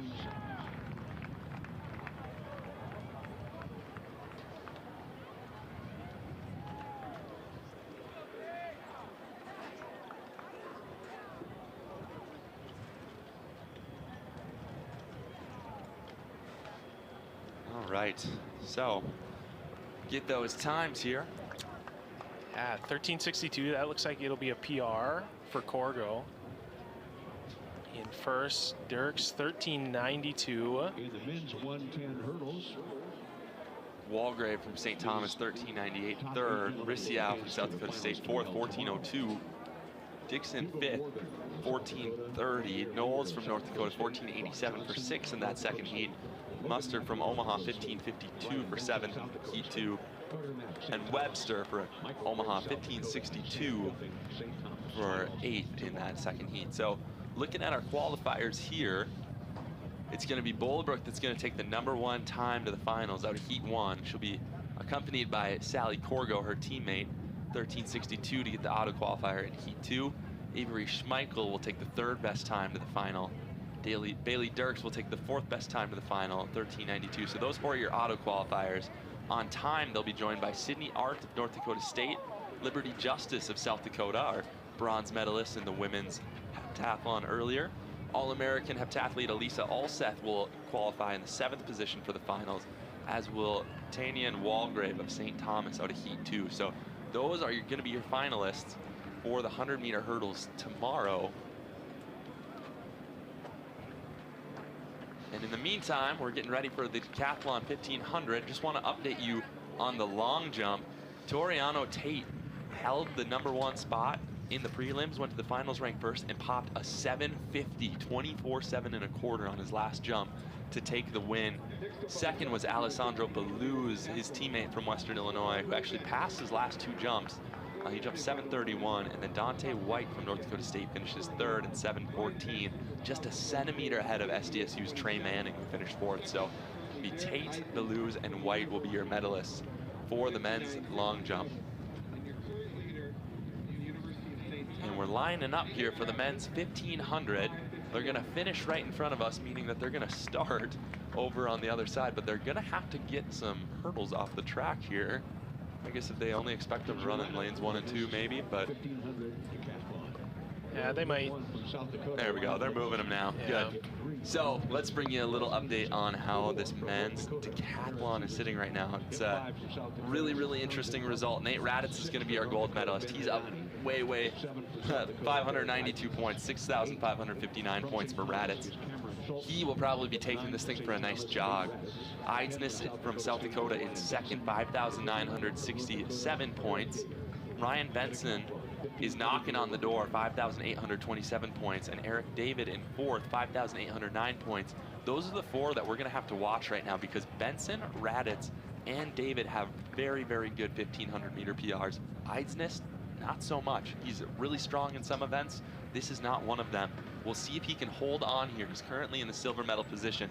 He's looking to walk away with his first ever Summit League medal, as are most of these guys. In 5th is Bryce Enerson, 6th is Cameron Schultz, 7th is Townsend Barton, 8th is Ben Hedani, and then Garrett Severson is not going to toe the line. Oh, he is going to toe the line. He's hiding behind Hedani. He is in 10th right now. However, Wyatt Labarski, who sits ahead of him, dropped out of the competition. So Severson will potentially move up to 9th place here, depending on how fast he can run. But Cam, I'm just nervous looking at these guys. Yeah. You finish 9 events, and then they make you run the 1500. But that's what makes it such a beautiful event. None of these guys are going to be running all that fast compared to our 1500 meters runners that we're going to see later. But you're going to see a lot of guts out there, a lot of heart, and we're going to see some good racing still. And I think that's, you know, more important than, you know, any time or mark that anybody puts up is good competition. So like you were pointing out, it'll be really interesting to follow Eidsness, Benson, and David and see how, you know, that shakes up. You could put any of those guys in those 2, 3, 4 spots right now, and I would agree with you, because it's just that close and that hard to call right now. The 1500 is a pretty unique event for these decathletes, because there's no real faking it in the 1500. We'll really be able to tell who's got the talent or the endurance in their legs compared to some other athletes. And you know, I think the discrepancies in ability in the 1500 are much more evident, much more on display than you know, maybe in the pole vault or some of the other events where it's turn-based. I guess, you know, you have a direct comparison right there of, you know, who's doing well and who's not, that they're doing poorly, but no. But it'll be fun to watch. They're gonna have to go. A couple of them, though. This is what's interesting too. Is, you know, 1 through 4 is really tight, but so is 5 through 8. Like, those guys could finish in any position too, and it's just gonna really depend on guts. Who's willing to get after it? Who's willing to stick their nose in the fight? And that's the beauty of this, is it has to come down. You're out here for hours, right? And it's going to come down to this one event. 5 minute, a little over 5 minute race, a little under, depending on the athlete, I suppose. And you put the time together. They've been out here for, well, yesterday they put in probably a 6-hour day, and they've been out here for another 6 hours today. Full day's work, you know, 12 hours, 13 hours comes down to 5 minutes. Yeah. So we'll see what can happen. And this decathlon has taken just kind of a crazy turn in general. We had day 1 leader Zach McGlynn get injured during his warm-up today, so he had to drop out. That opened the door for Wyatt Labarski from South Dakota, but he also had to drop out due to illness earlier today. So our 2 front runners opened the door for this man here, Nate Raditz. You can see him. He's got the hip numbers 9 on his screen on your right. He is having the meat of his life thus far. He's had a lot of personal bests throughout the 10 events and has just looked good in everything he's done. So let me we'll just play the what if game a little bit here, Ryan. So as we see him come up to the line, but if McGlynn and Labarski hadn't gotten hurt or sick and had to drop out, do you think Raditz, you know, we saw how strong of a day 2, would he still be in this position even if McGlynn and Labarski were able to put together a full day 2? Raditz is probably still your champion, and rightfully so. He came out, he crushed it, and did everything he could to put himself in a position to win. So these decathletes, they are off, and you can see here, we've got a separation of the field. Eric David, I kind of thought he would go out a little bit harder, but he also is a smart runner. He knows how to do this. And notice our couple guys that are trying to make some moves here. So Ben Hedani currently sits in 8th place. He knows that he needs to run a really good race here, although he comes in with a PR of 5:11, so kind of interested to see him so far up.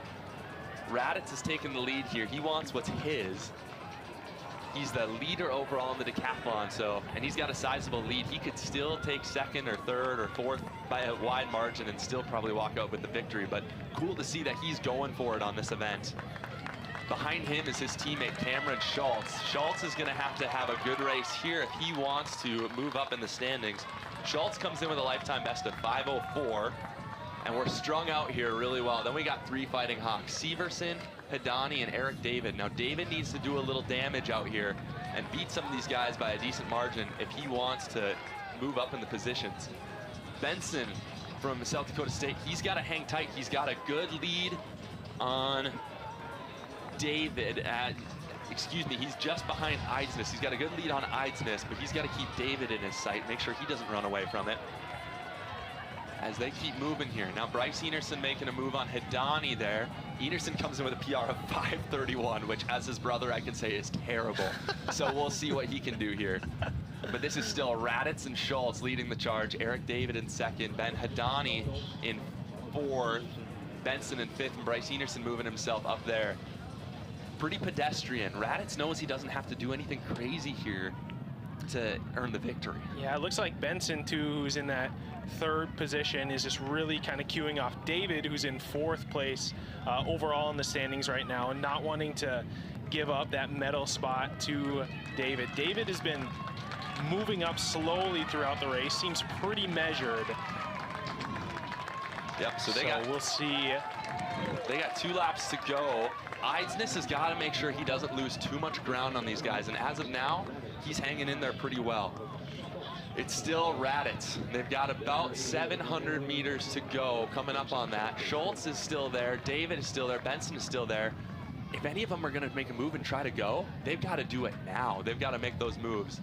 Especially in terms of we're talking points here, so you want to make as big of an impact, as big of a dent in the gap as you can, and the longer you wait, the harder that it becomes. Yeah, we're starting to see things really stretch out here. Raditz, David moves into second, Cameron Schultz in third, but gets passed by Benson. And you can see Eric David now is trying to make a move. Schultz in first and Raditz falling behind a little in fourth there. You are right, yep. So that is Schultz in first, and he's got some ground to make up. David's got to do some work here. So both David and Benson have probably in the back of their mind that they could hopefully catch Eidsness, who's in second. But like you're saying, time is running out, especially for David, who currently sits in fourth in the overall standings, to really make the significant dent in the points there. Yeah, he's got to really go here if he's going to go for it. Same with Schultz. They've reached 1 lap to go, the bell lap. It's Schultz, David, and Benson. Raditz, your overall leader, comes through. Garrett Severson comes through. And then we've kind of got our stragglers. We've got Eidsness, who's trying to hold on to a medal position. We've got Townsend, we got Enerson and Hidani. The clock is at 3:48 right now with 300 meters to go. They've got to get moving. We'll see what they can do. How tough is it to have a last lap kick after you complete 9 events over 2 days, and now you're finishing up this 1500? Yeah, they've got to move. They've got to really move here. It is tough. It's heavy on the legs. You're trying to sprint, and you feel like you've got cement blocks around your feet. But they're finding it a little bit. Schultz is moving here. David is moving. Benson's going to try to make a move on David into second. Severson, he might move up a decent amount on the leaderboard. Raditz knows he's in control. He's going to hang back in fifth as we're coming through. Eidsness and Townsend are trying to make some runs too. Benson and Hidani with and strong Enerson. Close here. Yeah, Benson's going to close. The grit. And Benson is going to hold on to his spot. We'll see what these guys can do. Taking a page out of Joe Minor Williams' book. Down to the line. And just remember, every second is worth 7 points for these guys. So Eidsness, I think, is going to hold on to his medal position. He closes pretty well here. Raditz comes across, and we've got Townsend, Hidani, and Enerson still left on the track. We're at that 5-minute mark just now, so they all ran pretty good times here. We'll wait for them to come in. That's Benson laying on the ground, your champion in this event. But your overall champion is the man just outside of him, Nate Raditz. Benson runs 4:43. Schultz 4:43 as well. Severson in third, 4:48. Eric David 4:49 for fourth in this event. Nate Raditz fifth overall in this event, 4:53. Eidsness 4:58, get dips under 5 minutes. Townsend 5:11. We'll see what Hidani and Enerson cross the line in. Hidani 5:21, and Enerson goes 5:25, so a little PR for him. and we're waiting for these overall standings to upload. It's going to be close between a few of them. Raditz was your leader coming in. Eidsness was in second. We watched that finish here. Look at Benson go to the arms.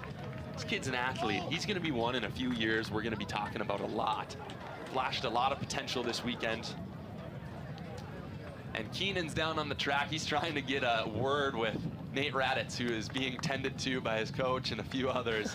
How's he looking down there?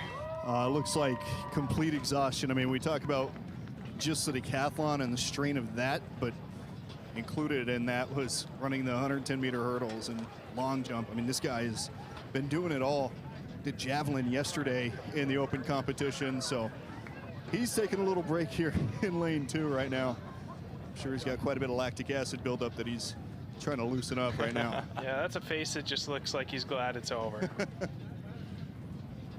So some strong running. There's our champion right there. Nate Raditz wobbling off. That man has done his job this weekend. He's going to be interviewed here by Keenan Dixon in just a moment, but wait, first, one more hug. All right, we'll turn it over to Keenan. He'll get some words with our champion. Nate, do you have enough oxygen to talk for a couple of seconds here? I might. Congratulations, you go back-to-back in this event here in the Summit League Outdoor Championships. What did it take to get this done today? Practice. I mean, that was a huge part of it. We have amazing coaches. Led us both, me and Cam, up to this day. Weightlifting, practice, strength, conditioning, everything. All our coaches were very prepared, and they're the reason that we're here today. So it's basically all to the coaches. The decathlon is hard enough as it is. You've done other events on the side as well. How do you manage all that? That is honestly, it's a lot of grit, I'm gonna be honest, but it's also preparation. So coaches prepared us for this. I knew this was coming, so we've been practicing like this for it to happen. So again, you got to give it to the coaches because they prepared us very well for this event. Congratulations. I'm going to let you catch your breath here. Thank you. I appreciate it. So we're back in the booth. That was Nate Raditz, your champion in the men's decathlon. We're still waiting for an updated score overall, but he ran a really, really great 1500, and he put together 9 other phenomenal events. One of the best things about the 1500 is there's just some good camaraderie at the end here. We see guys from other schools chumming it up, having a little banter, some handshakes, some hugs. And when you spend that much time together over 2 days, it's a lot of fun. Ryan, I thought you were going to say the best part about the 1500 is when it's over. Yeah, you know, that too. That's a good part as well. But I mean, I've been watching these guys for the last 2 days, and I'm exhausted just looking at them, trying to catch their breath after that 1500. Yeah, no, it's a great event, and it pushes yourself to the physical limits, your emotional limits, your mental limits. But you heard it best from Nate Raditz. There's a lot that goes into it, but when you get to the mountaintop and you've reached the summit. Okay, let's go. That's good. You've reached the summit, then that means that all that hard work is paid off. So it's great to see that moment materialize for Nate Raditz. And hey, if you're watching at home, go ahead and tweet at us and hashtag reach the summit. Yes. Yeah, I love that. Yeah. And tag the Summit League in it, tag the Prairie Track and Field Podcast in it. We'll be sure to share it. So we do have our final totals here for the decathlon. Nate Raditz is your winner, 71.57. That's a personal best for him. Second is Derek Eidsness. He holds on, 6,535 points for Eidsness. And third, your bronze medalist will be Ryan Benson from South Dakota State, 6,486 points. Eric David will take fourth, 6,428 points. Cameron Schultz will take fifth, 6,197. Bryce Enerson, sixth, 61.11. Townsend Barton, seventh, 59.86. Ben Hedani, 59.36. Wyatt Lebarski, ninth, 49.98. And Garrett Severson, 10th, 49.55. We have our first heat of the men's 400 coming up here. We'll get you introduced to them after the gun goes off.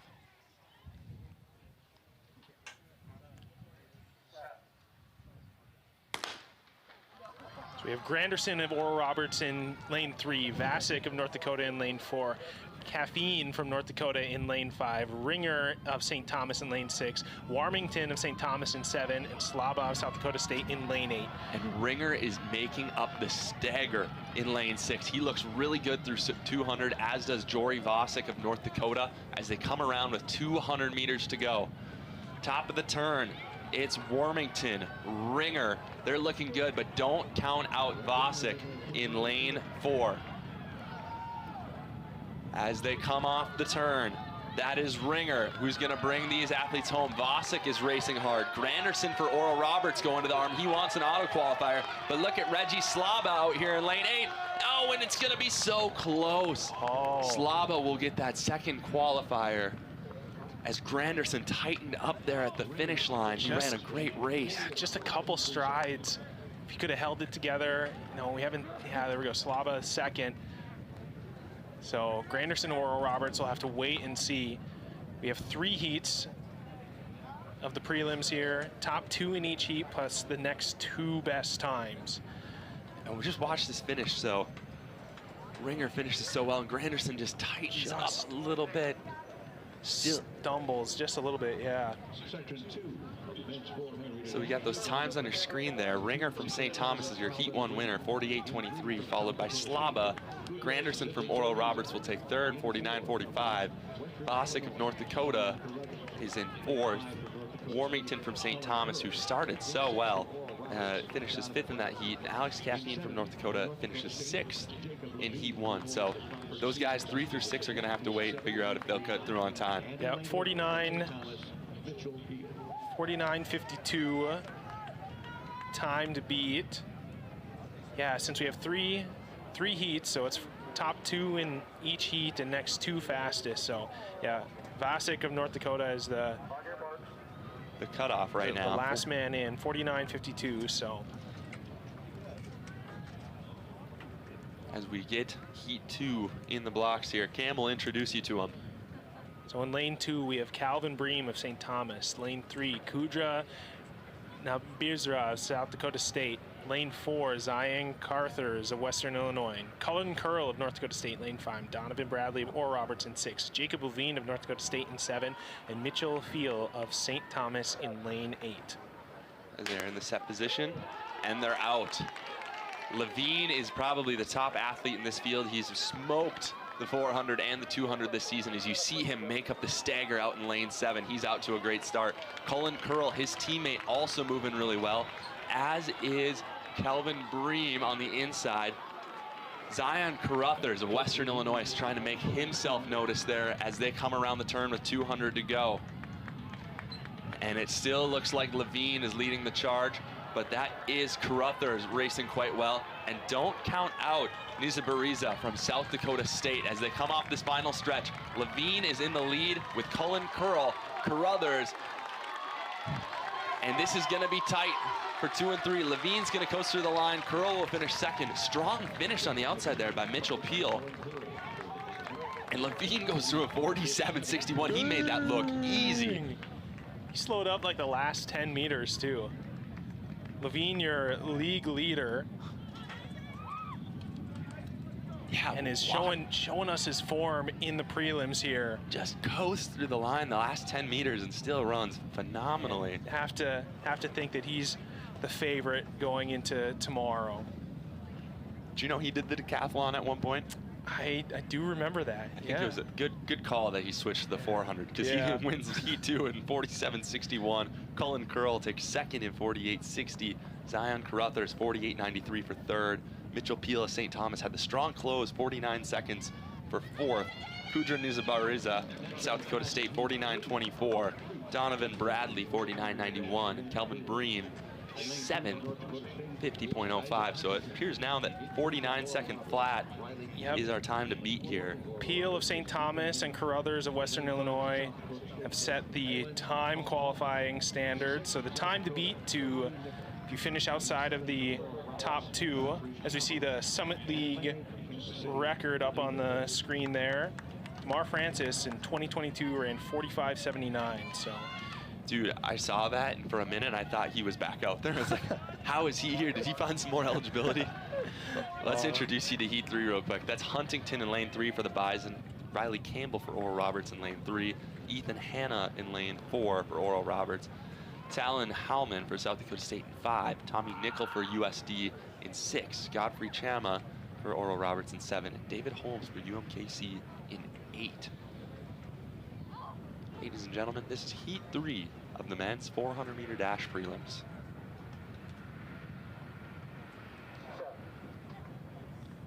They get the set command and they're off. Huntington gets out well in lane 2, as does Nickel of USD out in lane 6. He's trying to make up the stagger well. Huntington eating guys up on the backstretch, as is Nickel out there. Godfrey Chama from Oral Roberts looking good in lane 7. But we'll see if Huntington can hold on. He went out like a bat, leading through 200 as they're coming off the second to last turn here.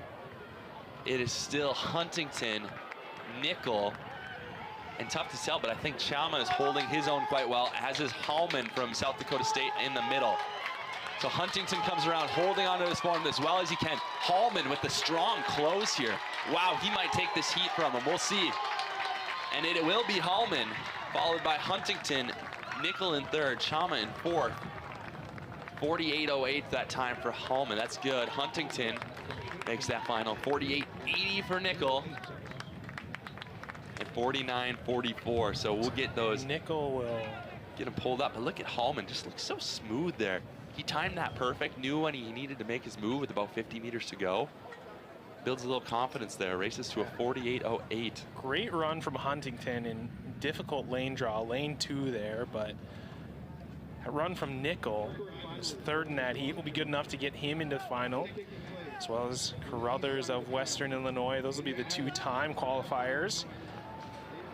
Run it down from fastest to slowest qualifiers. Jacob Levine will be your #1 seed going into the finals tomorrow, 47.61. Hallman of South Dakota State, 48.08. Huntington with that impressive run from lane 2, 48.22, 3rd. Brett Ringer of St. Thomas, 4th qualifier, 48.23. Cullen Curl of North Dakota State, 48.60. Reggie Slaba of South Dakota State, 49.33. Tommy Nickel of South Dakota, 48.80. And Zion Carruthers of Western Illinois, 48.93. That will be your field for the 400-meter finals tomorrow. We're gonna have a great final there. That'll be a good one. Levine looked easy. Yeah, it's amazing just with some of these North Dakota State guys. They've built such a good training group here, and credit to the coaches for bringing in guys that have committed really well and have good team culture and really add to the group. But over the last few years, we've seen guys like Cody Roeder really perform well. You know, Josh Knutson, Jake Rodin, we'll see them later tonight. Just a lot of guys that just have bought into the program and have developed so well. Yeah, so North Dakota State, 3 finalists in that 400. They'll be pretty pumped about that. For the team standings, South Dakota State, 2 qualifiers there, and 1 from St. Thomas, South Dakota. Oh, 2 from St. Thomas. No, 1 from St. Thomas, 1 from South Dakota, and 1 from Western Illinois. So we'll have some good diversity there. Yeah, good, balanced final. So we'll introduce you here to Heat 1 of the women's 400, get you those lane assignments. In lane 1, we're going to have Jenna Johnson from South Dakota State. And in lane 2, you'll see Ellie Jura of Kansas City, just a freshman. Isabella Fleming of Omaha will be in lane 3. Annalie Robinson, she's one to watch. She has been a tremendous competitor this season, so keep your eyes on Robinson in lane 4 for USD. Hannah Young from USD in lane 5. Zwandi Harrison of Western Illinois will be in lane 6. Claire Howell, you saw her in the heptathlon earlier today. She'll be in lane 7. And then Kaylin Valanda Prow from South Dakota will be out in lane 8. So that is your field for Heat 1 of the women's 400-meter dash. We've also got men's shot put going on, so while they get their final block set up, just give you a quick update there. Trevor Otterdahl is your current leader, 18.63 meters, 61.1 inches. His teammate Cam Landis is in 2nd right now. and his other teammate, Clayton Hanula, is in third. So we've got a whole bunch of Bison at the top of the leaderboard in the men's shot put. If you want to watch the stream for that, go to the Summit League website, go to Championships, find Outdoor Track and Field, and find the stream link. For day 2, you can watch all the field events on their own specific cameras.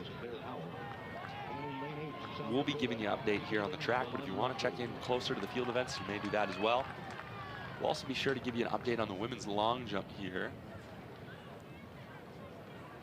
As our starter takes his place, we'll just let you know that Elisa Olset of UND is leading the competition. Saw her in the 100 hurdles just a little bit ago. She's jumped 6'12", 20 feet 1 inch.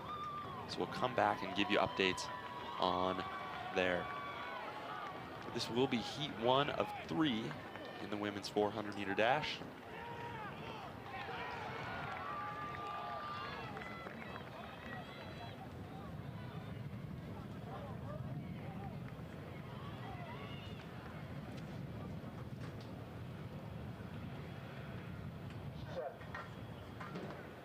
As they reach the set position and they're out. Robinson in lane 4 is probably the favorite in this one, but you'll notice she's not the only yote here. She's hoping to pull her teammates along with her to a fast time. Cam, what's the key here in the 400? Out hard, coast, finish hard. Love it. And you'll see that's exactly what Robinson's doing. She's eating up the backstretch, using a little bit of that tailwind as they come around the corner. 200 meters to go. That's Robinson looking really good in 4.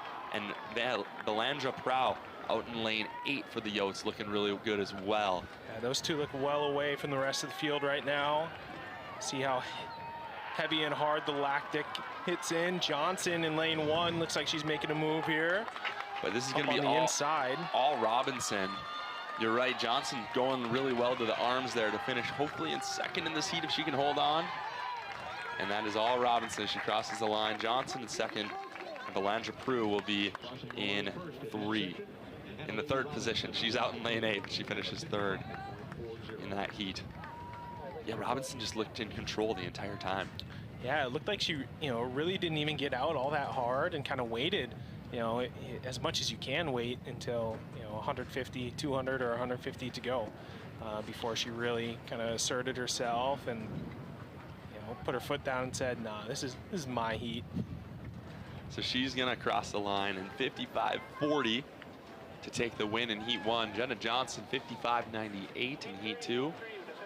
Kaylin Belandra Prue 56.88 for USD to take 3rd. Claire Howell fought her way back to 4th place, 57.68.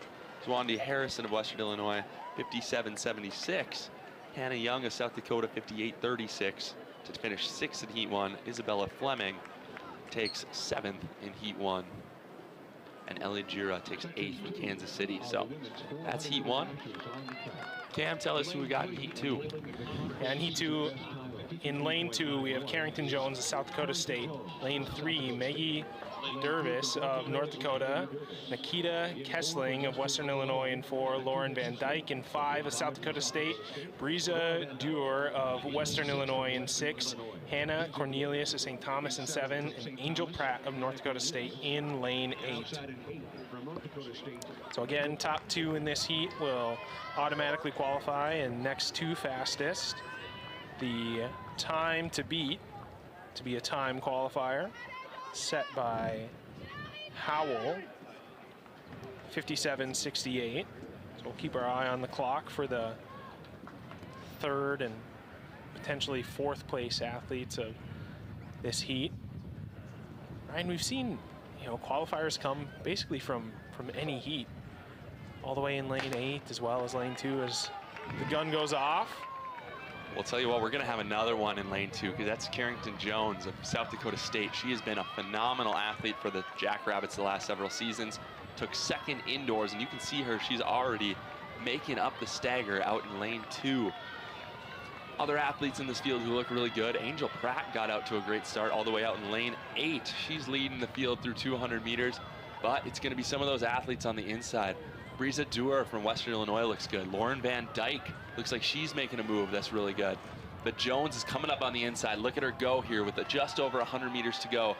She's going to take the lead into this turn, and it's going to be Jones, Van Dyke, Pratt, And then that looks like Kessling of Western Illinois. Coming up behind her is her teammate Duer.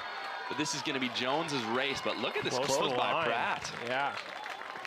Jones and Pratt are going to take our auto qualifiers. And Van Dyke is going to finish third in that heat. We'll see if that's enough for her to finish in a spot that would get her to the final. Yeah, Jones looking really good. But look at Pratt on the bottom of your screen. Really picks up the knees here, pumps the arms, makes the pass, which is huge to get that auto qualifier to the final. That was a good battle between Pratt and Van Dyke. It looked like, you know, as far as I could tell, it looked like Pratt had a good start, you know, kind of got out in the front. Van Dyke made up a bit of ground, looked like coming into out of the final turn, maybe she was gonna take that second position, but Pratt fought back and was rewarded with the auto Q there, so. Yeah, and just important to note that the little Q now is 56.88, so for Valandra Prue from Heat 1 still holds on to one of those auto qualifier spots. Lauren Van Dyke moves into a time qualifier spot as well, so important to keep your eye on those times as we go into heat number 3. So in heat 3, in lane 1, we have Shanice Forbes of Oral Roberts, Jersey Finstad of North Dakota in lane 2, Casey Factor of Kansas City, lane 3, Hannah Whitbread from South Dakota State in lane 4, Macy Persinger of Omaha in 5, Erica Kuntz in 6, so South Dakota State, Nell Graham, North Dakota State in 7, the heptathlon champion, and Melissa Jackson from Kansas City in lane 8. Yeah, another good field here. We'll see what Graham has left in her legs. She ran a great 800 in her heptathlon earlier. Yeah, and a stellar 200 to end day 1, so meeting right in the middle between the 2 and the 8 for a 400 here. Nell Graham is the 3rd fastest in the conference this season so far, so. We'll see if she can get out to a start.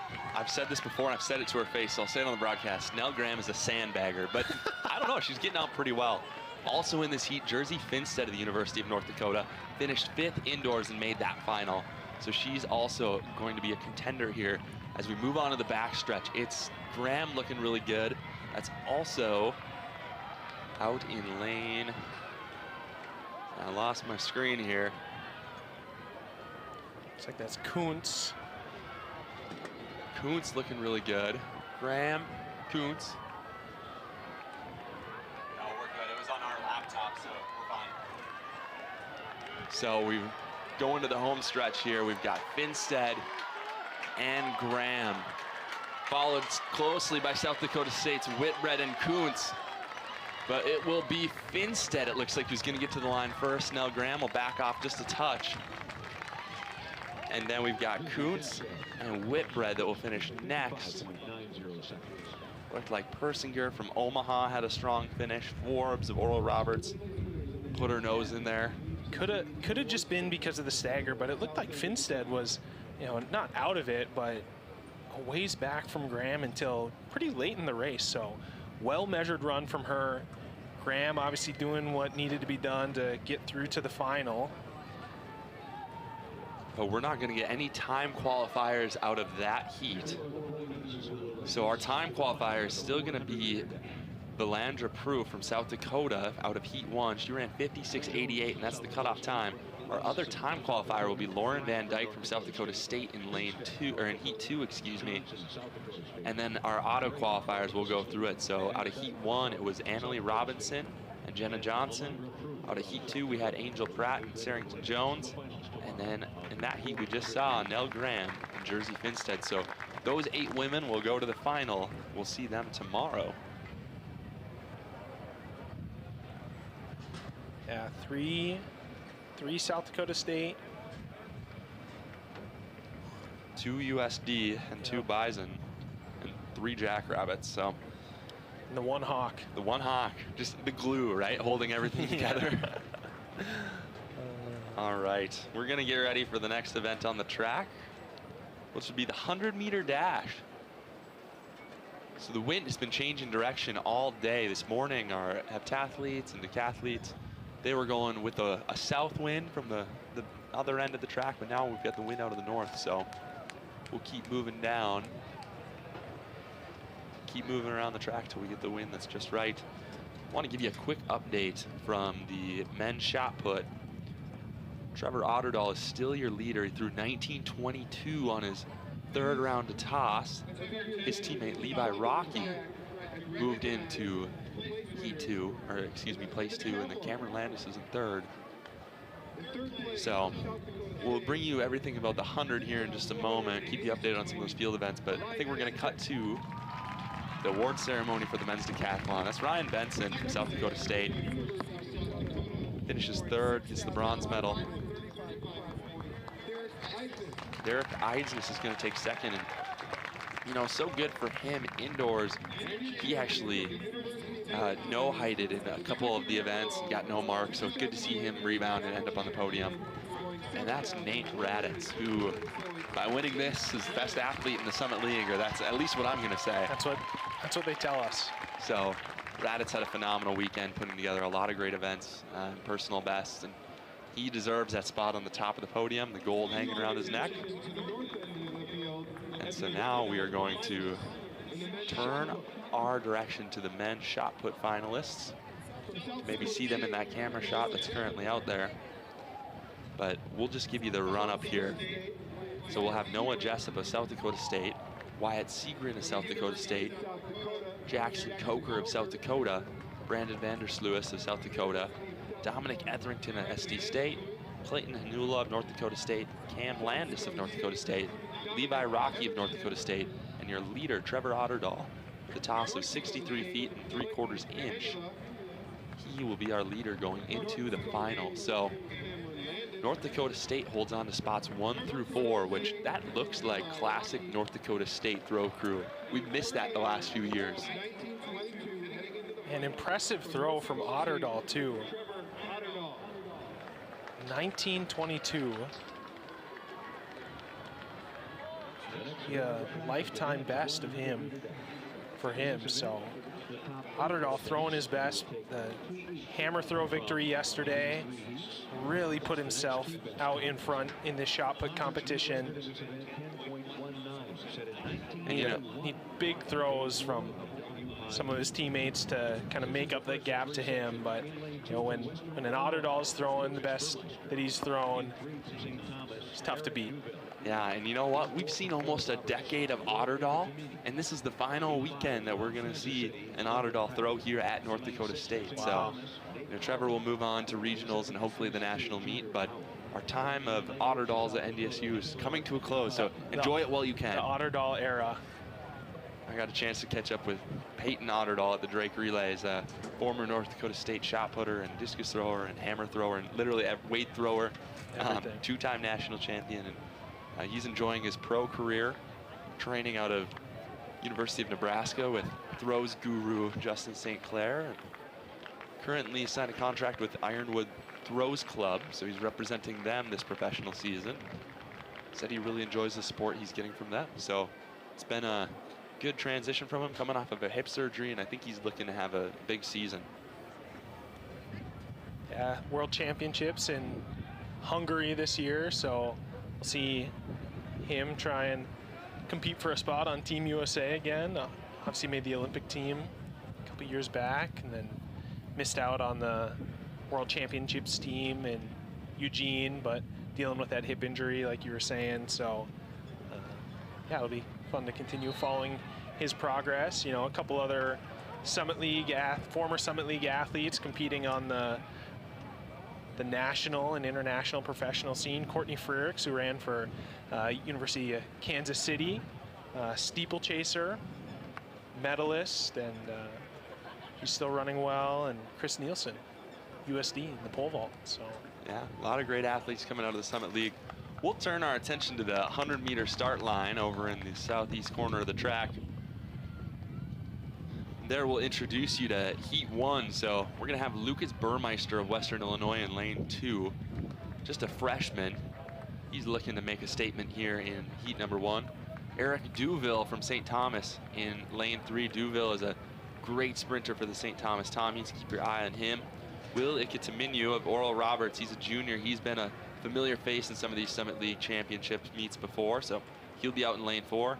Logan Pratt in lane 5 for UMKC. Nate Carlin of St. Thomas in lane 6. Junior Powell from UMKC in lane 7. He was one of our top sprinters in the indoor season.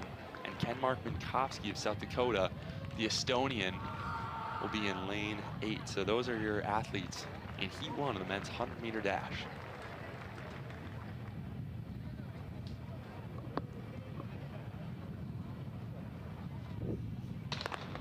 And they're off. Don't blink because you might miss them. Duville got a really good start, as did Ikitiminyu.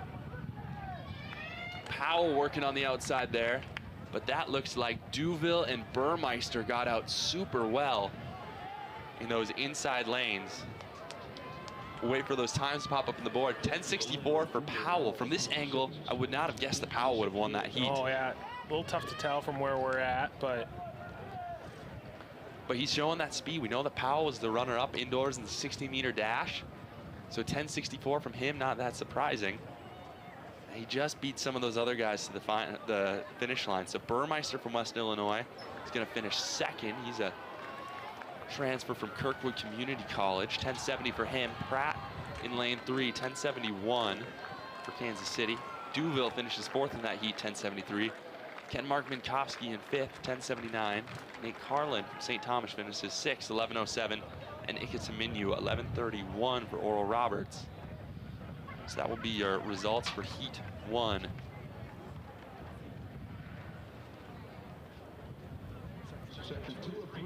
So we've got 3 heats of this men's 100-meter dash. So we'll see something similar with top 2 times automatically qualifying for the final, and then after that, the 2 people will get in on time to fill the field.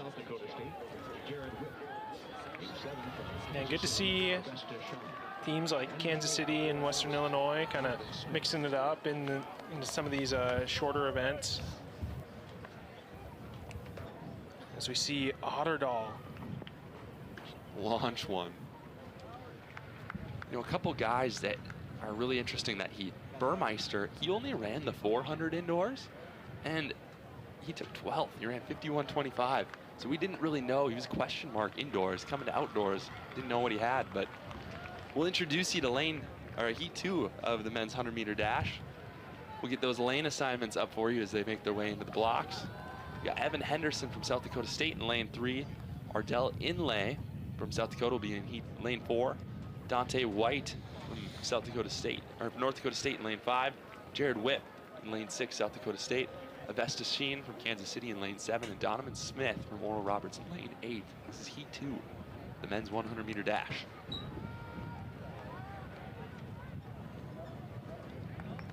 Oh, and they're telling him to stand up. We'll see what we get here. Saw a bit of a flinch from Whip in lane 6. Not sure if someone put a hand up here. Let's watch it again. Oh, there was a lot of movement there. A little rock from Whip, which causes Henderson. So they get a green card, they get a warning. A bit fortunate there. Yeah, you gotta be careful. Gotta be careful. Especially, we saw a false start in the 110 hurdles earlier for the multi. But here, it's a one and done. If you get one of those red cards, you are disqualified from the event. So we'll try it again. Henderson in 3, in lane 4, White in 5, Whip in 6, Shine in 7, and Smith in 8. Just know that Dante White is a medalist in the long jump, just coming off one of those. So we'll see if he can use some of that adrenaline to pull him along here in this 100. And they're off. White does get a really good start. Look at that. He is feeling good today. He's out really well. That looks like Inlay in that second position. Henderson looking good. Dante White has got to feel good about that race. He was flying as we were for the official times. 10:48. We got to get, what was the wind on that? I want to know that, because that is a huge lifetime best for him. 10:61 for Whip to finish second. Inlay 10:68 in third. Smith from Oral Roberts 10:73 for fourth in that heat. Dante White just ran the race of his life. That was awesome. Big time for him. Not sure what the wind on that one was. I'm hoping that it was low because I want that to count for all that it's worth. I mean, if we're just looking at the flags on the north end of the track, it looks almost like a crosswind. So we'll maybe, oh, and look at that, there they put it on the board. They must have heard me, plus 1.0 meters per second. That's a legal wind. Oh yeah. So that is a mark that will be able to be used to qualify for regionals. But that is huge, 10:48 for White. He suddenly puts himself in the conversation as one of the top sprinters here at the Summit League Championships. Yeah, White before, you know, this season's best 10:61, so you know, over a 10th improvement there. So, and that's light years in the 100-meter dash. A tenth is a lot, yeah. All right, we're coming to Heat 3 here, the men's 100. They're working to their blocks. Here we have Summit League 60-meter and 200-meter indoor champion Dylan Kotz, who will be in this heat. Kotz comes in with a lifetime best of 10:37. He's run 10:44 this year. He's one that we're really excited to see. He's all the way out in lane 8. I don't think that's going to affect him too much. In lane 7, we'll go backwards. We have Gary Affram from St. Thomas. In lane 6, we have Kenneth Iketemenu, one of the other Iketemenus of Oral Roberts. Roman Hunter of Kansas City is in lane 5. Mark Daly, he's silver medalist at the 4x1 U20 champs for Jamaica, in lane 4. Kevin Jackson of Oral Roberts is in lane 3. Jackson, he was 5th in the 60 indoors, so we know he's got that foot speed. He'll be in lane 3, and then Mason Rogers from UMKC will be in lane 2. So we've got a lot of really good athletes in this heat with some accolades. Yeah, Daly, he's got some international experience there with that World U20 Championship silver medal. He's also the U20 bronze medalist in Jamaica in the 100. So see if he can rely on that experience here to pull him through. But Kotz, he's got all the accolades, all the Summit League titles to back it up that he is the fastest man. He wants to prove that again.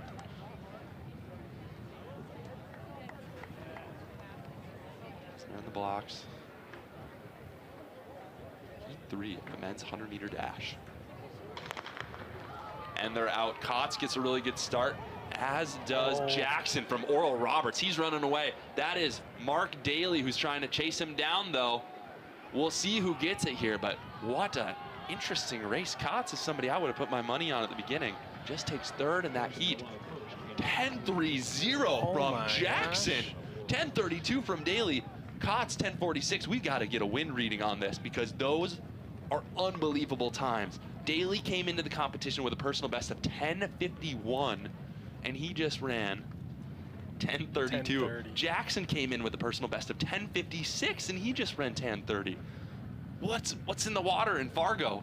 New track, fast track, I guess. Holy cow. A little unfortunate there for Iketemenu of Oral Roberts. Looked like he pulled up with hamstring or some sort of muscle strain there. So obviously not the way he wanted his championships to go. Well, yeah, wait. Do we see the wind? You know, they didn't put a wind reading up for this time, but we'll see if we can get that for you. These are some fast times. The Summit, what did we say the Summit League record was? What did they flash it up? 10:19. 10:19. So, I mean, we're closing in on that. All the way back from 1991. So that's a meet record that has stood for quite some time, and you know, especially with the location of some of the Summit League schools, you know, weather is not always the most reliable for records and stuff of that sort. But when you do have a day like today, you know, new track, fast track, you know, everything just could be falling into place to be one of those days. So yeah, and you know, there's no reason to not believe that was too much wind on that one. It's easy to see a fast time and go, oh, what was the wind? Yeah, but you know, I said the same thing for Heat 1, and that was very much a legal wind. So yeah, just some guys that have shown up ready to compete. I mean, in your defense, Ryan, most of the time in Fargo, wind is an issue. So I don't fault you for jumping right to that. But Keenan Dixon, where are you at? I want your take on this. I'm over here at the shot put, where the wind is blowing kind of against these guys when it goes north. So I mean, a 10:30 is an unbelievable 100-meter time. over at the 100-meter prelims over there. Yeah. We've seen some big numbers over here. Trevor Otterdahl's in the lead with a personal best, 19.2. Yeah. We'll give you the rundown on this first heat of the women's 100. In lane 2, we've got Rich Ann Archer, a veteran here at the Summit League Championship. She'll be in lane 2 for the Jackrabbits. Chevelle Shaw for UMKC in lane 3. Samoya Neal, the D2 All-American at UMary, the South Dakota transfer in lane 4. Cassia Cady, St. Thomas in lane 5. Kendra Kelly from North Dakota State looking to make a statement at these championships in lane 6. Raquel Quinta in lane 7 and Elise Durbin in lane 8. So they all stand up again. Yeah, had them set and had them stand up, so. Something they didn't like there. I suppose I misspoke. They were in the blocks. They weren't in the set position before they had them stand up, so. Looks like the official is looking at a set of blocks here. We'll see what he does. And he gets a nod from, he holds up a green card, so I'm not really sure what was going on, but that's all right. It's okay. I wasn't even done introducing them yet, so it could be worse. In our favor. Yeah. Now, indoors, Rich Ann Archer was your runner-up in the 60-meter dash. So she's definitely one that you're going to want to keep your eyes on here. She'll be in lane 2 for the Jackrabbits. And Kendra Kelly has been racing the fast times all season. She will be in lane 6. So the women get into the blocks, set position, and they're off. Kelly with a good start. That's Neal on her inside and Rich Ann Archer. Kendra Kelly trying to fend them off, and it looks like she's going to. Kendra Kelly up front, Neal in second. Ann Archer finishes third in that heat. Let's see what Kendra Kelly runs. 11:62. 11:62. We'll get some of these times pulled up to kind of compare them. Kendra Kelly, 11:54 was her season best prior to this. So not quite personal best for her, but a great race nonetheless. Samoya Neal, that's the season's best for her. She came in with a seed time of 11:90. And Ann Archer, not too far off her season's best as well. Runs 12:03 there to take third. As Katie in 4th for St. Thomas. Durbin in 5th for North Dakota. Shaw in 7th for UMKC, and Quinta for Oral Roberts. Finished 7th in that heat, 12:79 for her. So good first heat. Kendra Kelly and Neal will get the auto qualifiers there. Rich Ann Archer will have to hang out and figure out if she's going to get in on time.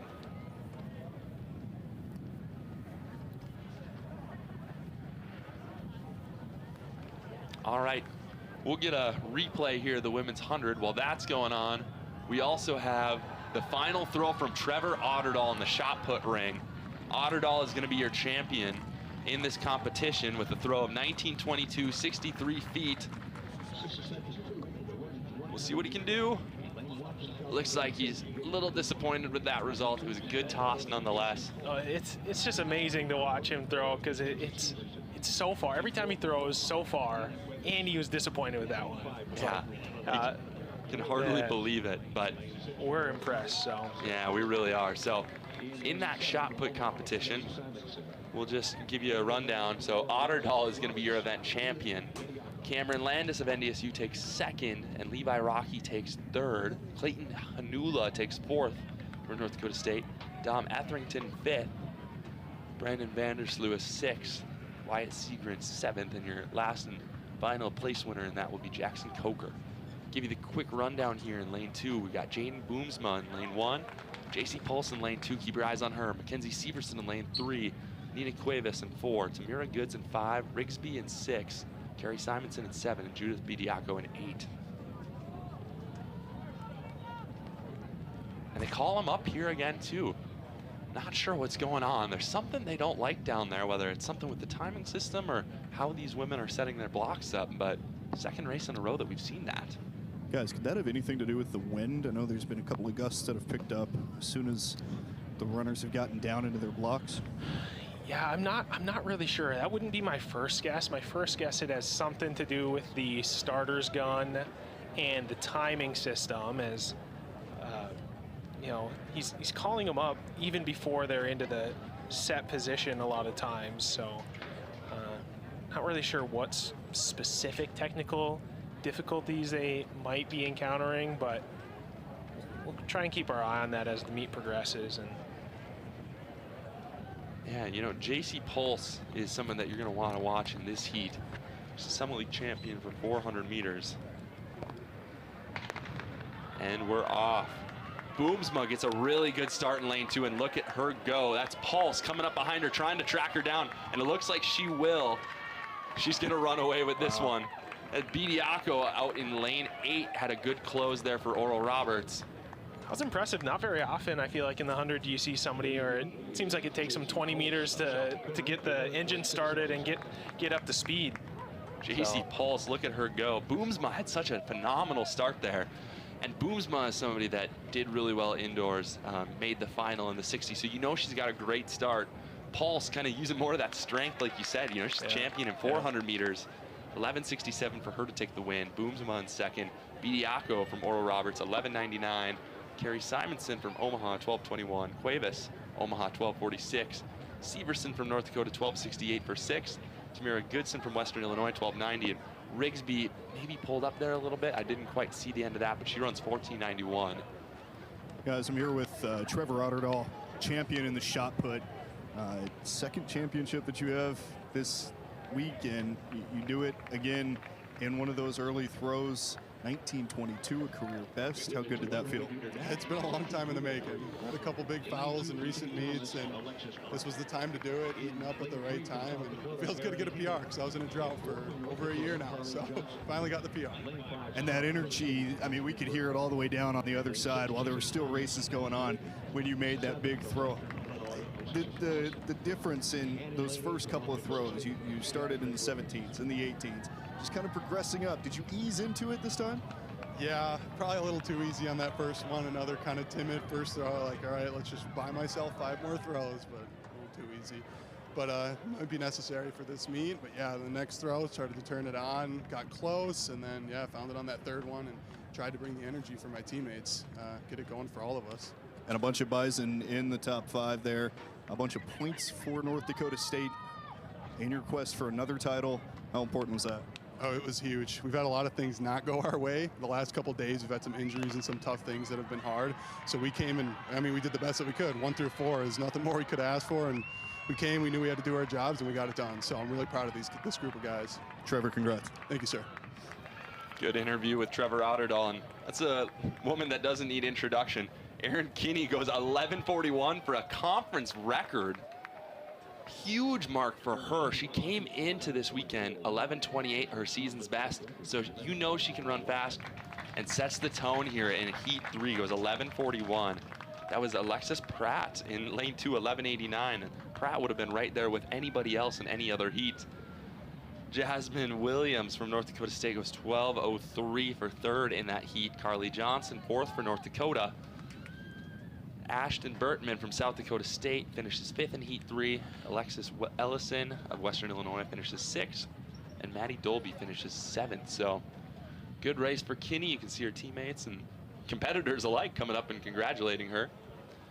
And we're going to take a look at the overall qualification, but we're going to have to see how they do this, because it appears that we have a very close one, too close to call for who gets that final time qualifier. Williams and Rich Ann Arbor both registered the same time, 12:03.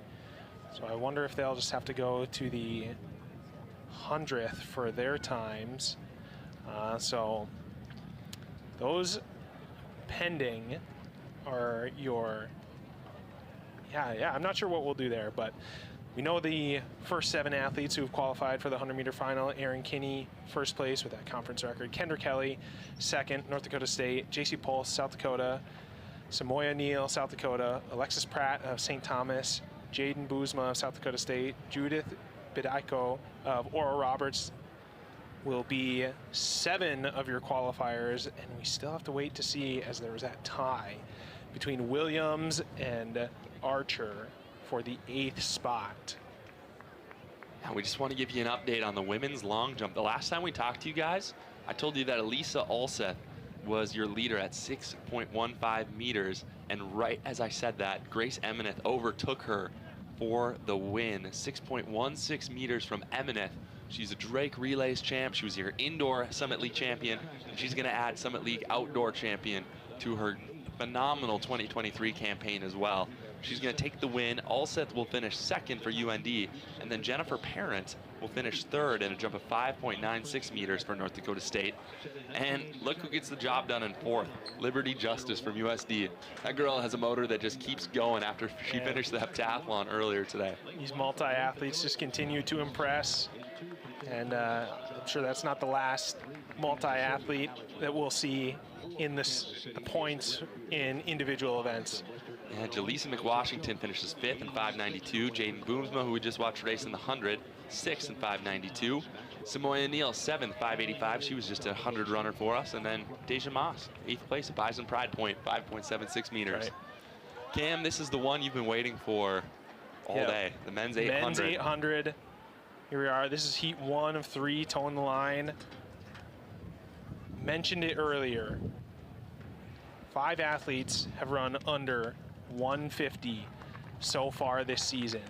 Each one of these heats is pretty evenly matched in terms of where those top 5 athletes are spread out. So we'll run down this the athletes in heat 1 here, and you know, just like the other prelims that we've had so far, top 2 in each heat plus the next 2 times. So it'll be interesting to see what sort of strategies some of these athletes take.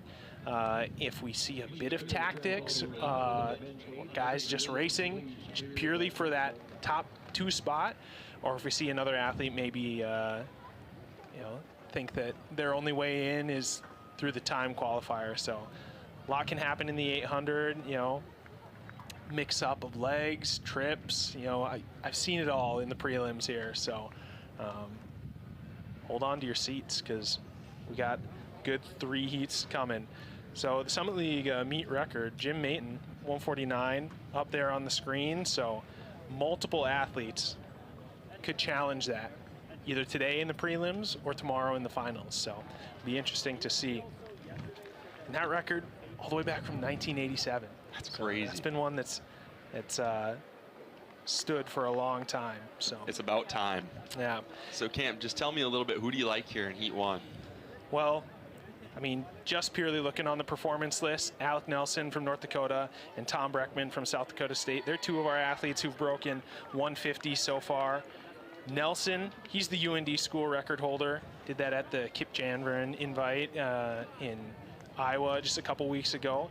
Kind of a bit of a surprise. He's been trading that school record, the best time, with his teammate Jesse Mittendorf, who we'll see in a later heat. And then Breckman is the Jackrabbits' 3rd best all-time 800-meter runner with his time of 1:49.24.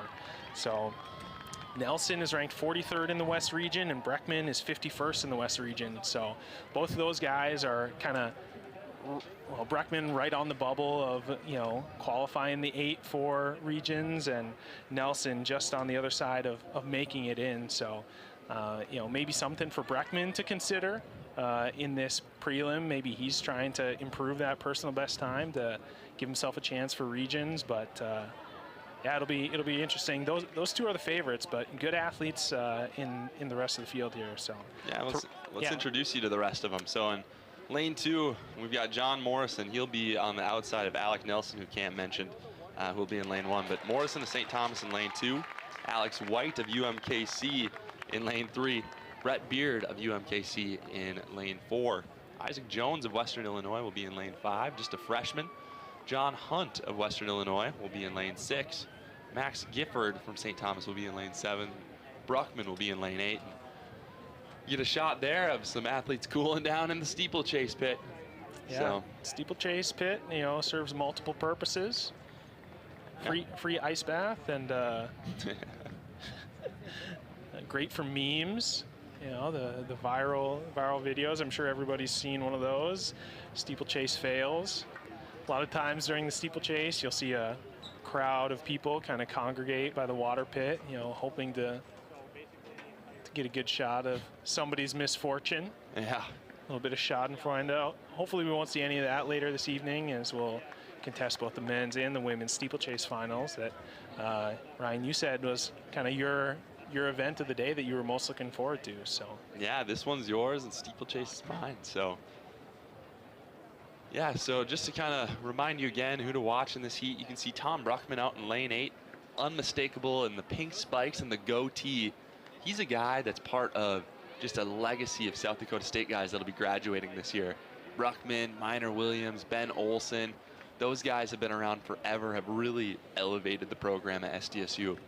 Yeah, I mean, we're seeing Bruckman in obviously the 800 here, but he's contributed to a fair bit of their success on the cross-country course. So he's a guy who's really got some range, and you know, maybe didn't find his stride per se in this 800 until, you know, kind of these later years. So Bruckman's somebody who, if I remember correctly, even, you know, in his freshman or sophomore season contested the 10K at the Summit League Championships. So, you know, see them coming up to the line here, working ready. And they stand up again. Not sure. You know, it could be a little bit of That was a gun issue there, guys. Okay. Starting gun. Keenan, was it like did they fire sort of like a blank, or? He tried to fire, but it didn't register. Okay. So try it again here. First heat of the men's 800. And they're off. And as they get out, Alec Nelson trying to do his thing. Yeah, it looks like a strong start from these individuals. Looks like nobody's really trying to wait around. Nelson straight to the front. And that's Alex White on his shoulder who's going to make a move and try to control the pace of this race. John Hunt appears to be behind him, but Bruckman, sure enough, sticks his nose in it.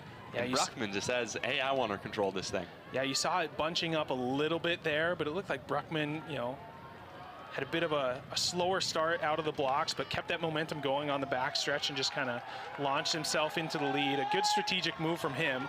Nelson latches straight on to Bruckman. Bruckman, focus and determination on his face. So Isaac Jones behind them with the long hair, with Max Gifford and John Morrison not far behind them. But this is going to be Bruckman as they come around with about 300 meters to go with Nelson hot on his heels. Yeah, not too surprised to see Bruckman up in the lead, like I was talking about, maybe trying to lower his PR. Maybe he just knows that a hard race, his strength from his cross-country background is his best strategy. Nelson hanging on well. Through 200, with 200 to go, they're at 120, so we'll see here what they can close in. Bruckman still looking strong with Nelson on his shoulder, trying to make a gap, but he's not going to do it yet. And this is where the hurt really starts to settle in. You see him tightening up a bit in the upper arms.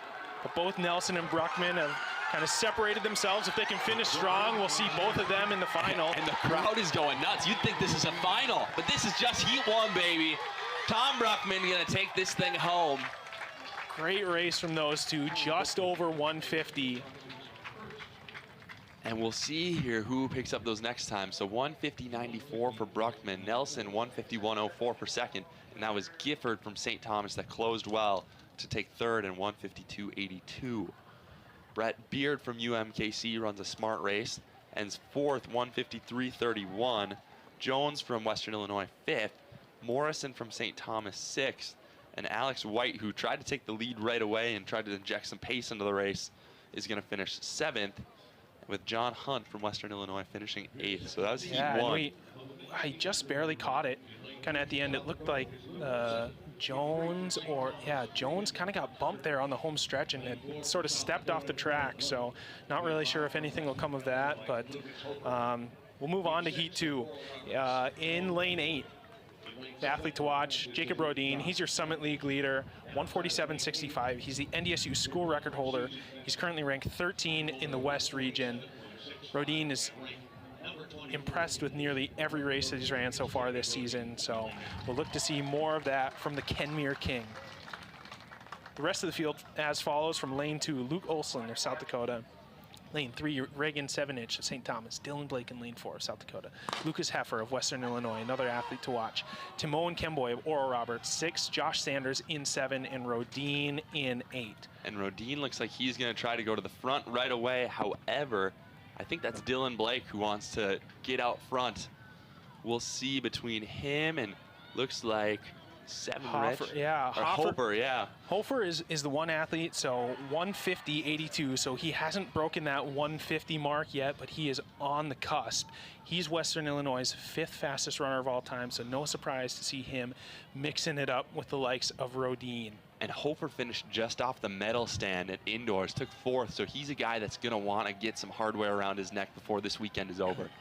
It's Hofer, Rodin, and Blake as they come, or Olsen and Blake, both making a move there as they come into the bell lap. 1 to go. We'll see what Rodin can do. This is very bunched up right now. And as we get to about 350 meters left, we'll start to see some of that tightening up, like you mentioned, on this final lap. See if anybody has a kick here. Yeah, with Rodin's 400-meter experience and, I mean, his PR in this event, I'd say he's still the favorite. It's like tough to tell if that's Olsen or Blake right on his shoulder. And we'll see what Hofer can do. Hofer's not out of this thing yet. Yeah, fell back a little bit in the first part of that second lap, but he's making moves now. We'll see if when we go to the lactic acid here, yeah, that's what Olsen, happens. South Dakota in second. Rodin looking relaxed still. And Rodin looks like he's gonna take this heat. We'll see if he eases into the line a little bit. And Dylan Blake there with Hofer in 3rd. And just around 150 again, and Jacob Rodin made that look easy. He ran about the same time as, Rodin ran about the same time as the first heats, but, you know, in comparison, Breckman and Nelson were straining, gritting, you know, and Rodin just hardly even broke a sweat. Yeah, Rodin looks like he could, I don't know, do just about anything right now. He doesn't look like he's lost his breath. So Hofer holds the second time qualifier spot with 153.03, so that's the mark to beat. Gifford is the other time qualifier from Heat 1, so Heat 3, I'm sure, will be aware of that. Yeah, and this is where that comes to be an advantage. So let's introduce you to lane 3. Caleb Ware in lane 1, Jesse Mittendorf in lane 2. Keep your eyes on him. Thomas Dundon in lane 3 for St. Thomas. Kaiser Freetley, that's him in lane 4 for the Bison.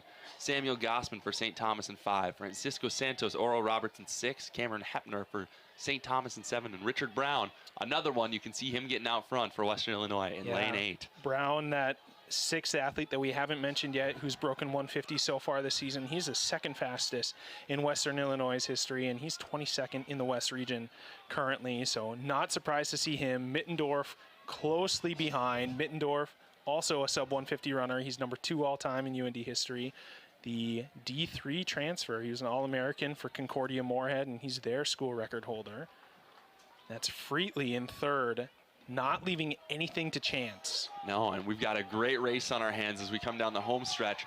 Brown, Mittendorf, Freetley, our top pack, followed by a smattering of blue jerseys. Gossman, Hepner, Dundon. About 54 through the first lap. So they're sitting pretty similar to that first group, but what are they going to have to do here, Cam, to get those time qualifiers if they want them? I mean, they'll have to have surely have to have a strong finish. Even would even be good. Just trying not to lose any time. Freetley, with only a PR in the low 152. Yeah, he's holding with them. He's going blow for blow with Brown and Mittendorf. We'll see what he can do. He's a senior. He wants this thing bad. He's coming up on Mittendorf's shoulder. Brown still controlling as we come to the final stretch here. Last 100 meters, it's Brown, Mittendorf, and Freetley going for those 2 auto qualifier spots. Time's not guaranteed here. Freetley trying to swing on the outside. That's Mittendorf coming up on Brown's shoulder. Could they surprise them both? Freetley doing everything he can to hold on. Mittendorf, Brown looking over his shoulder. And Brown's going to ease up. Freetley coming through. Yeah, he dipped under 153, so it looks like Freetley might get that final spot. We'll see here as the times update. But Mittendorf will be your winner of that heat. 152.01 for Mittendorf. Brown, 152.27. We can see it's pouring out in the distance. We might have just missed some rain. We'll see. Ooh. no. Yeah, guys, just looking at the forecast here, it looks like it might go around us, but if the wind kind of shifts just a little bit, moving toward the south, we could get hit with some rain here in about the next 5 or 10 minutes. And there is some lightning in the distance, about 15, 20 miles out. Once it gets within a 10-mile radius of this facility, that's when they will have to shut it down. Well, we're getting the word now from our public address announcer that we are under a lightning delay now. So it'll be 30 minutes until the next event can start. And typically that's, you need 0 strikes of lightning in that 10-mile radius for a 30-minute period. So be ready for some precipitation here. And everyone has got to go indoors at this point. All right, well, we're going to take a pause in the broadcast. You can see a little bit of pandemonium here on the field, but we'll be good. We'll be back with you in a little bit. But thank you for tuning in so far. And once this lightning delay is finished, we'll be sure to bring all the action back to you.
Ladies and gentlemen, welcome back to the Summit League Outdoor Track and Field Championships. We are back after a lengthy rain and lightning delay. The rain has cooled the air temperature down, but the track is still hot. Ooh, that was a good one. Yeah, so as we can see on the cameras right now, we have the high jump athletes getting some warm-up jumps and attempts in, and we'll continue to get into that competition, both the men's and the women's high jump. On the track, we have the first heats of the women's 800-meter run to come.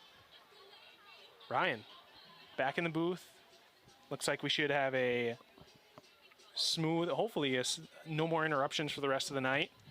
Why don't you just bring us back in to get us caught up on, I mean, not that we missed anything, but. Yeah, no, I'll absolutely do that. And for those wondering why we had to take a break, there's a rule that if there's a lightning strike within 10 miles, it's a 30-minute delay. And so we had a few of those, so the clock kept resetting. But we got to the point where we had to get that timer set over and over again. We had to clear the stadium, so we're back now. People were able to come in about 6:40. We give 30 minutes for the athletes to warm up, so that brings us to a 7:10 start time. With the men's high jump that you see on the screen and the women's high jump, men's, we're currently at 2.06 meters, 6 feet 9 inches. We only have one competitor that's cleared that so far, and that was Jack Durst on his first attempt. If you're a Summit League fan, that should be a name that you're familiar with. He is a perennial winner when it comes to the men's high jump. And then on the women's side of things, we didn't get too far in the competition before we had to break. We're at 1.61 meters, and same thing, we only have one clearance at this height, and that was Caitlin Hellbush of Omaha. So we will get those resumed here pretty soon. We see the bars are back up, and we'll get our first jumps there. As far as what's going on the track, women's 800, the first heat, we'll run through our lineup for that. So lane assignments for heat 1 of the women's 800. Gwen Steffen from Omaha will be in lane 1. I'll be lying if I said I didn't glance at it first and thought it was Gwen Stefani, but this is Gwen Steffen in lane 1. Lane 2, Erin Valgertson, a great 800-meter runner for North Dakota State. Claire Beckman in lane 3 from South Dakota State. Your Summit League reigning champion, Deborah Mazziai, in lane 4. She won indoors in a time of 2 minutes and 11 seconds. Just look for her to be a leader in this heat. Madison Yoakum is another stud for the Yote. She's always on the top of the Summit League, and she's in lane 5 with her, Omaha next to her, Emily Treptow in 6th, Alicia Rude in 7th for Omaha, and then Alicia Delaney from St. Thomas in lane 8. So they almost started the right here, and Deborah Mazziai wasn't even back on the start line. Almost started the race without her. Oh my gosh. So. Well, thankfully, yeah, we saw the South Dakota State athlete, Beckman, put her hand up. Little sportsmanship there, not wanting to start the race without a complete field. So we'll look for Mazziai to. Oh, and everybody's going to stand up again. We're going to get a green card here. I don't know if there was. I don't think there was a bullet in the gun. So I think the gun got a little rainwater in it. Yeah. We'll try this again. Oh my gosh, and I think you're actually right. I think it's malfunctioning. So we're going to take a moment here. It is interesting to note that we have 3 of the top 4 finishers from the Indoor Summit League 800 final in this, in Mazziai, Yoakum, and Valgertson. So for the 4th time, we'll get this race up.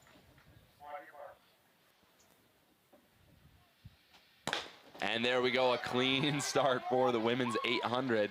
So Ryan, like you mentioned, the top three finalists from indoor, all in this heat. Only 2 of them will get the automatic qualifier. Top 2 in each heat, plus next 4 fastest times. So 2 heats here for the women's 800.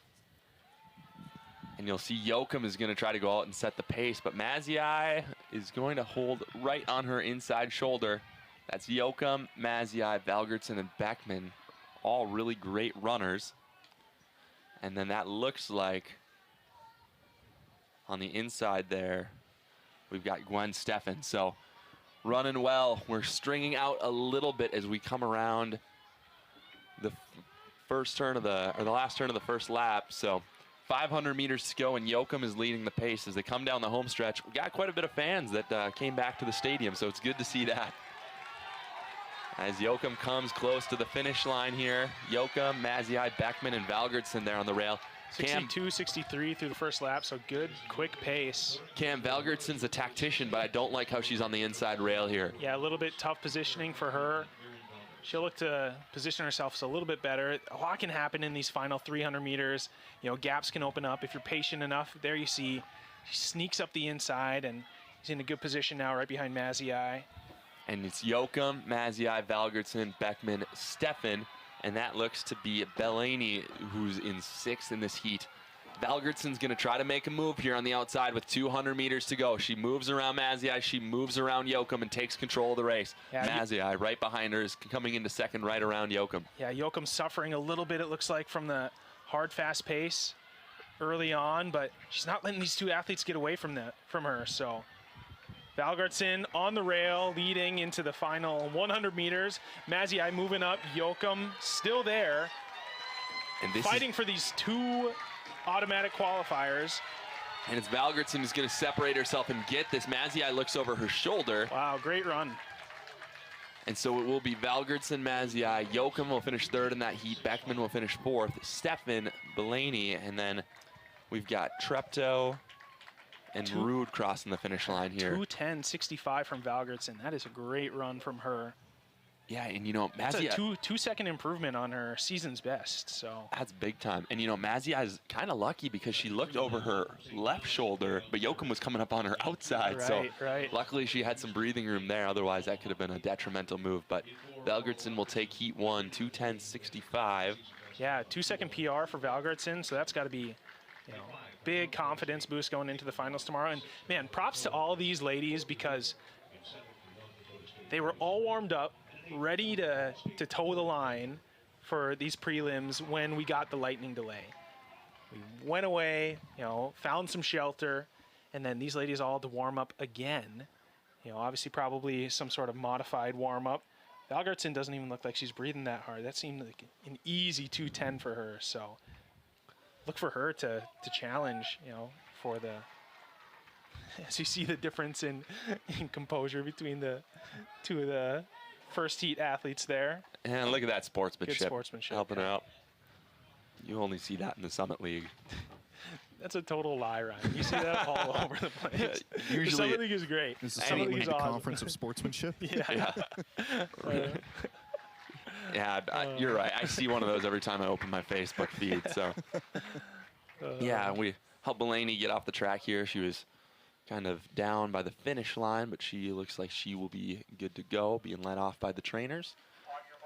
So to set up Heat 2 here. We'll let them go here, and then we'll introduce them. Heat 2, we've got Amaya Lyric from St. Thomas, Malia Houston from Western Illinois, Paige Blackford from Omaha, Adrina Mazziai, Deborah's sister, in lane 4, Kate LeBlanc in 5 from NDSU, Courtney Werner of UND in 6, Grace Link in 7 from North Dakota State, and Tori Glazier from SDSU in 8. So right now, it looks like hard to tell from this angle who took the cut. I think that is Houston from Western Illinois who's out front. Correct. And that is Adrina Mazziai now making the move to lead the race with Grace Link hot on her heels and Tori Glazier in 4th. So Adrina Mazziai is the league leader so far this season with her 2:08.73 mark. It's moving. They come on the home stretch here. It's Mazziai, Link, Glazier, and Houston of Western Illinois as they get the bell lap in about 1:01. That's cooking. They're moving quick. That is a fast first lap. So we'll see who can hang on here. Grace Link, Summit League runner-up in cross country. So, I mean, she's someone that you're going to have to keep your eyes on. She's got the strength, but Mazziai is really kicking out front. She's got the speed. We'll see where those two are going to meet in this heat. Mazziai has really distanced herself, so 3-4-5 fighting for that second auto qualifier. And, you know, Mazziai is such a strong runner, allows her to get out and set a pace like this and see if everybody else kind of has to suffer. Mazziai is going to keep the lead with 150 meters to go here, and still Link, Glazier, and Houston trailing behind her as we come around 100 meters left. With the fast opening pace, you would hope that these athletes are probably hoping that the time qualifiers would come from this heat too. Mazziai running away from the field in this heat. Link holding off a charge from Glazer. And that's going to be a great time for Adrina Mazziai. Yeah. And we'll see what we get here for time qualifiers. That was a fast heat, 2:08.55 for Adrina Mazziai. Link comes in 2:11.31 for second in heat 2. Waiting for the rest of the times to pop up. Glazer from South Dakota State, 2:11.70, and Malia Houston, 2:11.93 to take fourth in heat 2. Yeah, Mazziai just looked in control that whole time, start to finish. So, great race for her as we're going to get some blocks laid. We're going to take a look at the high jump here. We've got men's high jump. The crew is fired up. And not sure who that was. I think that might have been Connor Powers of South Dakota State, who got a third attempt clearance at 2:06, which means there's only 4 athletes left at this height. Or excuse me, 4 athletes have cleared this height and a couple more that are on their last attempts.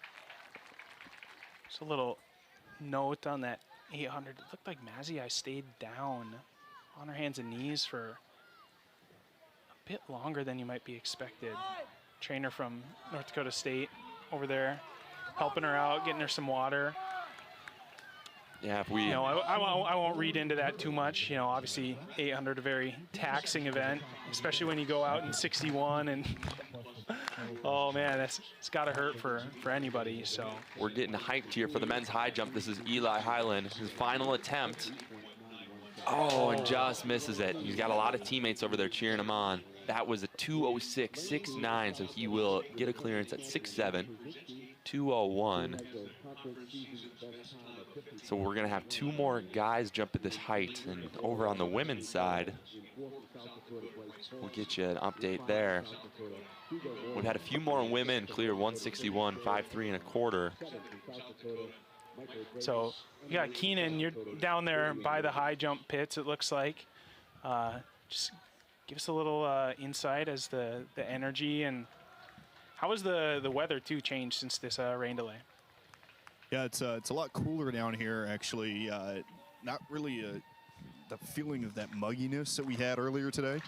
So it's like that cool, crisp post-rain air, and now these guys are running on a wet track on their run-ups. It seems pretty dry on the spots that they need it to be. They had the squeegee out here trying to clear everything up, but there's still some spots out there. I'm not sure how much that's impacting them, and you know, they obviously wearing spikes, but it could still have an impact on their run-up and how aggressive they are. Yeah, if anything, you know, it would have some sort of mental impact, you know, just one more thing to think about. Is the water gonna affect me in my run-up, especially in the high jump, as you're taking that sharp turn to kind of position yourself to the bar as you're ready to jump? So yeah, something just that I'm sure these athletes are aware of, and you know, you do your best to block out all distractions, but and can't get rid of them completely. Just yeah, 4 jumpers left after that 2:06, and actually Joshua Darwin looks like he'll be the last one to attempt at that level, but Connor Powers from South Dakota State, Austin Wolf from North Dakota, Joe Lynch from South Dakota alongside his teammate Jack Durst, all moving on to 2:11.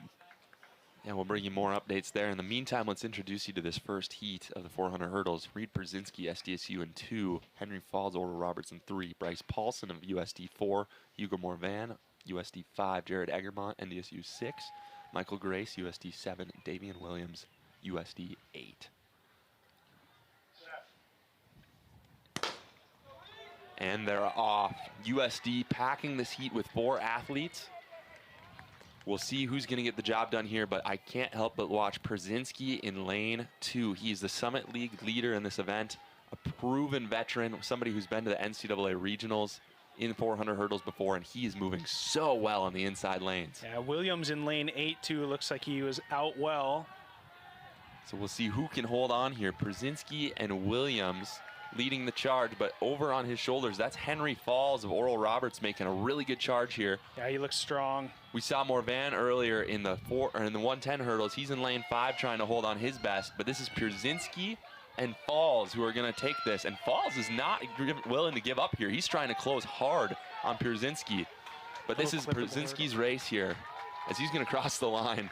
Great time, 52 and change, 52.54. Falls 53.26.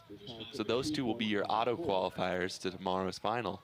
Davian Williams, third, 54.07. Morvan from USD, 55.19. Bryce Paulson, 55.77 for fifth. Jared Egermont, 55.82 for sixth. Michael Grace from USD, 58.64 for seventh. And we'll go, so Brzezinski and Falls with the auto qualifiers.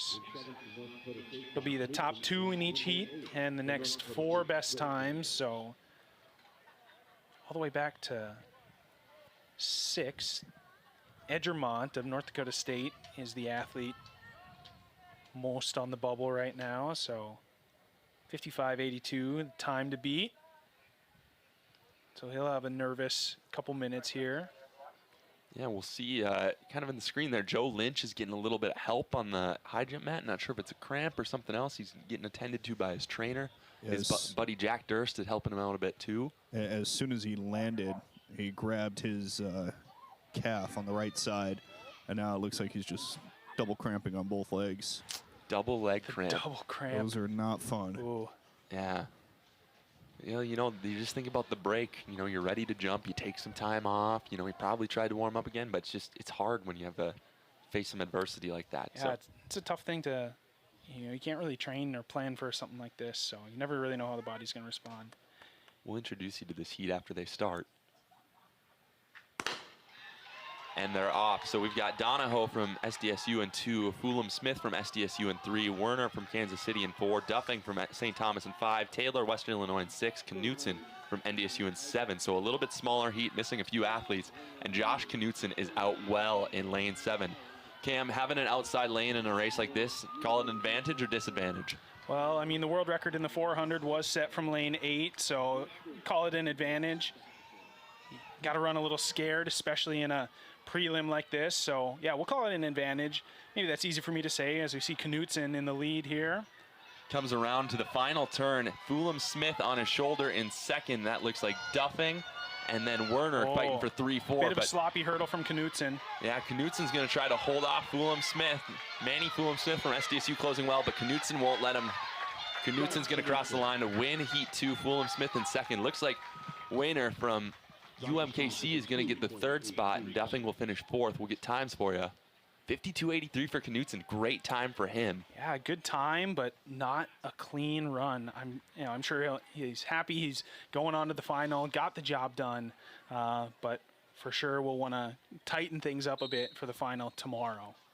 Absolutely, and we'll get you this list now of qualifiers. So Brzezinski, Knutson, Falls, and Fulham Smith take the auto qualifiers from heats 1 and 2.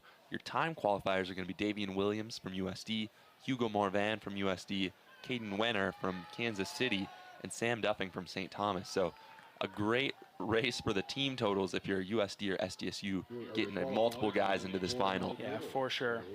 All right, women's high jump is currently underway. We'll get you a little update there. Right now we are at 166, 5 feet 5 1/4 inch. And just remember, there is another camera that's committed just to the high jump if you want to watch that stream, as Austin Wolf clears 6 feet 11 inches for the 2nd best jump of his career. Big attempt for him. He took 3 tries on the height before. So for him to clear this on his first attempt is, his 2nd attempt is huge, as we've got a few other guys that are facing 3rd attempt bars here. And his best jump of his career came at Stanford when he won that event out in Palo Alto, 2:14. So he'll attempt the 2:15 coming up here after clearing the 2:11. Yeah, and that was Connor Powers, who just missed his 3rd attempt. And I told you we'd give you an update on the women's high jump, but I kind of got distracted there. So I want to make sure we get that covered. At 166, 5 feet 5 1/4 inch, Jordan Stoddard, Carly Herring, Mattia Yellow Mule, they're over, and we're still got a handful of other competitors left to jump. Here's Durst. You're going to see him go for it. Oh, and just misses. That was a great jump for him. And that means that Austin Wolf is the only man that has cleared this bar. However, Joe Lynch is still in the competition. He passed his 2 attempts after he cramped on the mat. So we've got to see what he's going to choose to do here if he's called it a day. Wow. Yeah, this should be interesting. Lynch getting stretched out. You can see him just on the right side of the screen there. You can see his trainer working on his legs. So he's still alive in the competition. Austin Wolf kind of eyeing him up. No, they're good friends. He's making sure that he's feeling all right, but they got to figure out what they're going to do here. Wolf was the favorite coming into this event with that 2:14 jump out at Stanford. Keenan, if you can try and get a sense if you think that the cramping USD athlete is going to try and come back in or what. Yeah, I'm kind of making my way over there. We'll see. Can you hold the mic in his face real quick? Yeah. No. We're gonna while you get that, we're gonna focus on this 400 hurdles prelim. This is heat 1. We'll introduce you to these women after they go here, as they settle into the blocks. They are having a conversation with the officials over here. All right, and that's good. We had a false gun there, so Sally Corgo in lane 3, Nell Graham in lane 4, Bailey Dirks in lane 5, Vanessa Gunderson from Omaha in lane 6, and Haley Hint from St. Thomas in lane 7 as they're going to get set in the blocks again. Ryan, didn't we just see Nell Graham do like 7 other events?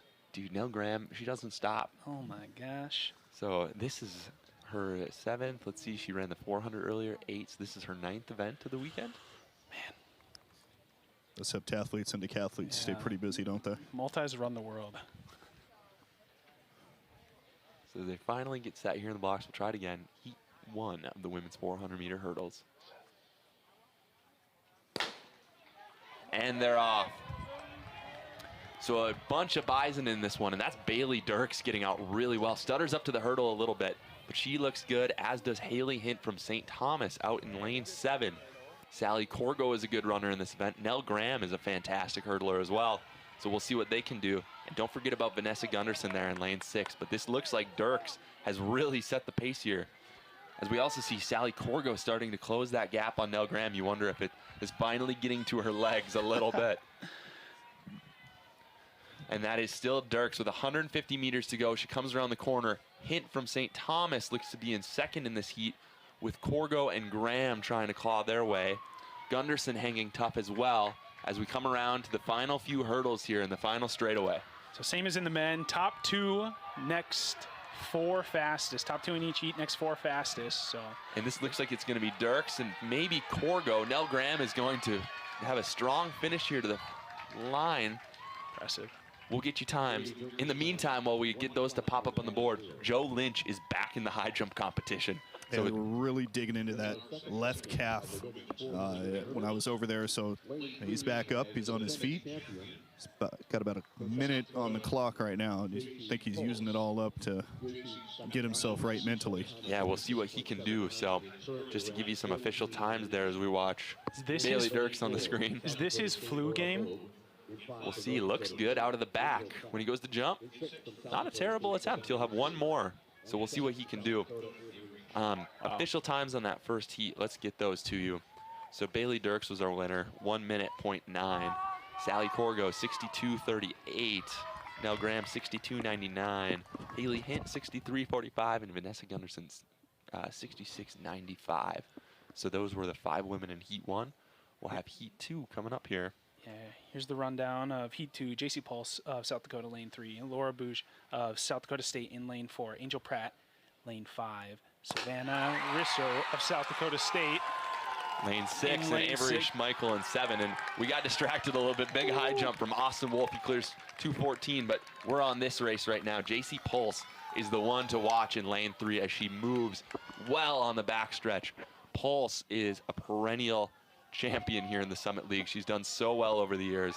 Schmeichel out well too over the first couple of hurdles. Yep. And Angel Pratt looking good. Laura Bogue looking good. Rissio looking good. We've seen her earlier today. And they come up to the top of the turn with 150 meters left. Pulse and Schmeichel, both USD, looking to control this heat. Angel Pratt is looking to make a move here, but it might just be too much as we come around the final turn. Pulse comes into hurdle 8. Looking really good. Excuse me, that was hurdle 9. This is hurdle 10, the last one.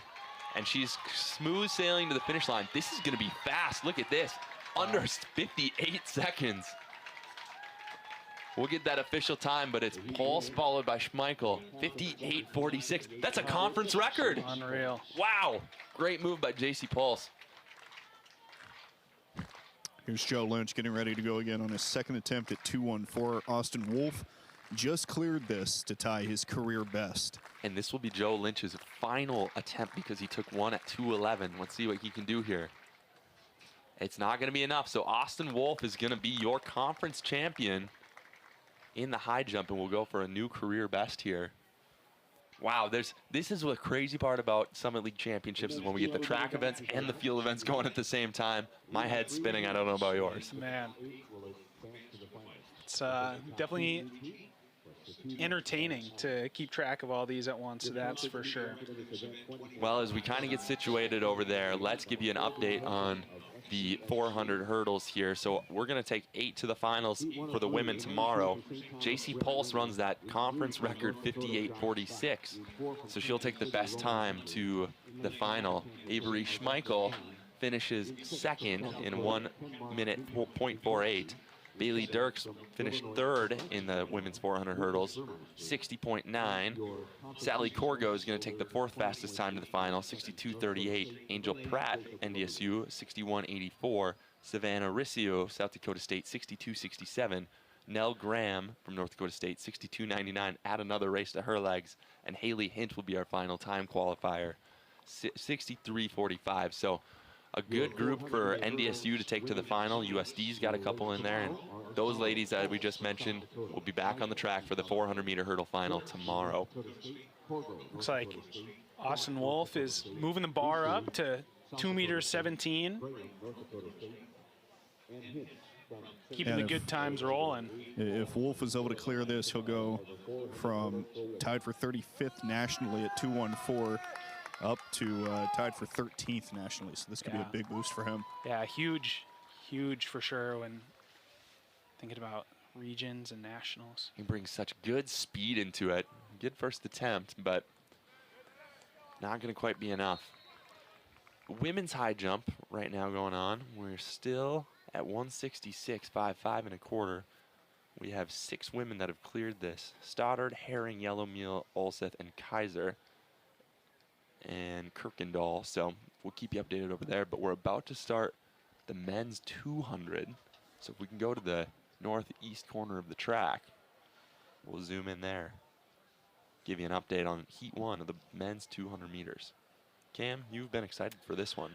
I've been really excited to watch the 200, and you know, some of these athletes we will have seen in the 400-meter prelims, so I'm sure they were probably a little bit thankful that we got that extra time from the rain and lightning delay. You know, just a couple 30 extra minutes to kick the feet up, you know, get some water, maybe even get some food in as they prepare for another really strong effort.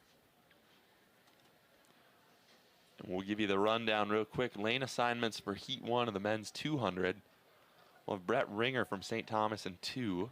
Josh Beck from North Dakota in 3. Roman Hunter from UMKC in 4. Arvesta Shine, Kansas City in 5. Ken Mark Minkowski in 6. He's one to watch from USD. Lucas Burmeister, another speed demon, in 7 for Western Illinois. And then that's Jake Levine, your conference leader out in lane 8. So this is the first heat of the men's 200-meter dash. As they settle into the blocks.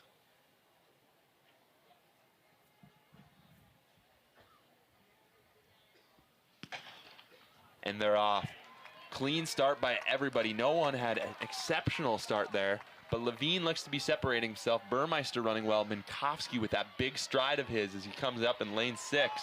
And we're even all the way across. Levine starting to pull away. Burmeister on his inside is also going to start to pull away. And goodness gracious, we've got some fast times. Let's see what those pop up. Oh, another great run from Jacob Levine. 21:12. Wow, good time for him. And just like in the 400, kind of pulling up, you know, like just pumping the brakes, just relaxing through the last 5-10 meters there. That's a sign of confidence. So Levine is going to take the first auto qualifier, and Lucas Burmeister from Western Illinois finishes right behind him in 21:37. He'll take the second auto qualifier. Ken Mark Minkowski, 21.67 for third in that first heat. We'll get the rest of the times as they pop up here on the board. And Austin Wolf missed his second attempt at 7.1.5. And we'll take a moment here as we have a athlete that appears to be Josh Beck at the finish line. So we'll cut to the high jump. You watch on the top of the screen there, we've got the women's jumps. That's Carly Herring. Comes in, not quite enough. We're at 171 now, 5.725. She's looked really good thus far. And that was her first miss of the competition. We've got one woman that has made this so far, and that's Daniela Anglin from USD, 171, 5.725. And this will be Stoddard who's going to step up here. She's got those bright pink spikes, and she's got the tape on her legs. And keep an eye over here, Austin Wolf. He's getting the crowd to start clapping for him. Here we go. This would be a huge bar for Austin Wolf. Comes in, brings that great speed of his, drives the knee. Oh, and he's just so close to the mark. But his teammates are fired up about that. Austin Wolf is going to be a Summit League champion, the kid from Bismarck. And it's been a long journey for him. He's put in a work over the years. He's finished not on the podium in a lot of competitions, but gets the job done today, and he'll be your Summit League champion, I think, for the first time in his career. So exciting opportunity for him to get the gold medal around his neck. In the meantime, we're lining up for Heat 2 here. We'll let them get off, and then we will introduce them to you.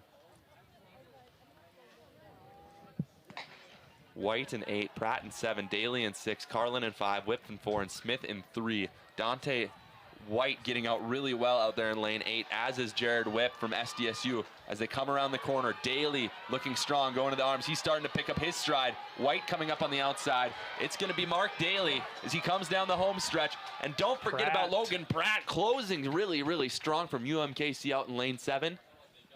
We'll see who's going to take him here. Yeah, great finish from Pratt. Daly And from Whip of South Dakota State, yeah. So, wow, Mark Daly is going to take the win there, and just 100th of a second separates second and third in that auto qualifier spot. Yeah. As we see Daly on the replay. Look at those strides. Picks up the knees so well. Eases into the finish.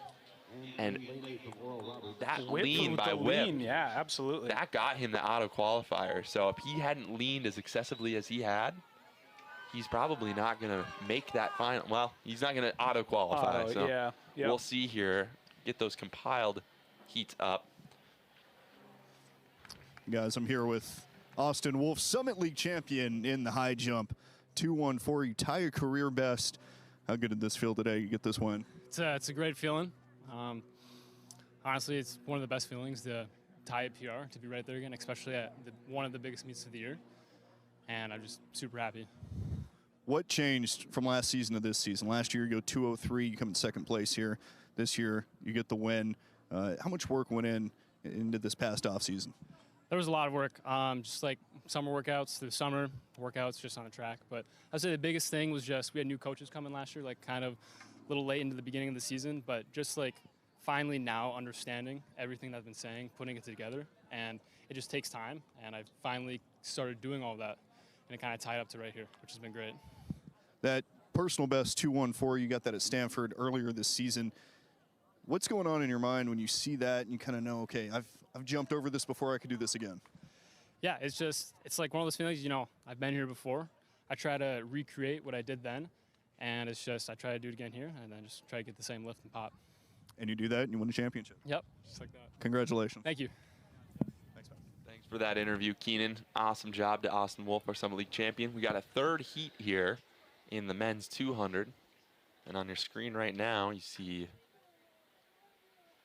Mattia Yellowmule. We'll come back to her, but we'll give you the rundown quick. Junior Powell from UMKC in 3, Isaiah Hopp from St. Thomas in 4, Zion Carruthers from Western Illinois in 5, Kevin Jackson from Oral Roberts in 6, Duville from St. Thomas in 7, and Will Iketeminu from Oral Roberts in 8. This is Heat 3 of the men's 200-meter dash.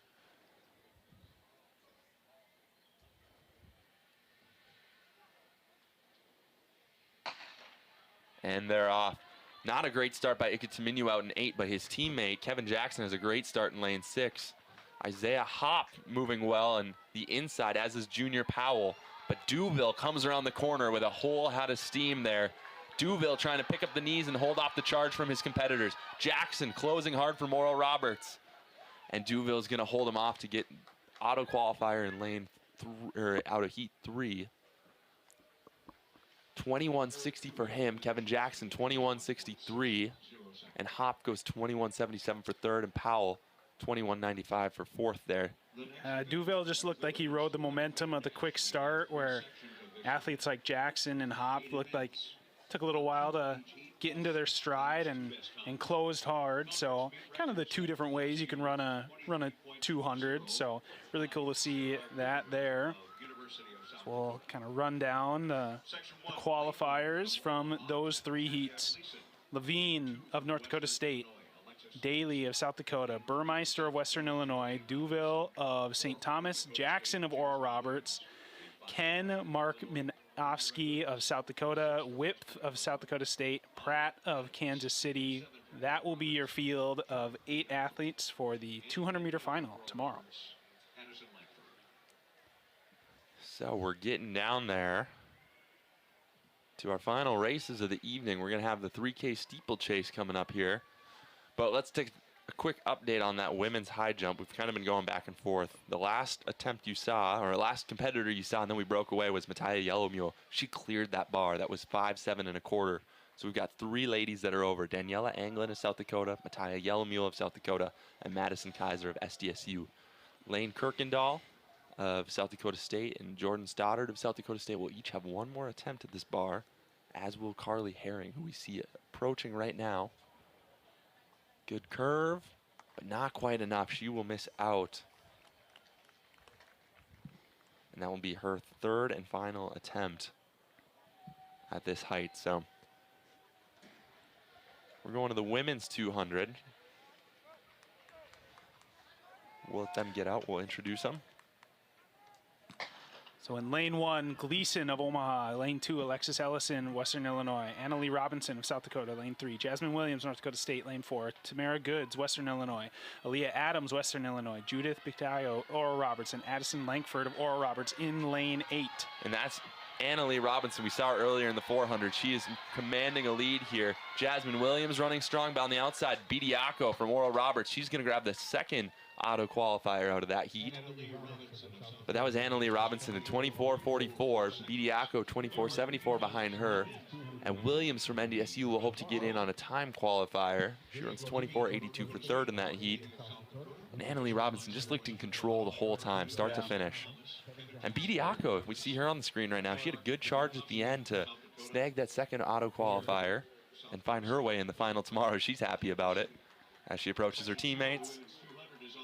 Yeah, the 200, being sort of that like intermediate sprint race, obviously in between the 1 and the 4, you kind of get the sense that, sometimes athletes, when they got a prelim and a final, and maybe either the 100 and the 400 prelim earlier in the day, that they maybe start off in the 2 a little more conservative, or try and take a little more conservative of an approach, trying to maybe save some something for the next day, or maybe it's just down to a bit of fatigue. But I think we saw that with a couple of those athletes, when they finish strong, and just kind of get a sense for what they'll need to do in this heat to make it on to the final, because really that's all that matters. We're going to have a 2nd heat here, the women's 200. We'll have Lauren Lane from Oral Roberts in lane 2, Alexis Pratt from St. Thomas in lane 3, Kaylin Valandra Prue from USD in 4, Erin Kinney in 5. She set the conference record earlier in the women's 100. Sarrington Jones of South Dakota State in lane 6, Ashton Burtman of South Dakota State in 7, and Chevelle Shaw from UMKC will be in 8. So as we mentioned, women's 100 earlier, Erin Kinney, she ran fast. Just to sum it up in one word, fast.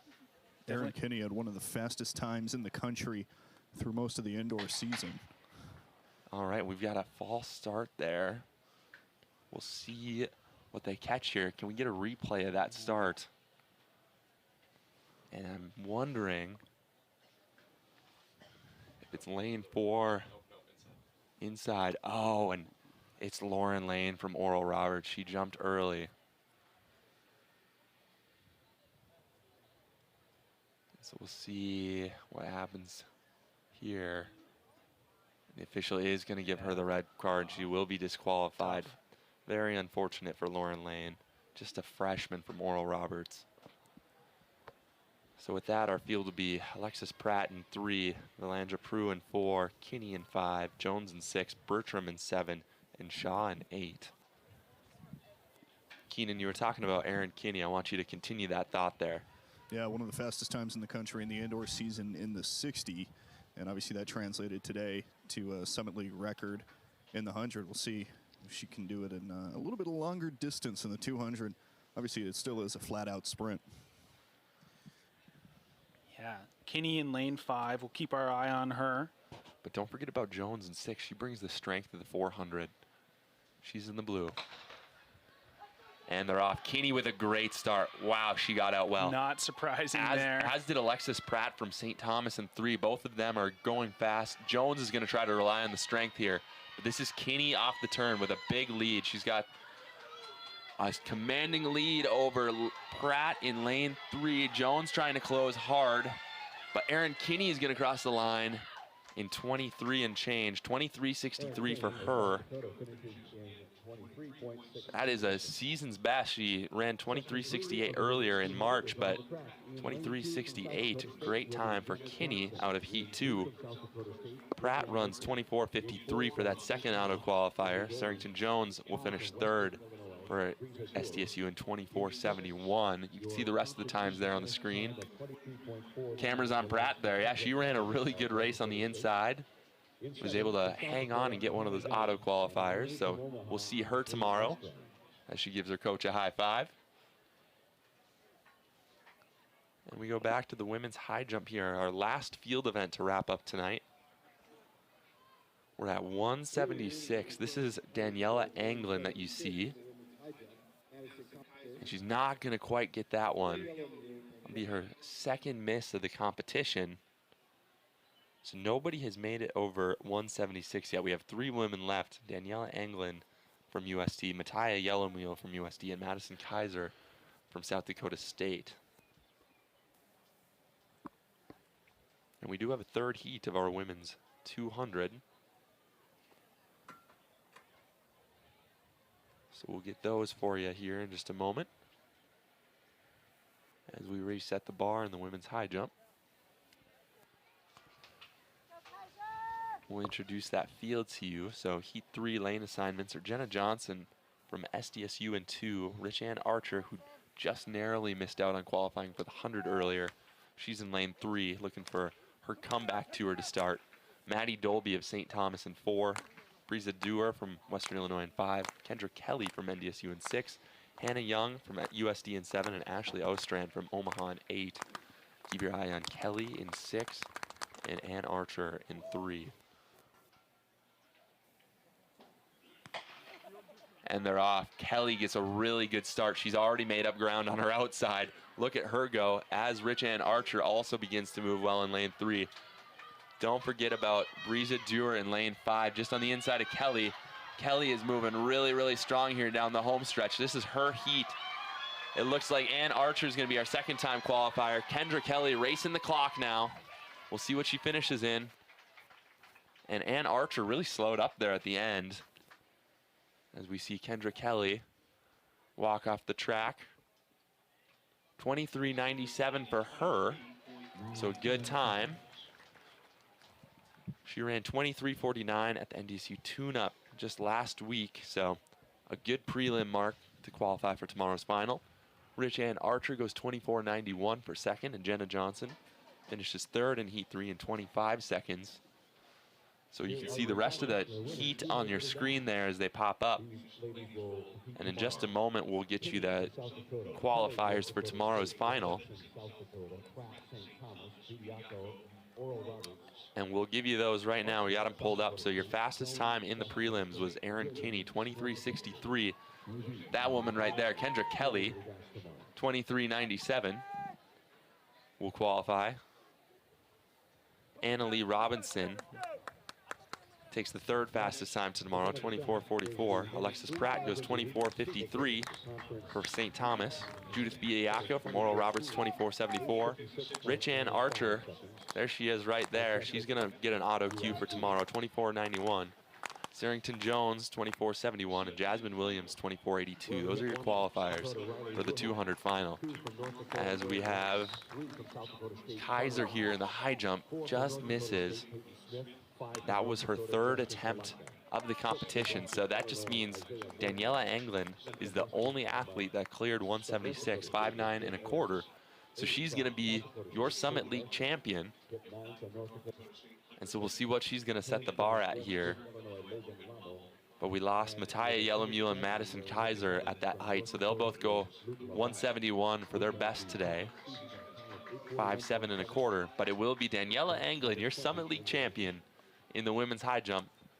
And now the question is she going for more? Why not? She jumped a 182 down at Texas earlier this outdoor season. Her best is 186, and she won the indoor title at 1.80. So still a little bit left in the tank. We'll see if she continues to go up here.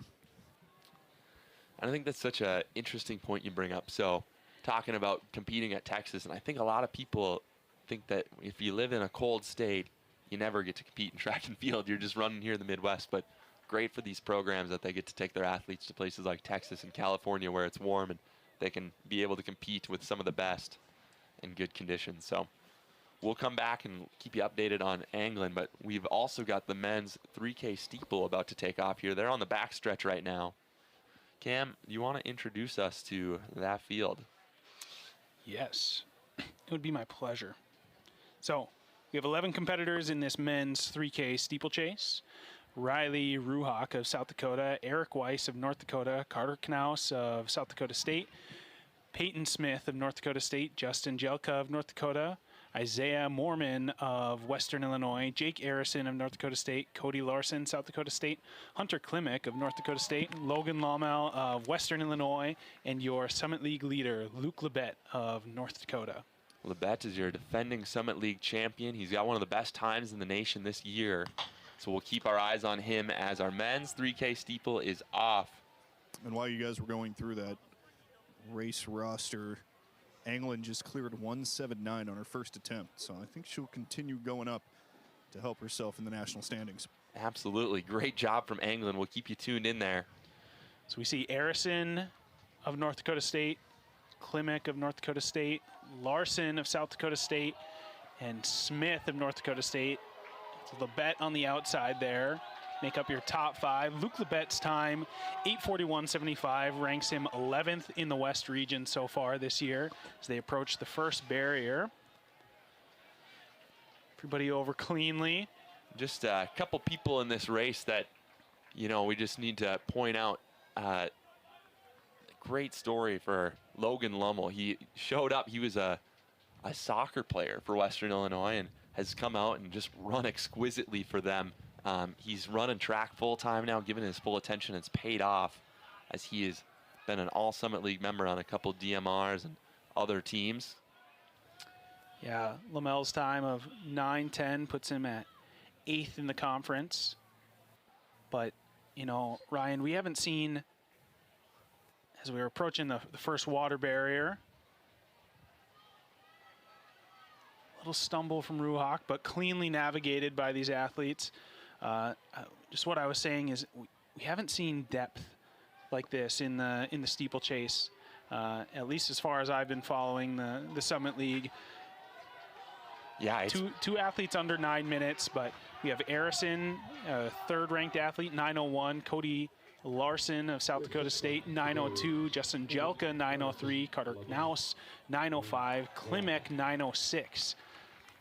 And then Laumel, 9:10. So, I mean, 8 guys who are 9:10 or under is really, really good running for this steeplechase. You see Klimek, the tall figure of Arison, Peyton Smith, and then Lebet right on the shoulder. Now, Klimek is no stranger to going out and leading races. He if you remember, took the NCAA cross-country regional by storm by being the unheralded figure that led through the first 2 miles. No one had any idea who he was. Wasn't supposed to be a player in the race, but it's kind of his signature that he just goes out and sends it. Yeah, and in a lot of the other distance races, you know, tucking behind somebody, you know, has a bit of an advantage. You know, you don't have to worry about the pace. You can just kind of mentally kind of shut the brain off. But when you have these rigid barriers coming at you every so many meters, you know, it's not as much of an advantage to be behind. It's kind of, you know, the benefit of having clear line of sight to each barrier, you know, can really go a long way. So. And I just want to jump in here real quick. You guys were talking about depth in the steeplechase. I want to talk about height here. Danielle England just broke the conference record by jumping 183. Oh, wow. And now she is continuing to go up here with an attempt at what appears to be 185. 183 gets her into the top 11 nationally. 185 would get her up to the top 7. Wow. Wow. She came in 14th last year in the national championships by jumping a 180. So an opportunity to continue what has been a stellar season for her, and she'll actually pass on 185 and go to 186 to try and get in the top 5 nationally. Wow. Well, great for her. She has been putting together a great series of jumps as we approach the water barrier here. Still Klimek, Smith, and Labette and Arison kind of leading that front group. And England did just have a decent attempt there at 186, 6'1" and a quarter. So 183 is 6 feet even. So Keenan, that's got to be taller than you, right? Hey, I'm 6'2". Don't sell me too short. Okay. Well, we'll see if she can do it we here. We can measure next to it, too, if we need. Okay, perfect. So Klimek is trying to hold off Labette here. So the reigning Summit League champion is starting to make a move towards the front. It's Klimek, Labette, Smith, Arison, and then that looks like Larson of SDSU starting to put his name out there. Larson has a great 5K from earlier this season. He's run 14:06 for 5K, which puts him in pretty serious strength territory. So if this, you know, we'll look for him to stay strong with the rest of the pack, and you know, it's going to take quite an effort, I think, to drop an athlete like Larson. Obviously, over the barriers, Labette is. Daniela England just cleared another bar. England just keeps putting together a great performance. 186, 6'1" and a quarter as she gets mobbed by her teammates on the mat. Tied for 4th nationally at this point. Wow. Up there with the likes of Kansas, Nebraska, and LSU. Of course, South Dakota, a jumping school. We know about that from what's happened over at the pole vault pit as well. Don't count them out. We see Labette here is going to take the lead. Arison in 2nd, Smith in 3rd, Larson 4th. Klimek moves back to 5th. And we're going to see maybe this is just where Labette imposes his will and starts to separate from the field. Yeah, about 3 laps. Well, yeah, just under 3 laps to go. I haven't really had a check on the pace so far, but if the pace has been pretty conservative, Labette is probably feeling pretty good and feels like, hey, 3 laps, I can handle a push from this far out. Now is my chance. You see Smith swinging the arms. Yeah, they're winding this thing up for sure. If it was conservative at first, they're moving now. Yeah. So Labette is starting to really separate himself from the pack. He's going to approach a water barrier here. Smith and Larson in 2nd and 3rd, and Arison trying to hold on 4th there. Labette just looks so smooth over those water barriers.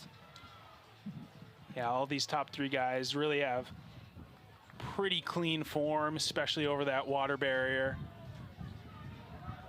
As Labette continues to lead here as we go into the home stretch. 800 meters for these athletes to go. It's Labette, Larson, Smith.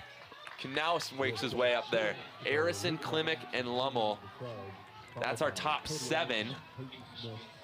Yeah, the strength of Larson really showing right now as he's just kind of slowly moved his way up. Smith is pretty clean over the barriers, though, so he'll look to use his hurdle form to keep himself in the race. Labette continues to pull away. He's got a sizable lead now. 600 meters for these athletes to go. We're going to see here who can race for 2nd and 3rd. It's going to be a tough battle as Labette continues to pull away from the field. Yeah, Larson and Smith almost stride for stride over that last barrier. Knaus just falling off a little bit. Lama has moved past our early leader, Klimek. Little stumble from Smith out of the water there, but doesn't seem like he's lost too much of a step. Labette making this look easy. He's looked smooth the entire way. And he's running a great time right now with 400 meters to go. He comes through at 7:43, so we'll see what he can do on a last lap. Smith in second, Larson in third, Knaus in fourth. Labette's gonna probably be your winner. The question is just how fast can he go? As Smith and Larson look good. Smith's on a good time. Well, so is Larson. Both those guys are on a good time. If they can close hard, they got a chance to lower their PRs. And look at Smith start to pull away there. Labette continues to lead and command this thing from the front, but Smith is giving it his all, going for a great time.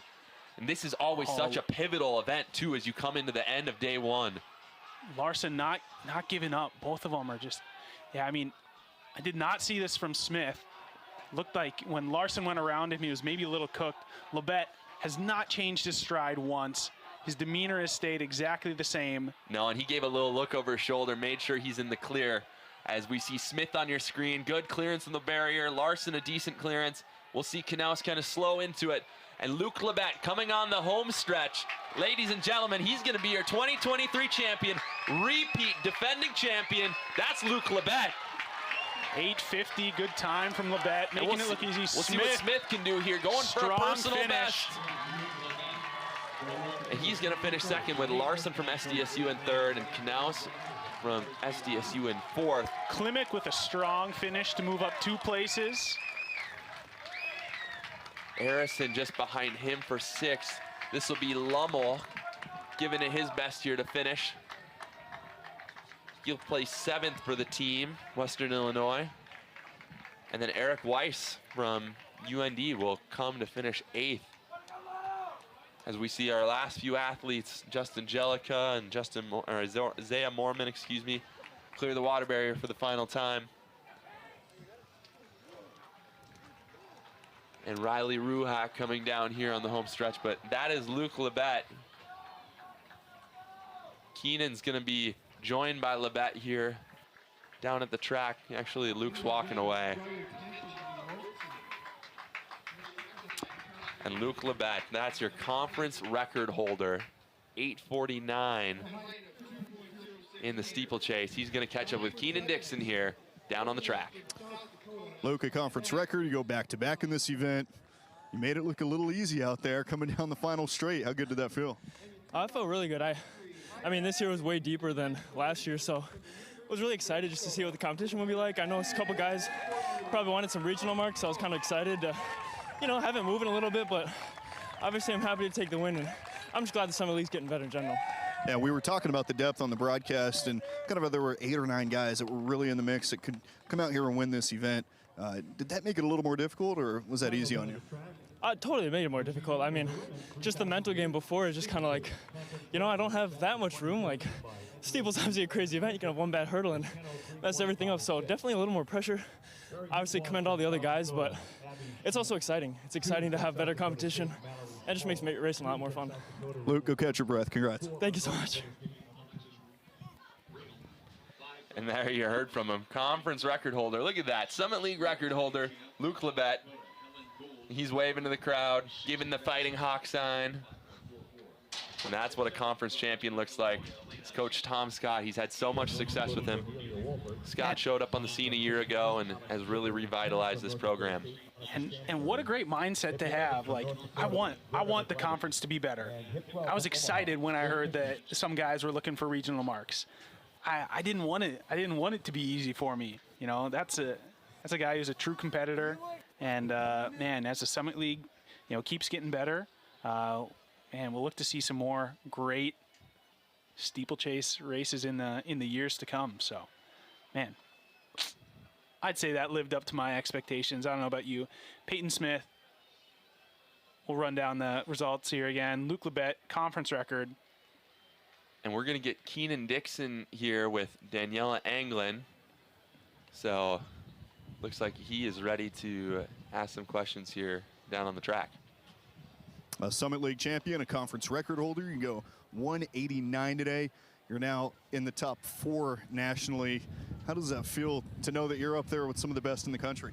It feels good because I've been working really hard to get there, so I feel really good. And last year, I mean, you won the outdoor championship, you win at the West Regional, and then you go on to nationals. You come in 14th, but you come in 14th with a 1.80. Today you go 1.89. You kind of know that you're in that top spot, and you can do some real damage this year at the regionals and nationals. Do you have a ton of confidence going forward here? Yeah, now I do, because before I was not really there, but now it is. So yeah, I'm really confident in going into nationals or regionals. And in this event, you had a couple of misses towards the end, and then you clear it, and then you just kind of got in a rhythm there. How important did that help you get to that 1.89 mark? It was good. I was a little emotional before because I saw my teammate crying, so I kind of got out of it. But she's like, you need to jump this for me, and that's what I did. Like, she gave it back to me, so I felt good. And that energy, that support, that the team was right there rallying around you. How exciting was that entire scene over there? It was good because I wouldn't have been this far without my teammates. Like, they're the best. I love them. Conference record holder, conference champion again. Daniela, congratulations. Thank you. All right, here we see the women's steeplechase.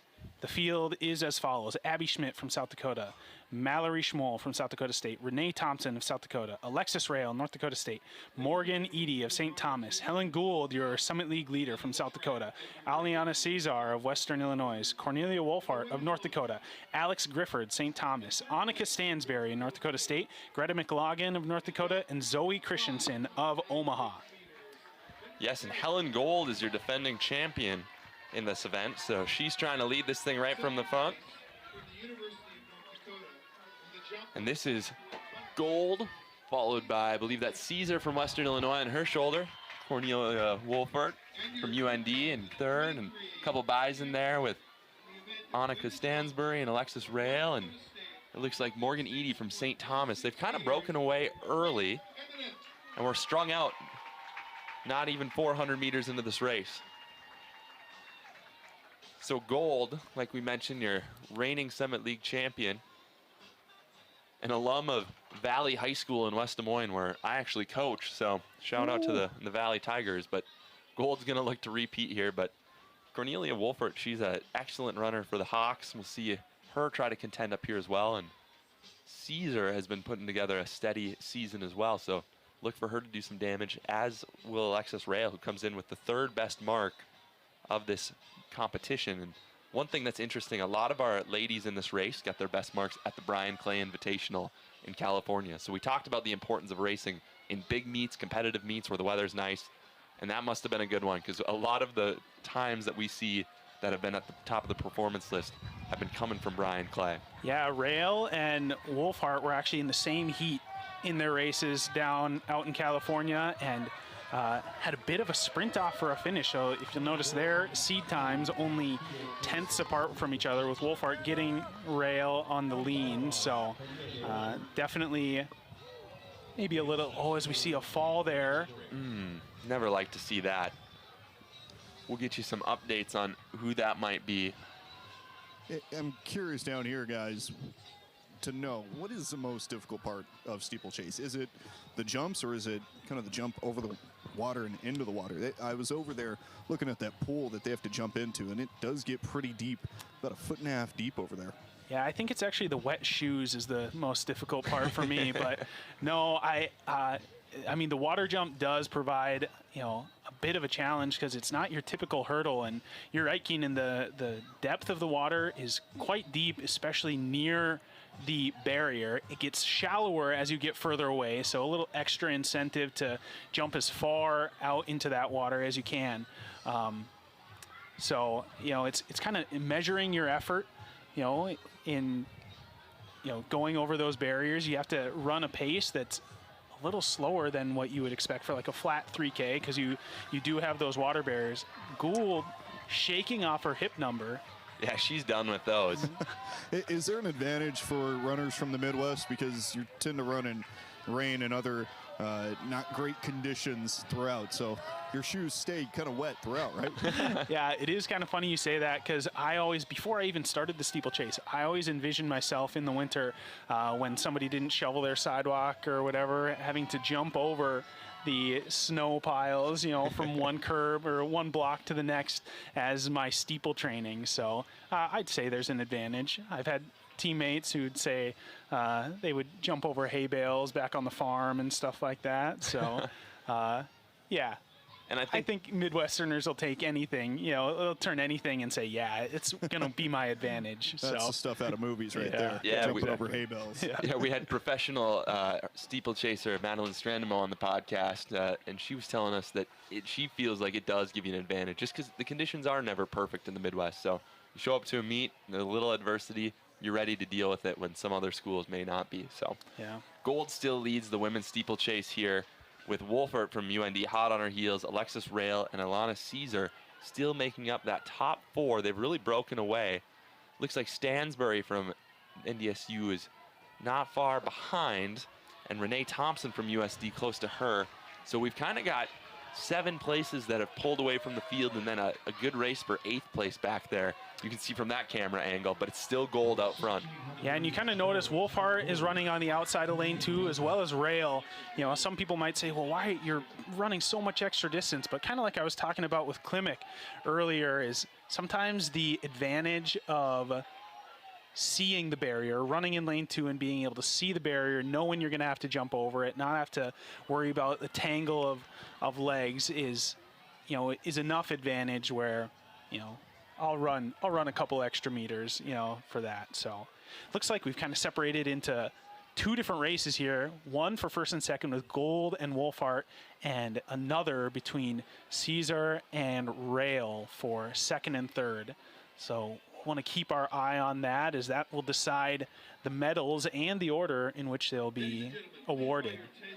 So as we approach the water barrier here, Gold remains out in front. Good angle there. Gold, Wolfert, Caesar, and Rail. Notice Rail swings wide, and that's exactly what you were talking about, Cam. Trying to get good line of vision to the steeplechase barrier. Especially coming into the water barrier, for me, it was always more important that I was relaxed and confident going into a water barrier so I could know that I would have a clean run at it. As we see Gould kind of making her move on Wolfhart. With 3 laps to go, this is near the same mark that we saw Labette make his move. So not too surprising here. We'll see how Wolfhart responds, and if Caesar and Rail can kind of work together and reel her in and potentially move up from thinking about a bronze medal to a silver. Yeah, and like you said, it's really separating here, and we still have a really good race for 5th, 6th, and 7th with Thompson, Stansbury, and Edie. And in 8th right now, it's Abby Schmidt. So that's how the placing works as of now, but things will always change in this event. Gold really starting to separate from the field. She's moving well on the backstretch over on the left of your screen, and Wolfert from UND holding strong to that 2nd place. And Caesar and Rail, it's going to be a battle for that bronze medal.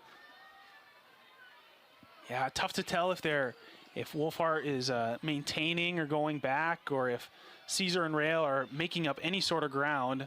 Wolfhart still looks strong over the barriers, and that's kind of can be the first indicator for how an athlete is feeling, whether they're feeling strong and ready to, you know, pick up the pace, or if they're really starting to feel it in their legs. And I think it's just important to note that Gold has looked good over every water barrier so far. Yep. And we're starting to see that as we get deeper in the competition, it gets harder and harder. It's a lot more effort, but Gold looking good, Wolfert looking good, and Caesar and Rail looking good too. Yeah. Rail makes a move here. Yeah, Rail's moved up solidly into 3rd.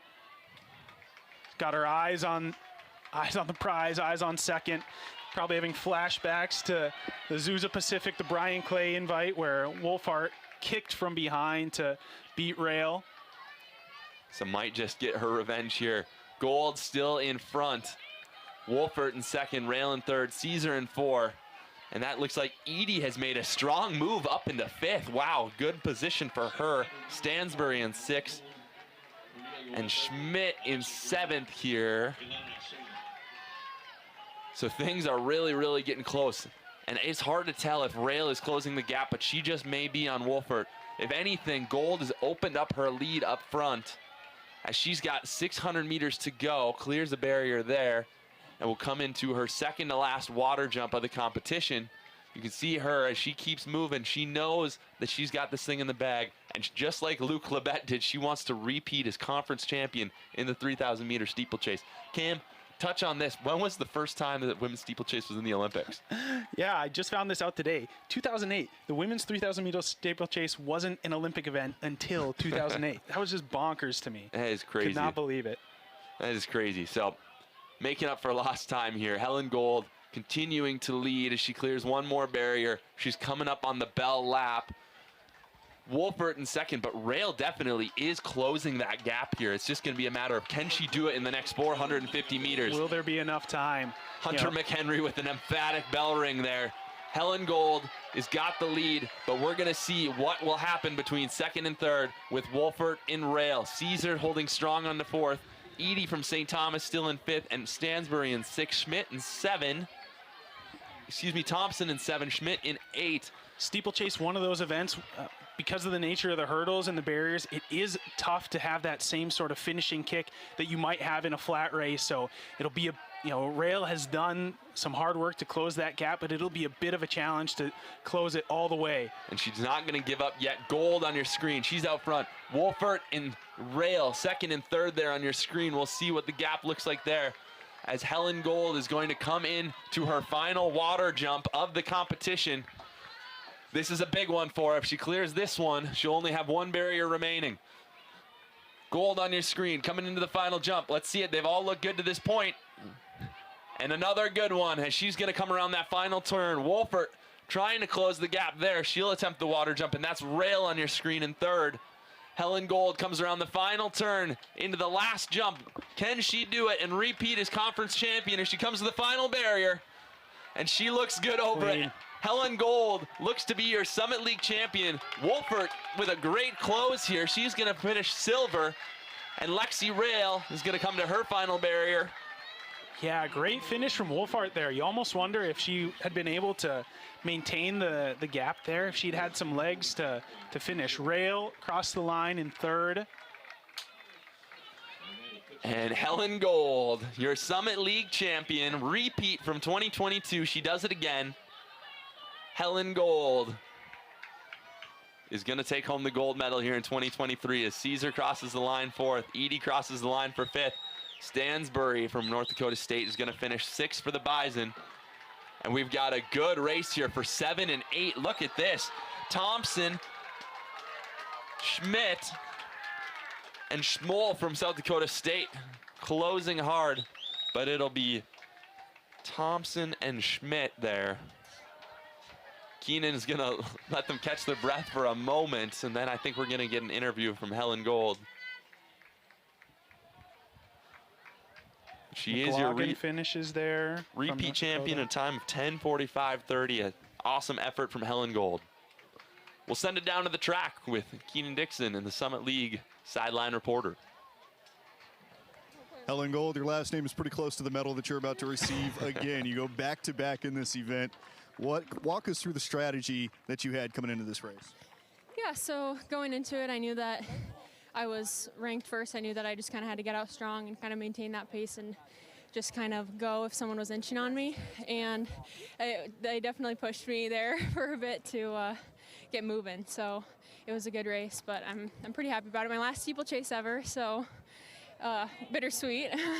Good way to go out, right? Good way to go out on top, and you get some critical points for your team as you make that back-to-back approach here. Yes, yeah, definitely. I think that that's something that we have as an advantage over some of the other teams in the conference is that we're always fighting for our teammates and trying to get out every extra point just to be competitive for those team scores. So it's important to me for sure.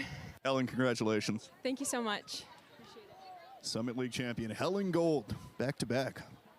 Yes, and she does it again. So we see a repeat winner in both the men's and the women's 3,000 meter steeplechase, our final event on the track for the night, and we're all done on the field as well. We'll look to get you some team scores here in just a moment. For the men, North Dakota State is leading through 7 events. The NDSU men have 92 points. South Dakota State in second with 61. USD in third, 49. St. Thomas in 4th with 25. University of North Dakota in 5th with 19 team points. Western Illinois in 5th with 19 team points. So we've got a tie there between UND and Western for 5th. Oral Roberts will be in 7th place with 6 points, and UMKC in 8th with 2 team points. We go to the women's side. 7 events scored. South Dakota is your team leaders, 82.5 points, up on North Dakota State in 2nd, 69.5. University of North Dakota in 3rd with 60. South Dakota State in 4th with 39. St. Thomas with 16. Kansas City in 6th with 4 points. And Omaha in 7th place with 2 points. So we'll go down to the award stand. Yeah, where we're going to watch our men's steeplechase get their medals. So Cody Larson, who had a good close there to go under 9 minutes, 8:59.78 for bronze. And that's Peyton Smith, the former 5-sport high school athlete from Carrington, North Dakota, wearing the Bison Pride on his chest. Finishes 2nd in a new lifetime best at 8:58.26. And that's Luke Labette with a conference record time, 8 minutes 49.89 seconds. He's one of the best steeplechasers in the nation. That's Luke Labette from the University of North Dakota, your repeat champion. He did it in 2022, does it again tonight in 2023, and is a fighting hawk. Another one on the award stand. We've seen a lot of them so far in the first 2 days of the competition.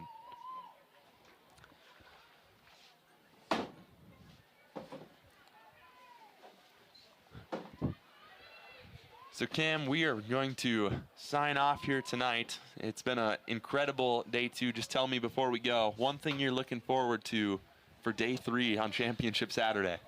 Man, the women's 100 really caught my attention with that meet record there.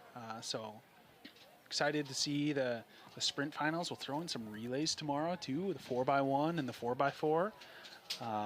So, I mean, the 100s caught my eye. I think the 200s really kind of lived up to my expectations. So the finals for that tomorrow, and man, hopefully the rain stays away, and just another great day of track and field. The men's 800, all of those guys who had run under 150 had qualified for the finals. So, and you know, the women's 800 kind of surprised me a little bit too, with Valgardson, her great PR performance in the prelims, and the sisters from Oral Roberts. So yeah, and Deborah and Adrina Mazia, yeah, they raced really well as too. So yeah, guys, make sure you bring your lunch bells tomorrow. We're gonna have 3 hours plus of straight racing and handing out medals throughout. It's gonna be a fun one. Yeah, so we'll get another award ceremony here in a minute. We'll check out the women's 3K steeple medalists. I think I'm most looking forward to the 1500. It's a tie for me. 1500 and 5K. We're going to get one more chance to see these South Dakota State men race. They've been phenomenal throughout their collegiate careers, and we're going to see the chapters close for Minor Williams and Olson and Bruckman and some of those guys that have been perennial athletes for SDSU and have done a great job of elevating that team to the level they're at today. So I think for the nostalgic side of me, 1500 and 5K for sure. So yeah, that 50. Yeah, we'll go down to the award stand for the women's steeplechase here. The women's 3,000-meter steeplechase. In 3rd place from North Dakota State, running a time of 10 minutes, 56.27 seconds, Alexis Roll. So that is Lexi Rail, 3rd place. She repeats as the bronze medalist in the Summit League and has really found her niche in the Summit League and in the steeplechase, and has done such a wonderful job these last 2 seasons coming into her own. This is Cornelia Wolfert of UND with the silver medal. And as Keenan pointed out earlier, her last name is a great predictor for what's about to be dawned on her neck. The gold medal, Helen Gold, your repeat champion in the women's 3K steeple. In what was a really great race. A lot of fun to see them, you know, string out from the pack, go for it early, and hang on for the win. And what she said was going to be her last steeplechase. So fun to see the senior from USD and a native of West Des Moines, Iowa, get the job done. Yeah, a little tidbit about Wolfart's race. That moves her up into 2nd all-time in school history, just 2 seconds behind Jaden Keeler. So a little bit of stats there, and yeah, I mean, proud brother moment for me. I was just gonna say, so and my sister is Alexis Rail there, 3rd place on the steeplechase podium. So I honestly, I mean, I've been following her all season, and I know she's been having a great season. Did not know that she was ranked 3rd, and didn't know that this was kind of a possibility. So, man, what a great day at track and field as we see some images from earlier in the day. We'll be back here again tomorrow. We sure will. And we are just excited to conclude day 3 of the Summit League Outdoor Championships. A team title will be crowned. It's going to be good. We'll see you guys tomorrow. Thanks for tuning in. Ryan Enerson, Cameron Rail from the Prairie Track and Field Podcast. Have a great night.